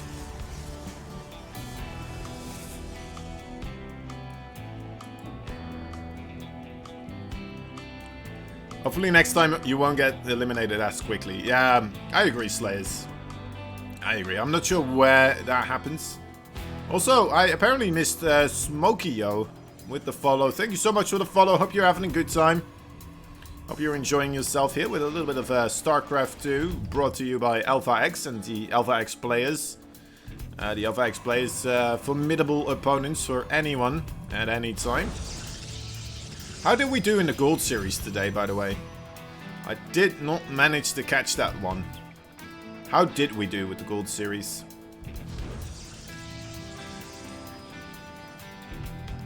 Bo, bo, boom. This is Cybercore. Gateway. Nexus. Trying to remind myself what all these buildings are called. Suppose we're just kind of waiting for something to happen here, unfortunately, as is per usual at the StarCraft 2 game. And then again, I suppose making it, you know, people start with like 20 workers, 2 bases, and like already a gateway barrack, stuff like that, would be a bit much, wouldn't it? It would be a bit too crazy. Would kind of ruin the game at that point. You need to have that moment where people do apply that early game pressure, or they go for the economy. And if both players go for the economy, you know what? Good on them. Good on them. That's what we're seeing right here. Art's going for the Twilight Council. The Blink most likely going to be picked here. Nice dodge on that nade there, actually. Jeez Louise. Calm you down, Art. I know we're on your server now, on the European server, but no need to showboat that much, right? And what is up with showboats? Why is everybody calling things a showboat? Is it really that bad to be a showboat? Is a showboat that much worse than a regular boat? And what other boats are we talking about? Oh, trying to block the Reaper there with the probe, but will not be able to do so. So gets the scout on the Blink there. Well, the Twilight Council. I suppose he kind of. He's assuming that it's going to be Blink because he has the 2 stocks, of course, as well. Makes the most amount of sense.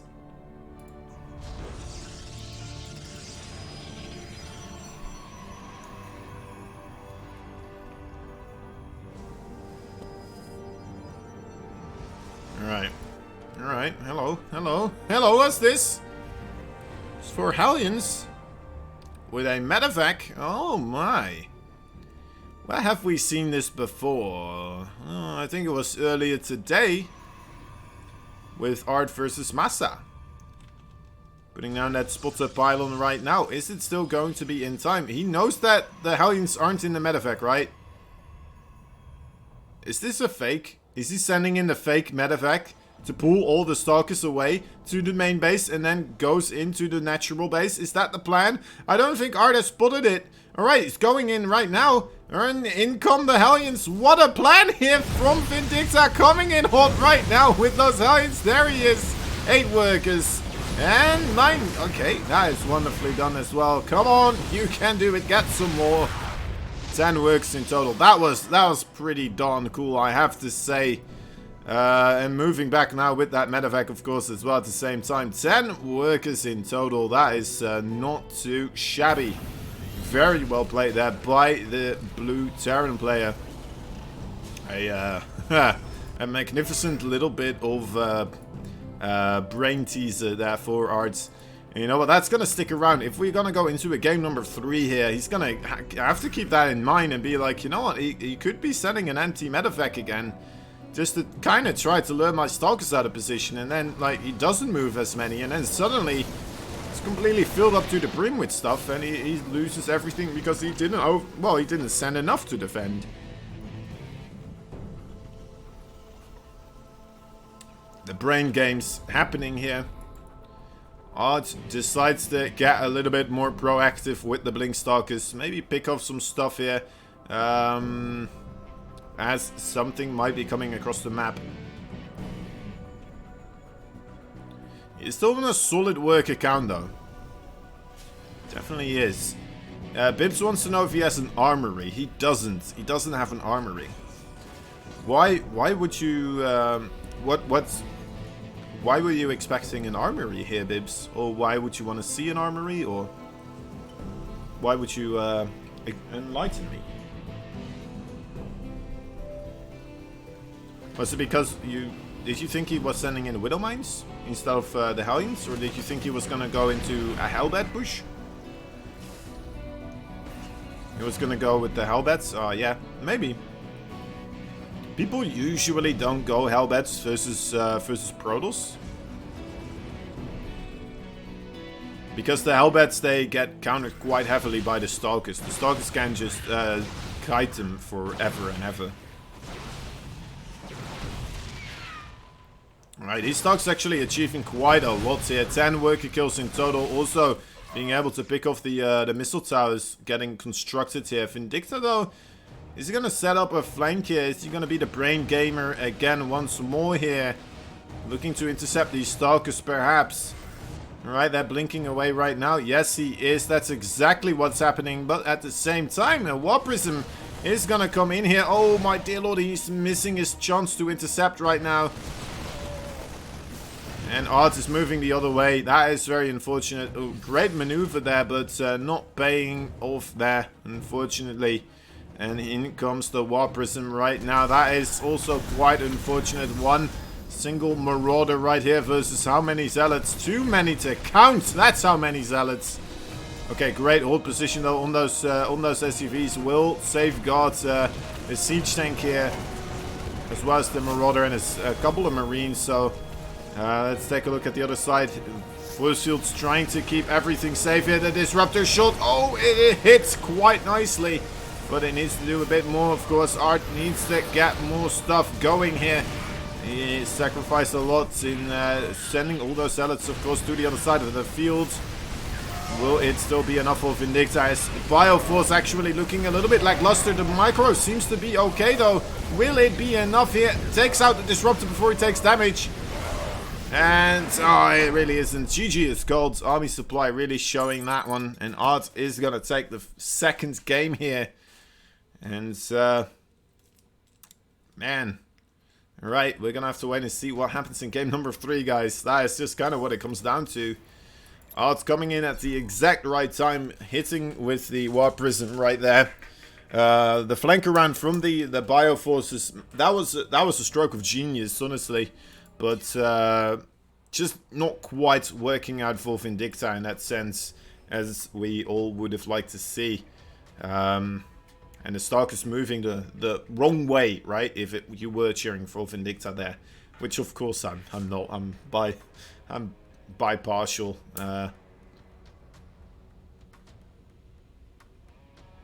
Impartial. I'm impartial. I'm bipartial. I like both sides. It's what I do.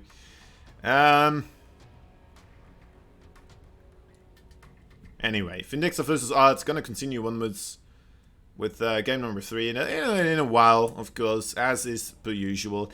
So, I guess this is another moment of time where we're just gonna be able to be like, alright, does anybody have any life problems or questions that we need to take into account? Anything we can discuss right here as we wait for our friend Art to change service. Anything here? Sniper with a Psyduck. You have a headache, Sniper? Is that the problem? Or is it a Pokemon related question that you have? Are you having problem with Pokemon? Are you playing too much Pokemon or too little Pokemon? It's a tight balance you need to walk to have a satisfying life, of course. I know myself as well. It's been a long time since I played a little bit of Pokemon myself. And there's so much of Pokemon to be achieved as well right now. Because, I don't know if you guys know about this, but there's all these different types of mods. So if you play the ROMs, you will be able to, like, play all sorts of adjusted things. So you're gonna be able to say, like, alright, I want to start off with this Pokemon, and I want to change all the levels, or I want to change all where everything spawns, things like this. It's pretty cool, actually. I might want to check into that and try some stuff out myself. AK is asking, why are they switching servers? Well, they're switching servers because Vindixa is from the American server and Art is on the European server. So, to make it fair, we start off on the American server on the east side. Yeah, on the east side. And then afterwards we go to Europe. And then after Europe, we go back to America. So, you know what? The overall latency people have playing the game is kind of minimized. US East is probably the best place for these players to play because Vindixa is from the West Coast, if I'm not mistaken.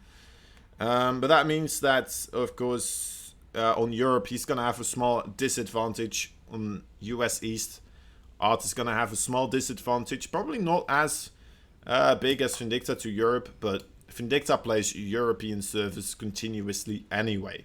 I think he plays more on the European server than the American server, because overall you're just going to have more continuous high-level games on EU.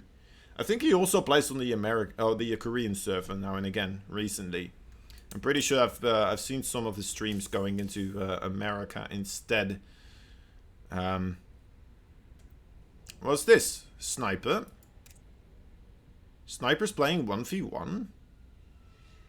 Why did you stop watching the stream, Sniper? Calling you out! It's okay, he showed enough support as we were going. Oh, alright, anyway.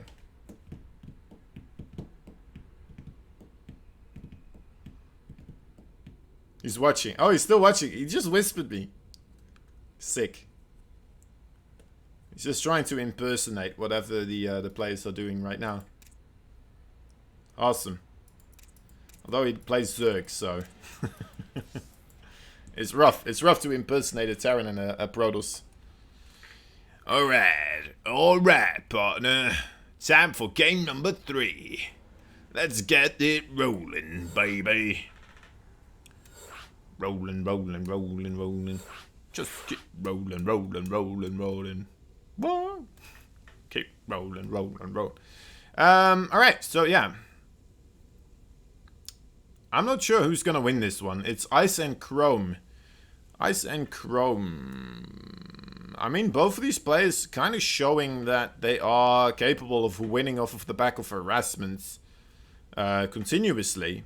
Some of the strong suit, though, for Vindixa, I would say, is that his multitasking is incredible. He's so incredibly quick that it is nuts. And I would assume that on a map like Ice and Chrome, Vindixa's gonna have a small advantage there, I want to say. But we'll have to wait and see. It's coming down to the final map here. AK asking how I am doing. I'm doing alright. I'm doing okay. I'm just, you know what, having a good time casting StarCraft 2. We still have this this match. Afterwards, Future is waiting for another best of 3. And then, of course, Massa is waiting for the best of 5. Whoever's going to be able to push on through the other best of 3. And we'll wait and see what's going to happen there. It's looking like both Future and Massa. I'm not sure if they're here in the chat. Massa or Future. Mr. Joe Schmo. Or Mr. Massa El Pasa. Is that the right? No, that's probably not a good thing to say. Anyway. Bibbs is going to go out on a limb in here and say Terran will win the MVP Cup this month. That is nuts. Hey, there's Future. What's up? What's up, my man? Just casually waiting.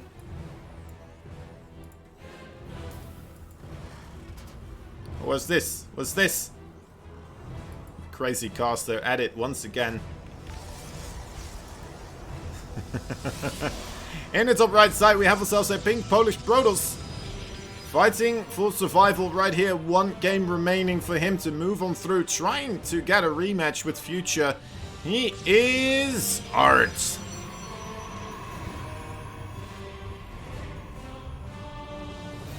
Bottom left side, we have ourselves a red Terran player. He is fighting for, well, also survival here.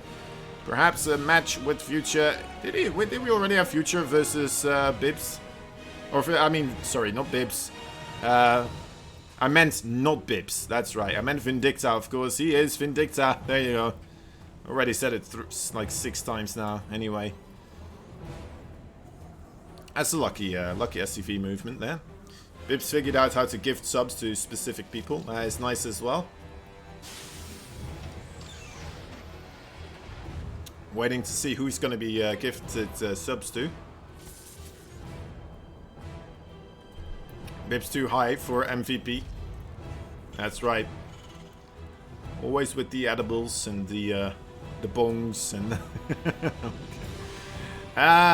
no, he's just too high on the ladder. Oh, Art, you cheeky fella. Mixing it up right now.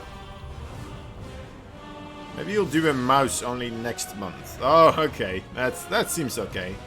I mean, if they still lose to you, then, I mean, that's just gonna be embarrassing.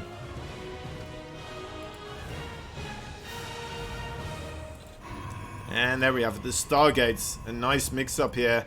Vindicta coming in again with the Reaper here. Will be able to get into the main base. I think he's gonna have a really good scout here. Not the greatest, actually. Not the greatest. Oh, might come around, though, and will come in again. Second adept, very far removed from being finished up here. So in he comes, and we'll be able to see... There's nothing here. Where's that second pylon, sir? Now we can kind of start putting the puzzle pieces together. That something is off. Something is being proxied on the map. Still has that Reaper alive, actually. I don't think he was expecting it to be. Seeing how he was standing still there for a moment. Oh, might want to... Oh, got a little bit greedy trying to get the... thing. Zaun doesn't play MVP Cup. Yeah, to be fair, if Zaun was playing right now, it would be 6 PM. It would be 6 PM for him.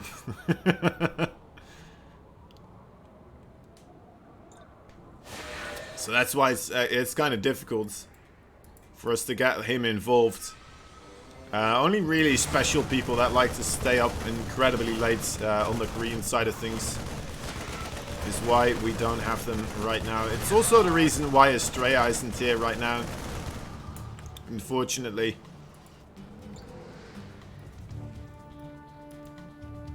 Wait, did he not go for an Oracle? He went for a Phoenix. He's still going for more and more Phoenix here.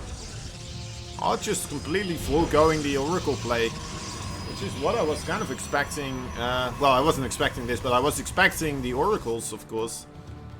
Which is why I'm sounding this surprised. Which is why I'm making such a big deal about this.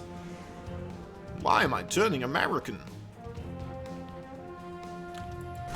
Hey, the drop finds the Stargates here. We'll be able to kill off the pylon and stop further Phoenix production. So only 2 Phoenix coming out of that one. That's a pretty nice deal there for Vindicta. You know what? Yeah, not even enough Phoenixes now to kill off the small amount of Marines here with a single medevac. That's embarrassing since they are supposed to stop drops. Look at them. Look at them in the shame. Shame on you. Not being strong enough to kill a couple of Marines and a medevac. Alright, I'm pretty sure they felt that deep within their bones. Third base coming down for Art here. With a Robotics Bay on the way, as well as a Twilight Count. Wait, did he?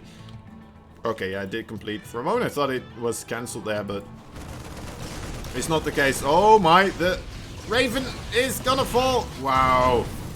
That's pretty nuts.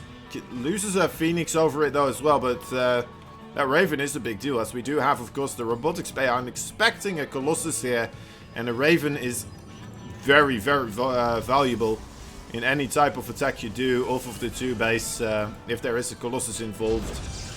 And that's exactly what we're seeing right now. So no interference matrix will be hitting that bad boy.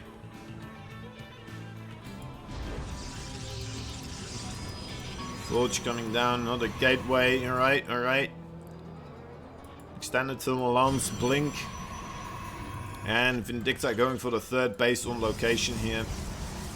Regularly timed. I will expect still a move out though.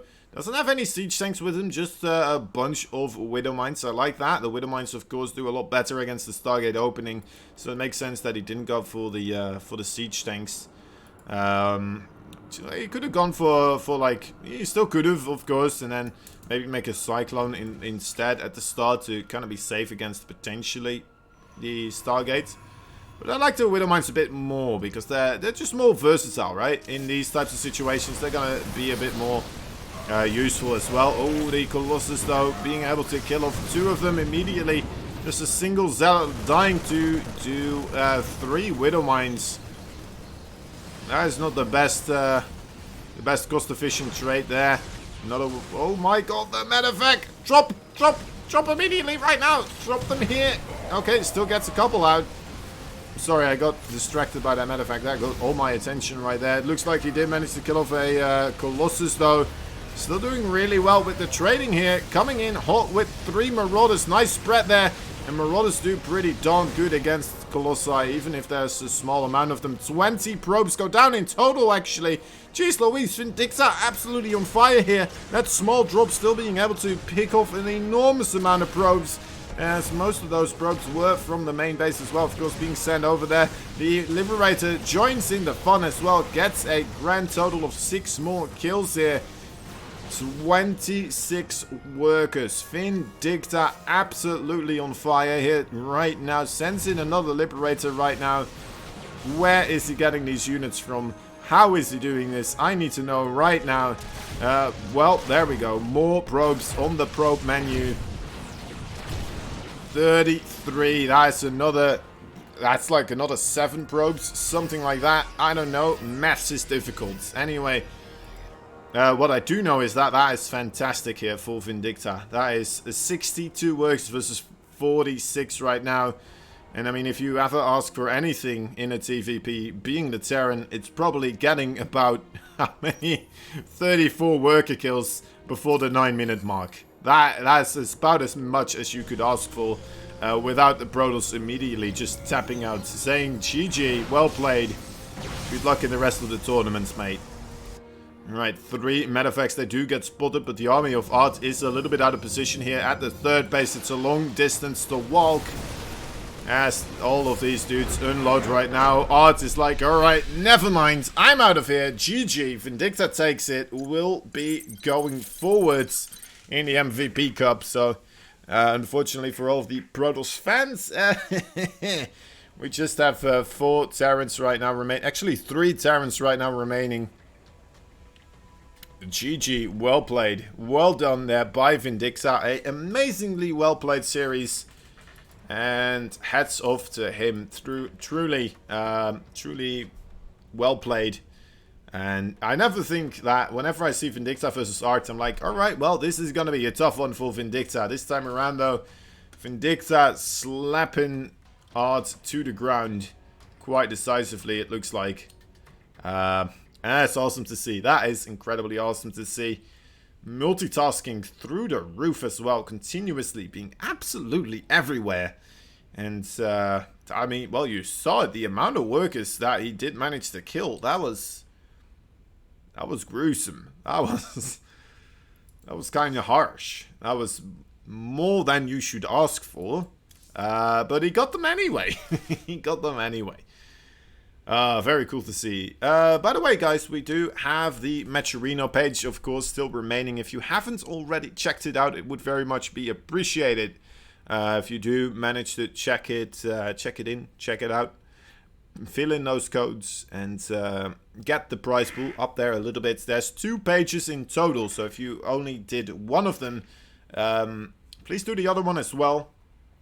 It would be a great help to the overall tournament's prize pool. Alright, Vindicta versus Future will be our next one. Let me run a quick ad as we're waiting for that best of 3 to start. Be right back, guys. Be right back.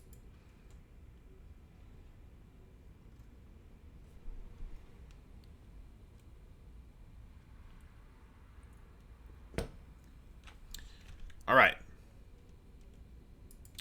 Maybe I should do another sponsor shout out as well. Let's just do it. Screw it. Let's do another Lenovo.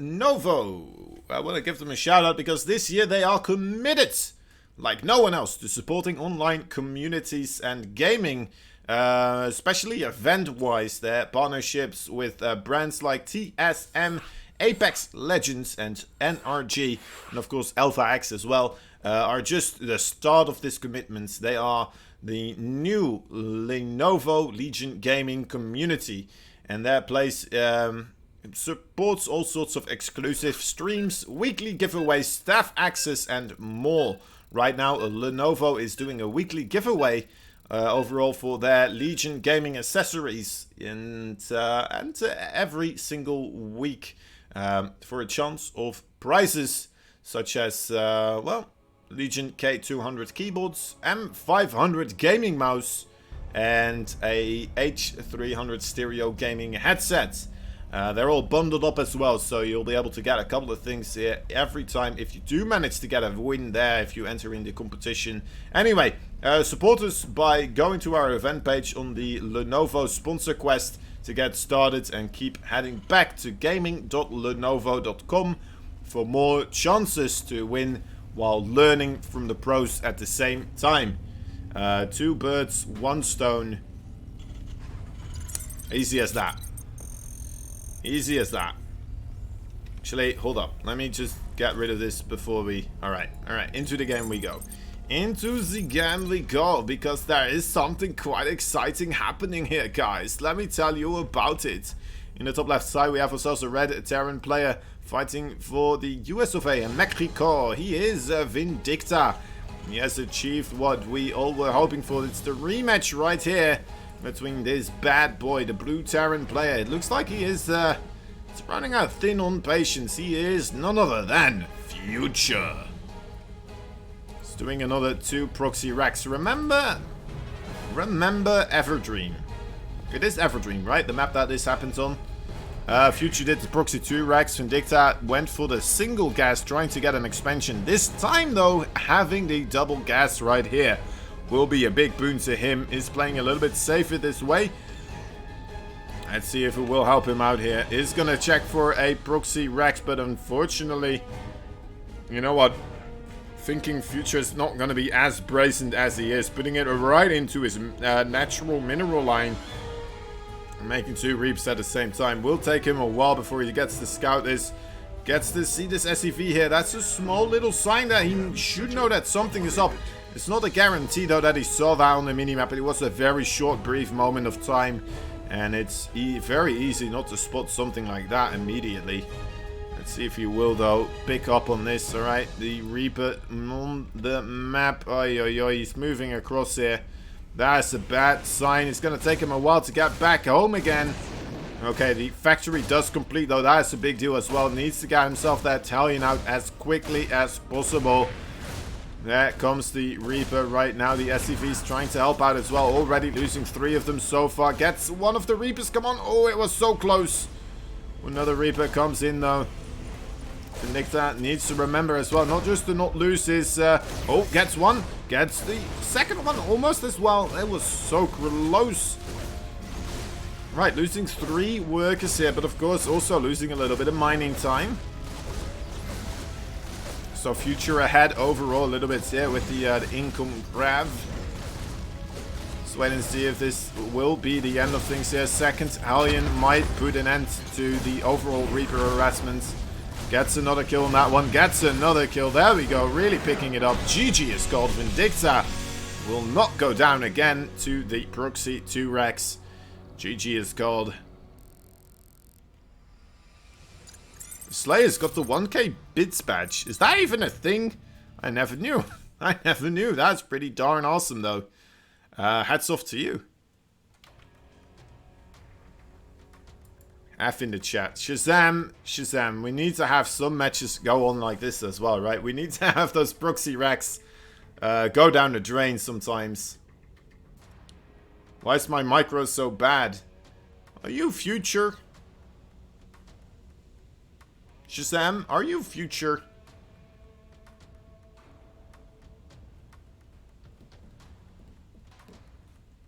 Or is it just that you usually die to this type of thing? It's because you can't hit the right keys. I see. You would love to be future. Well, wouldn't you rather be a Zerg player, though?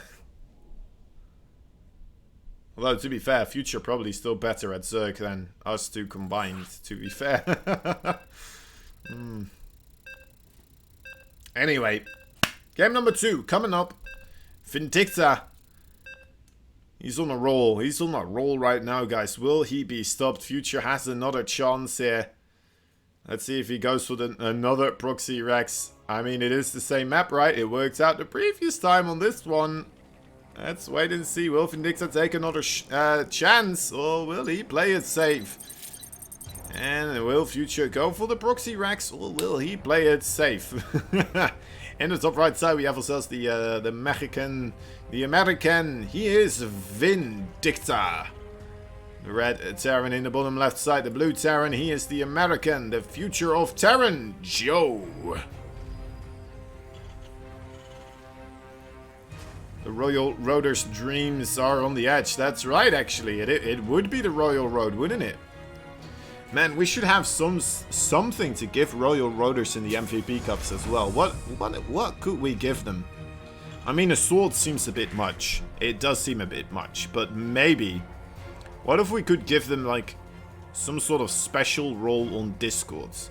Or what if we could give them some sort of special thing?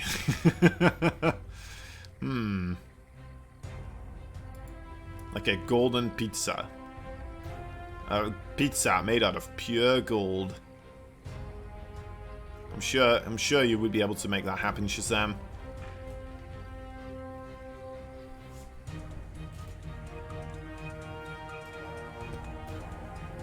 Ah. Aha. They're both playing it safe.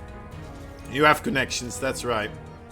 They're both playing it safe here. Future playing it a little bit less safe, which will give him the advantage overall. Right, you do have the advantage, unless if he does get Proxy 2 Rex right here. Or if Vindicta goes for an even greedier and less gas. I would hope that he doesn't go for the 1-1-1 very quickly here. He is still mining from 2 gas with 2 SCVs on both of them. So that does have me a little bit worried here. But then again, I suppose it's not 3 SCVs on both of them, so... could be worse. Could be worse. Alright, that's the first Reaper. Oh, I'm liking this. Look at that. Yes, those sneaky little buggers. Those sneaky little buggers. Did you see that? Vindicta trying to hide up here to catch the Reaper. And a Future hiding down here to catch the Reaper. That's like 2 Protoss doing a proxy like inches removed from one another. But Vindicta taking a lot of damage from this Reaper right here. Needs a good bit of micro to keep this one alive. Cannot afford to lose it. Come on. Okay, second Reaper comes in. We'll be able to safeguard it. Very well done indeed. Also a Hellion here. Doesn't look like he will be across the map in time though to really kind of use that advantage, right? Having the one Hellion and the two Reapers at the same time. Because these two Hellions will be out in time before Vindicta will ever really get there. Making himself a Cyclone as well. Going for a quick third gas here. Are we going to see mech coming out of Vindicta? That would be a brave choice, honestly. I wouldn't be too upset about it. I know Vindicta is more of a bio player with his overall multitasking, but he could multitask with the mech as well. We'll have to wait and see if that is going to be the case, of course, though. Might not be. Whee, there we go. Bouncy house. It is the bouncy house. Did you see the bouncy house? That was a beautiful... Sorry. Siege Tank already in position here. Will be able to pick off one of the Hellions, but at the same time losing... Oh, well, a Hellion of his own. And a Reaper there. Okay, does manage to kill off another Hellion, but losing a cute couple of the two Marines there too. Now losing a couple of SCVs as well. Even though he's already behind, losing the mule too. That was a very fresh mule. That hurts a lot there for the economy of Vindicta. And let's see what he's going for here. His third gas as well for Future. No second gas yet on either of these expansions. So I think we will be seeing bioplay from both these players. Bunker coming down.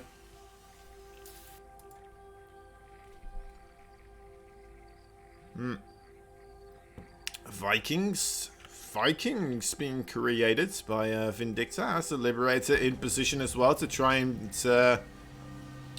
perhaps kill off a couple of those SCVs. I'm loving the patience coming out of Vindicta here today with these Liberators. He really knows the timing of it. Continuously does it as soon as somebody is unaware of moving out something, doing anything, and he sees it happen. Alright, it's going to take the opportunity now though. Let's see, not taking too much. Viking Swarf clans and help support the stream. That's not a thing. That's not a thing, Gacha. Unfortunately, unless if you know what Vikings Clan of Wars War of Clans is listening, then well, and they're looking for a new opportunity. We're always looking for people to support. You got a sub while you were gone. Yeah, that's right, Gacha. You're welcome. Third CC here, nice and early for both these players. A little bit earlier for Future here. Another bit of an advantage when he's already ahead on the economic margin here. Now, Vindicta, he does have a pretty reasonable army. Might be able to still hold his own before Future really solidifies that lead right here.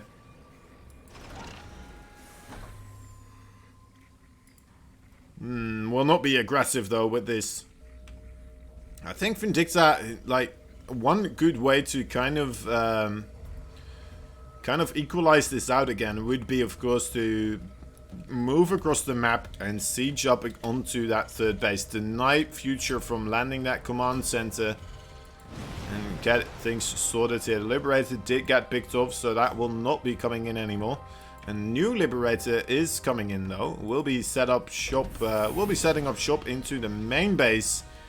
And you know what? After killing that first Liberator here, it looks like Future is under the impression that he will be safe to move everything he has to the third base.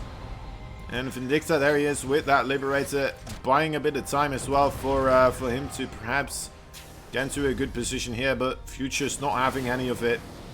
Very quick reaction with the Vikings here, only losing 4 workers. And Vindicta, yeah, this is a rough one. Okay, does deny the overall. Wait, what? Okay, we are having a big interference matrix shield here from Future. Is gonna land the Vikings as well. Looks like he will be able to clean this up, right? Pretty sure he will. GG is gold. Alright, Vindicta taps on out. He was quite behind there for a while already, of course, after taking a bunch of economic damage there. Even though he was the person being a little bit less greedy, he was the person also to lose the SCVs at the start. A bit unfortunate, and that means that Future ties it up again. Vindicta, man oh man, might give another opportunity for this Royal Rotor. The first time in the MVP Cup here for Future. Will he be able to carry it on through? He did lose that other best of 3 between Massa and him, and I did say I'm hoping it's not going to be these two in the finals, because that ended very quickly. We'll have to wait and see. We'll have to wait and see. It's just Massa waiting up there.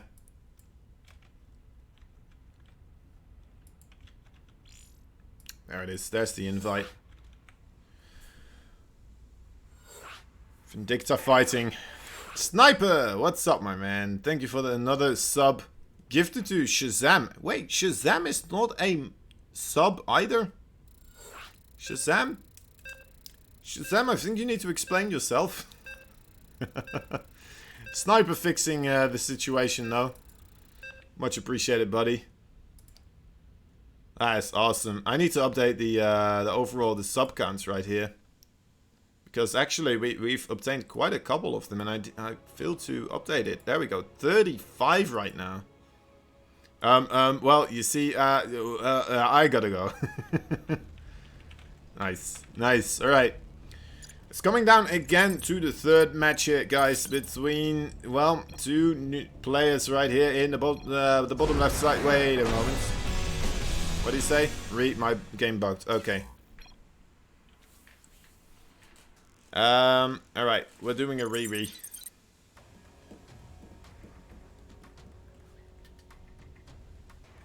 GG! Vindicta wins! No, wait, actually, Future wins. Vindicta left first, even though Future was the person asking for a re. Imagine just Future then afterwards being like, haha, you fool, you fell for my trap.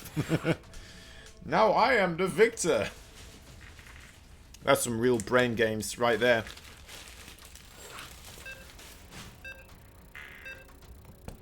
Alright. Right.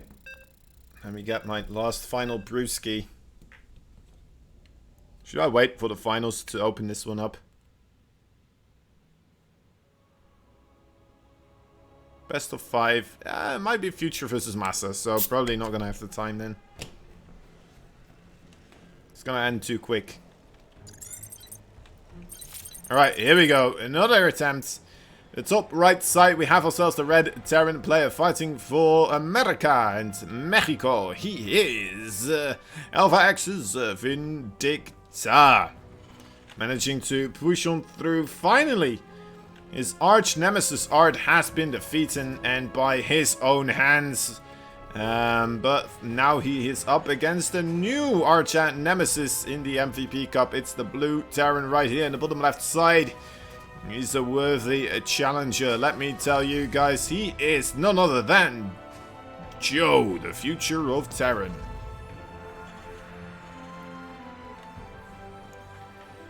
Okay.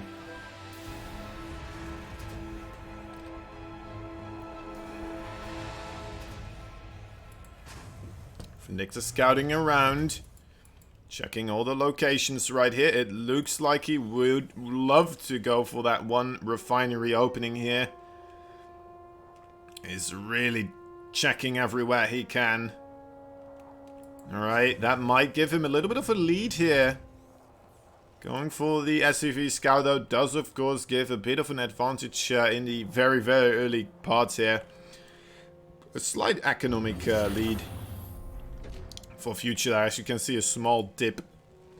And that small dip is still, you know, it is still significant. This early in the game, having a little bit of extra money can still give quite a significant advantage. There's the factory coming down now as well. As a Reaper coming out through the barracks on both sides. And as the quick command center for Vindicta will be taking the initiative right here. And Future actually gonna also go for a quick command center. But, of course, not as quick as Vindicta. I'm sorry, Future, if you're ever gonna rewatch this. Nothing personal. I've just not seen Vindicta win one of these just quite yet. And he's been trying hard, man. I would love to see him take one right here today, especially after he managed to beat Art, a player that has been eluding him for such a long period of time right now. And then to be able to beat him and then also be able to take on the throne of an MVP Cup. That would be amazing to see here for our red Terran boy. The American. Bit of a skerfuffle here in the middle of the map. Reapers will be joined by the Hellion, and well, the bunker here is going to make things a little bit more difficult, but Future might still be able to get a kill or two. Let's take a look at what will happen here. Nice nade on that Reaper. Denying the mining overall. Vindicta needs to target down that other Reaper. There we go. Does manage to get it. Only a single Marine right now remaining. Trying to get to the bunker. Will not be able to get it. Oi, oi, oi, oi, oi. Two SCVs do fall here. Putting Vindicta behind a little bit. But, of course, with that quicker command center, should be able to get things sorted. Targeting down the Reaper there. Gonna lose the Hellion out. Oh, as well. So low HP, it doesn't really matter anymore. Manic Kex? I don't know. You're welcome, dude. Manai Kex. Is that how you say it? Manai Kex? Manai Six. Manai Six. Is that how you say it? Manny Sykes. Is that how you say it? Am I getting close? Am I anywhere within the ballpark? I don't know. Anyway, you're welcome. Thank you for sticking around. Now, these players, of course, it's very equal at the moment. Oh, a quick third command center coming down for Vindicta. And Kilo also joining in the chat. What's up, my man? Trying to get the brackets. I think the bracket was already linked earlier, and now it won't do it because it was already done. Wait, the exclamation mark B should be working here. Wait, hold up. Hold up. I'm gonna help you. There you go. I don't know why it didn't work. That was weird. Nightbot just doesn't like you. Nightbot hates you, apparently. Alright, so this new little bit of harassment here from Future not really working out so far. It's not lost anything. Taking a bit of damage on the Cyclones. It's gonna attempt another attack over here in the natural base this time. Change direction, and you know what? The Marine's not in position to help out. One and more SCV does fall now because of this.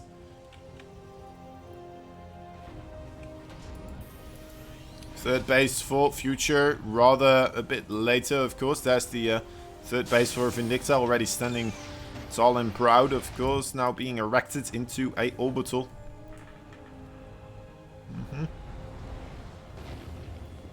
The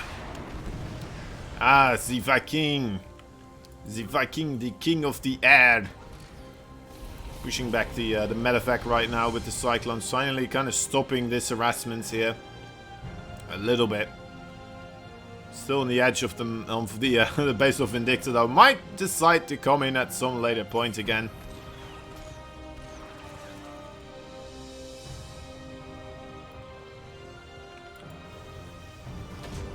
There's the Liberator right now. Hashtag erected into orbital. That's right. That's right. Okay, Future has a scary army here, actually, guys. Those are two almost, well, almost half energy Ravens. Not that much right here for Vindicta available. He is going to spread out his force as well, a little bit more so, trying to secure the third base location, and that is not going to be to his benefit, as this small group of units right now ready to be picked off. The Ravens are going to interference matrix. There we go. And wow, that's just, I mean, he could win that fight with just the Ravens right there. Did he overspend the energy though on the Ravens on this siege tank? I mean, yes, he managed to get it. And yes, he is delaying that third base, so maybe, but he won't have any other interference matrices anymore. Or anything else. And Vindicta can take air control right here if he really wants to. If he really wants to. If he really would like to take air control, he could take the fight with the Vikings. Right, I don't think he... Well, you know, he's just playing it safe, guys. He's just playing it safe. He doesn't know. I know, because I can see this, right? I can count these Vikings right here, and the Ravens that don't have energy. Vindicta can't, right? That's part of being an observer, which makes this a lot easier for me than it is for them. Well, for Vindicta and Future as well. He did lose 5 workers here, but he is steaming ahead right now on the work count. He's also steaming ahead on the income right now. This is not looking all that great for our Red Terran, who was, you know what, looking like he may be able to be on the path to his first MVP Cup victory.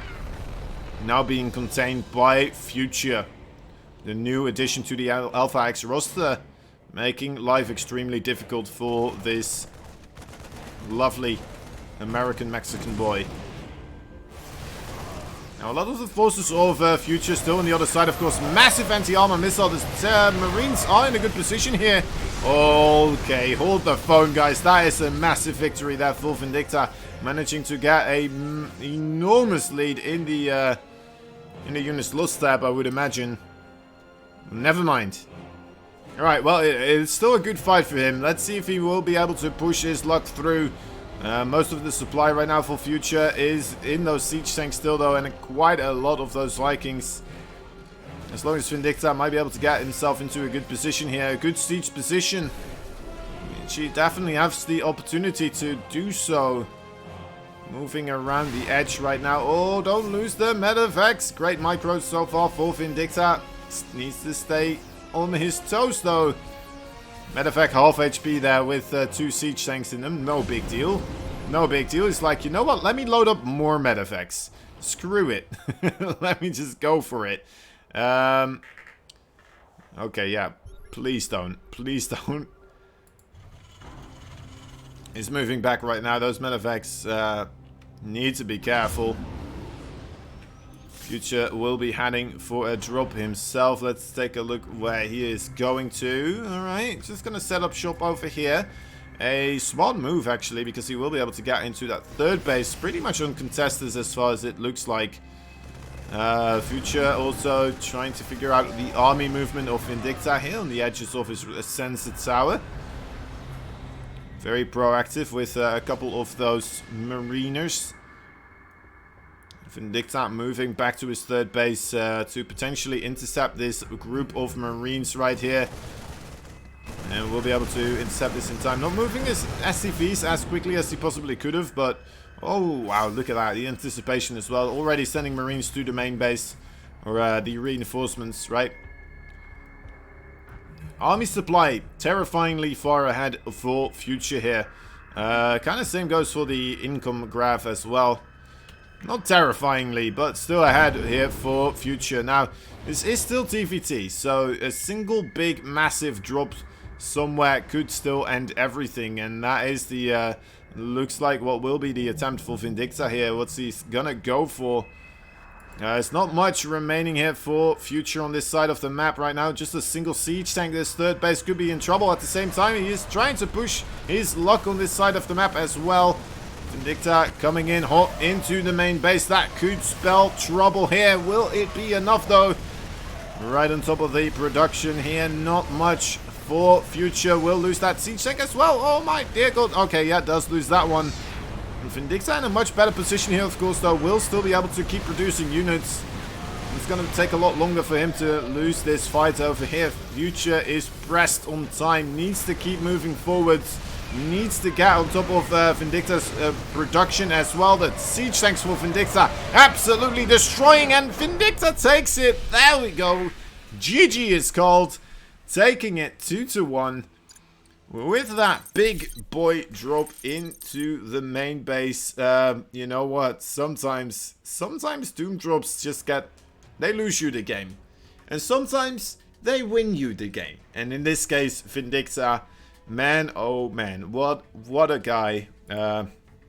Taking the chance, going across the map there, and taking it home, taking the victory, and we'll be going into the grand finals versus his final opponent, Masa. It's gonna be tight. It is going to be tight here. Alright, let me send you guys to another little bit of an ad break as they are doing the videos, as I'm gonna go on a little bit of a toilet break myself. Alright, 1 second, be right back. Don't go anywhere. The grand finals, a best of 5 coming up pretty darn soon. See you in a little bit.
Alright.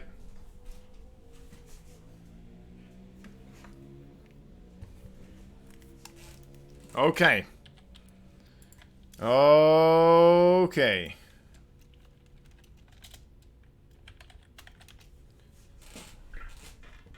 Grand finals time. Right. Remember, everybody, there is a Matcherino page. If you haven't already, there's actually 2 Matcherino page. If you haven't already, it would be very much appreciated, as that will add more money into the pocket of these players, right? This one right here, the first link, will be giving you... Oh, wait, there we go. Just gonna accept this real quick. The first link will be adding an entire Buckaruno to the prize pool. So if you know what, if you're extremely lazy, just do this one. Just do this one, right? Just get that 1 extra buck into the prize pool. Very much appreciated. And if you know what, you want to do a little bit more, if you want to give more money to the Alpha X squad, if you want to give more money to these players and help out the StarCraft 2 esports scene, well then this is the way to do it. I mean, it's not going to cost you anything, just a couple of clicks as we're waiting for the game to start anyway. There's another one over here. There we go, somebody's on it right there. Thank you so much, my man. You are the best around. The greatest of all time at filling in Matcherino codes. Doing it right as I'm talking about it. Very much appreciated, guys. If you're wondering how you can get to the Matcherino page, just enter !Matcherino in the chat. And that should bring you up to snuff, up to date. Let me get this sorted right here. There we go. kind of looks funny, actually. It's just a hand right there, real close. Anyway, alright, I probably shouldn't do that. Eno Chu, wait. That sounds like one of those names that trick you into saying something. EMR3N, thank you for the follow. Eno Chu as well. Noe and Pawnee Dancer. Very much appreciated, guys. Welcome. Also, Iron Ringed. Thank you for helping us out with the Matcherino there. No trick name here. Alright, nice. I need to stay on my toes. I've been there. I've been tricked a couple of times now, and I'm trying to avoid it for the future. Anyway, in the bottom left side, we have ourselves a blue Terran player. It's Ren. Ah, right. That does make sense. That makes more sense. M-Ren. Bad things. It means bad things? Like literally? Or is it just like bad things, something you don't want to really say? What is the language? Okay.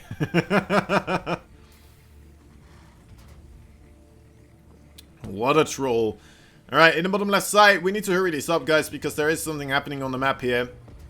The blue Terran fighting for Canada, fighting for South Korea. He is none other than Masa. And just slightly above him, let's move over there, actually. There we have him. There's the red Terran player right here. He is the American and the Mexican. He is none other than Vindicta. Now, let's do the scoreboards here. And as we're adding in the score, remember, Masa came in from the winner's bracket, will be having that one extra victory point on the scoreboards here. Which means, if Vindicta wins this one, that just puts him on an equal footing. That's just going to mean we're going to have a best of 3 between these boys. And I'm not sure if it's going to be working out that well for Vindicta here. Because we do have the double gas, of course, being taken by Masa. Come on, Vinny. Shazam also on the Vin train right now. I think we all want to see Vindicta take on all these big names in the StarCraft 2 scene. He's already taken on Art. He's already taken on Future as well. Somebody that we all thought was, you know what, a big shot trying to take this right now. A big chance to take this one, but you know what, this is not looking all that well for Vindicta. I think he unfortunately ran into the wrong build order here. Maybe anticipating Masa to be a little bit more greedy than this, and Masa just kind of proving him wrong. We'll be playing it safe, and now it's just ahead overall quite disturbingly much. In fact, look at that, 24 workers versus 18. Has the higher tech as well, has the higher army supply as well. How many more ways can you be ahead in this game? I suppose upgrades too, but ultimately if this is going to keep going, I'm sure that will be achieved as well. In he comes. Yeah, this should be GG here, guys. Unfortunately for Vindicta, the first game is not going to go into his favor. And that means that Masa, with a 2-0 lead, is going to be on match point immediately after, well, 3 minutes and 40 seconds into the finals here. We're already on match point. That is, you know what, it's a brave move of Vindicta. It could have worked out, but unfortunately, Masa doing a little bit of a safe play there, and not working out that for Vindicta. Vindicta, we need to be careful. 3 wins in a row required here versus Masa, a player that is absolutely terrifying to play against, as he is one of the more aggressive Terrans. And if the game does get weird, you're gonna lose versus Masa. He is just, that is where he lives. He's the weird player. He's just, I don't know how he does it, but continuously, he will be able to take those victories home. No problem, no sweat. People are believing in a reverse sweep.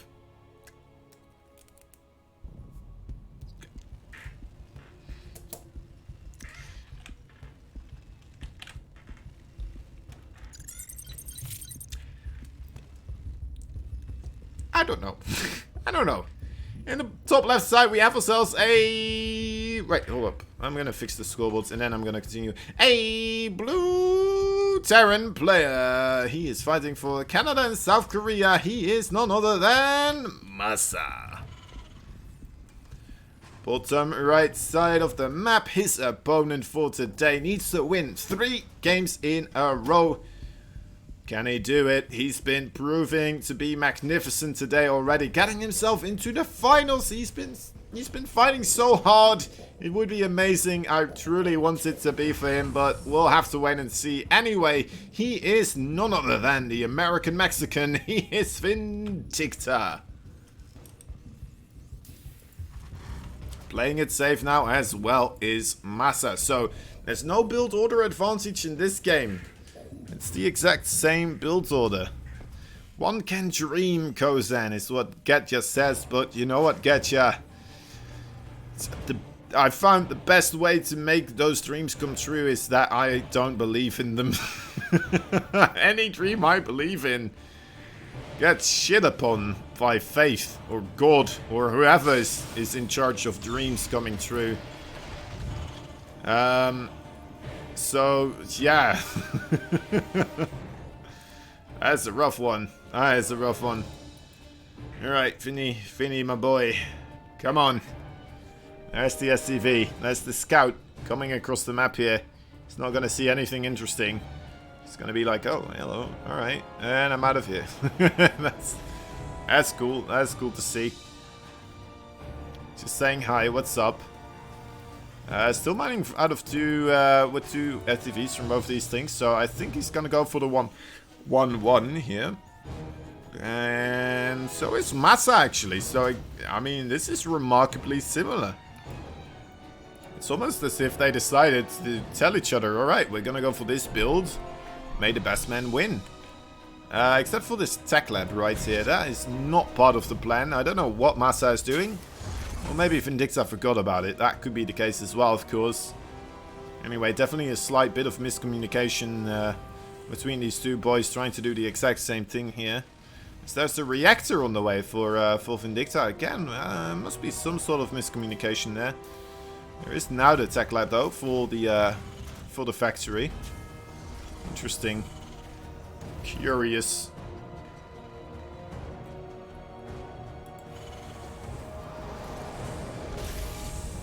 Alright. It's been such a long fight here. Will Vindicta be able to bring it home? I would love to have him at least win 1 game, right? Just at least win 1 game here versus this monstrosity called Masa. The fun thing is actually that so many people right now are looking to future, right? He is being hyped up completely, continuously by all sorts of people being like, alright, this is the man that's going to be taking it home for America.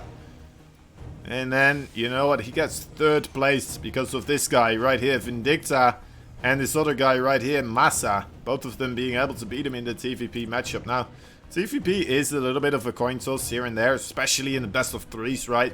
Very volatile, can go wrong very quickly. But still, it is definitely interesting to kind of consider that this Mexican Terran player, Mexican-American player that is, you know what, people do, they don't underestimate him, I'd say, but he's not really looked into as one of the greatest up-and-coming players, but I mean, he is pretty darn good. He is very solid. A lot of people give him props for it, but you know what, overall the fan base that he does have, not really reflecting all of that. Anyway. He's still missing like a really big run in some sort of a tournament, like the MVP Cup, right?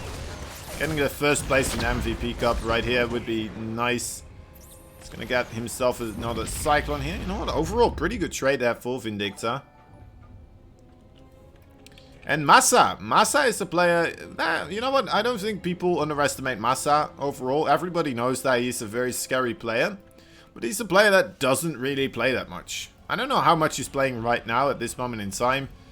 But usually he's one of the players that is a little bit more of the slacking side of things. Doesn't invest that much into practice. The MTVTP Cup. That's right. That's right. We've had a lot of it today, right?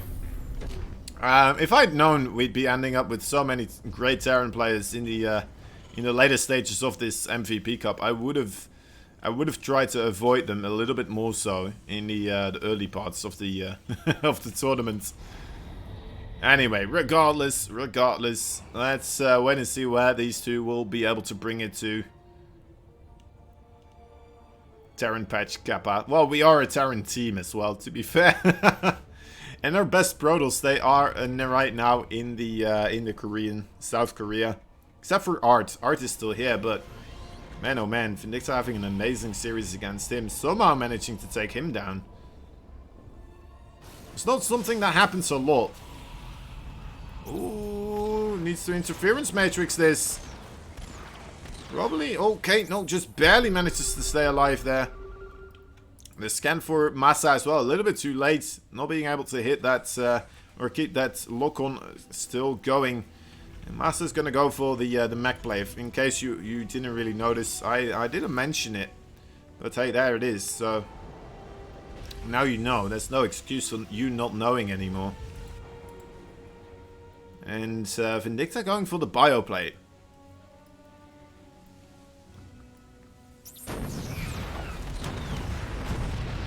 Now, the way that it used to be, that I've learned that you need to play bio versus mech, is first and foremost the bio player. Right, there's a couple of rules. There's a couple of rules as a bio player as to how you defeat the mech composition. As the mech composition just usually trades more efficiently, right? A straight up fight, you have one army versus another army, and you let them both collide against one another. The mech army usually wins that fight. More efficient overall for the amount of supply that it costs. Now, how do you still win the fight then as the bio player? Usually, it would occur due to overall map control, overall quicker expanding, and then, you know what, if you do manage to get to the very late game, maintain air dominance. Air dominance incredibly important, especially against the mech player. Liberators become a big part of it, Vikings become a big part of it, and then perhaps even if you have to transition into battlecruisers. Battlecruisers, a wonderful tool against the mech army. But yeah, let's wait and see if that is in fact going to be the case here. Ooh, Massa just barely seeing that Liberator there passing on by. I'm not quite sure if he really fully realized. So the Cyclones, I'm sorry, the Vikings moving on by here. The scan for Vindicta. The Cyclones are aware that the army is coming in here. Only two siege tanks right here on the left side though. Is that where Vindicta is going to be pushing his advantage? Yes, he might just... Okay, well, the other siege tanks are coming in as well, though. He kills off a siege tank. That's pretty nice. He's killed off 12 workers here. 6 of this Liberator. Does he keep doing this? How does he keep doing this? And why does it keep happening off screen? 12 workers, that's a 15 works, that's a great pick off there. It is only a 6 worker difference right now though, but Vindicta ahead with about 20 well, overall supply. His army looking pretty darn strong right now. But then again, I mean, it is of course still bio versus mech, so the mech will be able to kind of help out against that army supply difference if Vindicta pushes into Massa here. Which is probably what's going to happen if Vindicta wants to be aggressive on a 3 base versus 3 base. And this is why you want to keep expanding, right? You want to go up into more bases. You probably want to even take 2 more bases here, being Vindicta. I would not be opposed. Look at that. 2 more starports also going to be constructed. He is going to try to take on the air dominance here. That's exactly what we're seeing. Okay, so the right choices are being made by Vindicta. As far as I know, what about the right choices anyway. Doesn't say much, honestly, guys. Don't take my word for things. Don't blame me for losing ladder points. But yeah, Vindicta, would love to see him just expand like a mad lad right now.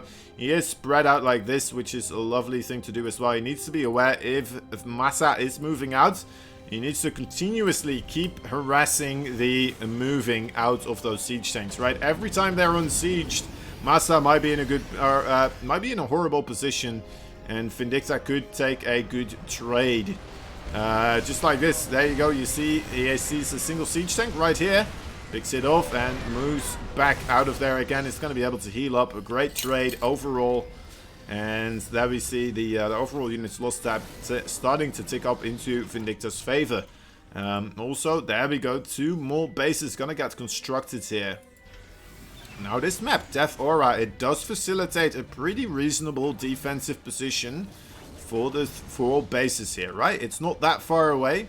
And basically, Massa can have a couple of siege tanks here, a couple of siege tanks here, and most of them in the middle. Now, if Vindicta ever tries to push into either of these sides on those places, Massa will have the Sensor Towers to warn him, first and foremost, and then start to move into position here. Another thing worth noting is that these Hellbats right now inside of those, inside of the medevacs, you don't see that too often. But that's very cool. We'll be able to drop them right on top of the bio. And that is something we used to see a whole lot more with the mech play. It kind of fell out of favor and oh my. Alright, well that was that was short-lived. Oh man, that's unfortunate. Vindicta trying to take that fight there. But Massa just having a bit too much. That was a bit anticlimactic, honestly. I'm sorry guys. I didn't see that. I didn't see that game ending there that quickly. But yeah, Massa taking it, and that means that he will be the MVP champion once again here. No Royal Road, but still Massa reigning supreme as the absolute beast that he is. Well played by him. Congratulations. And Vindicta again just barely missing the MVP Champion Cup ultimate prize. Very unfortunate for him. Anyway, guys, I hope you had some fun. I hope you had a good time here today. And I very much appreciate your company. Thank you for being here. I'm gonna look for somebody that we could host and somebody that could take you all in and enjoy your company, as I will try to have myself some dinner, and we'll call it a great day. All right. Let me see who's online right now. Who's streaming? Who is streaming? Just scroll down a little bit here. All right, following. But you couldn't do the MVP Cup? Why couldn't you do the MVP Cup? Kuna Matata.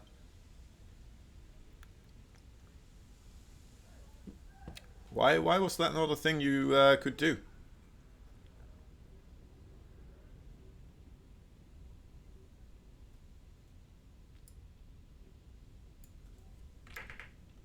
Goes 5.25 MMR. That's no reason. That's not a reason. You're allowed to do it. That's MVM. That's right. You're allowed to do the MVP Cup. Maybe next time. Maybe next time. Alright, anyway guys, we're gonna go raid Renegade. He is a caster for Alpha X. He does a lot for us. Very cool guy. Very nice guy. Go say hi to him and just go cheer him on as he's playing a little bit of... No, actually he's casting right now, so that's nice. Ryzen All-Stars Summers, it looks like. So go ahead and enjoy a couple of StarCraft 2 games there with him. And yeah, very much appreciate the company, guys. Thank you so much for all the support. We had a hype train going for level 4 for Christ's sake, that's the first hype train, and it went to level 4. Very cool to see. Sniper and Slayer being a big part of that. Anyway, guys, see you later. Have a good one. I'm gonna peace out and take a nap maybe later on. Alright? See you soon. Bye-bye.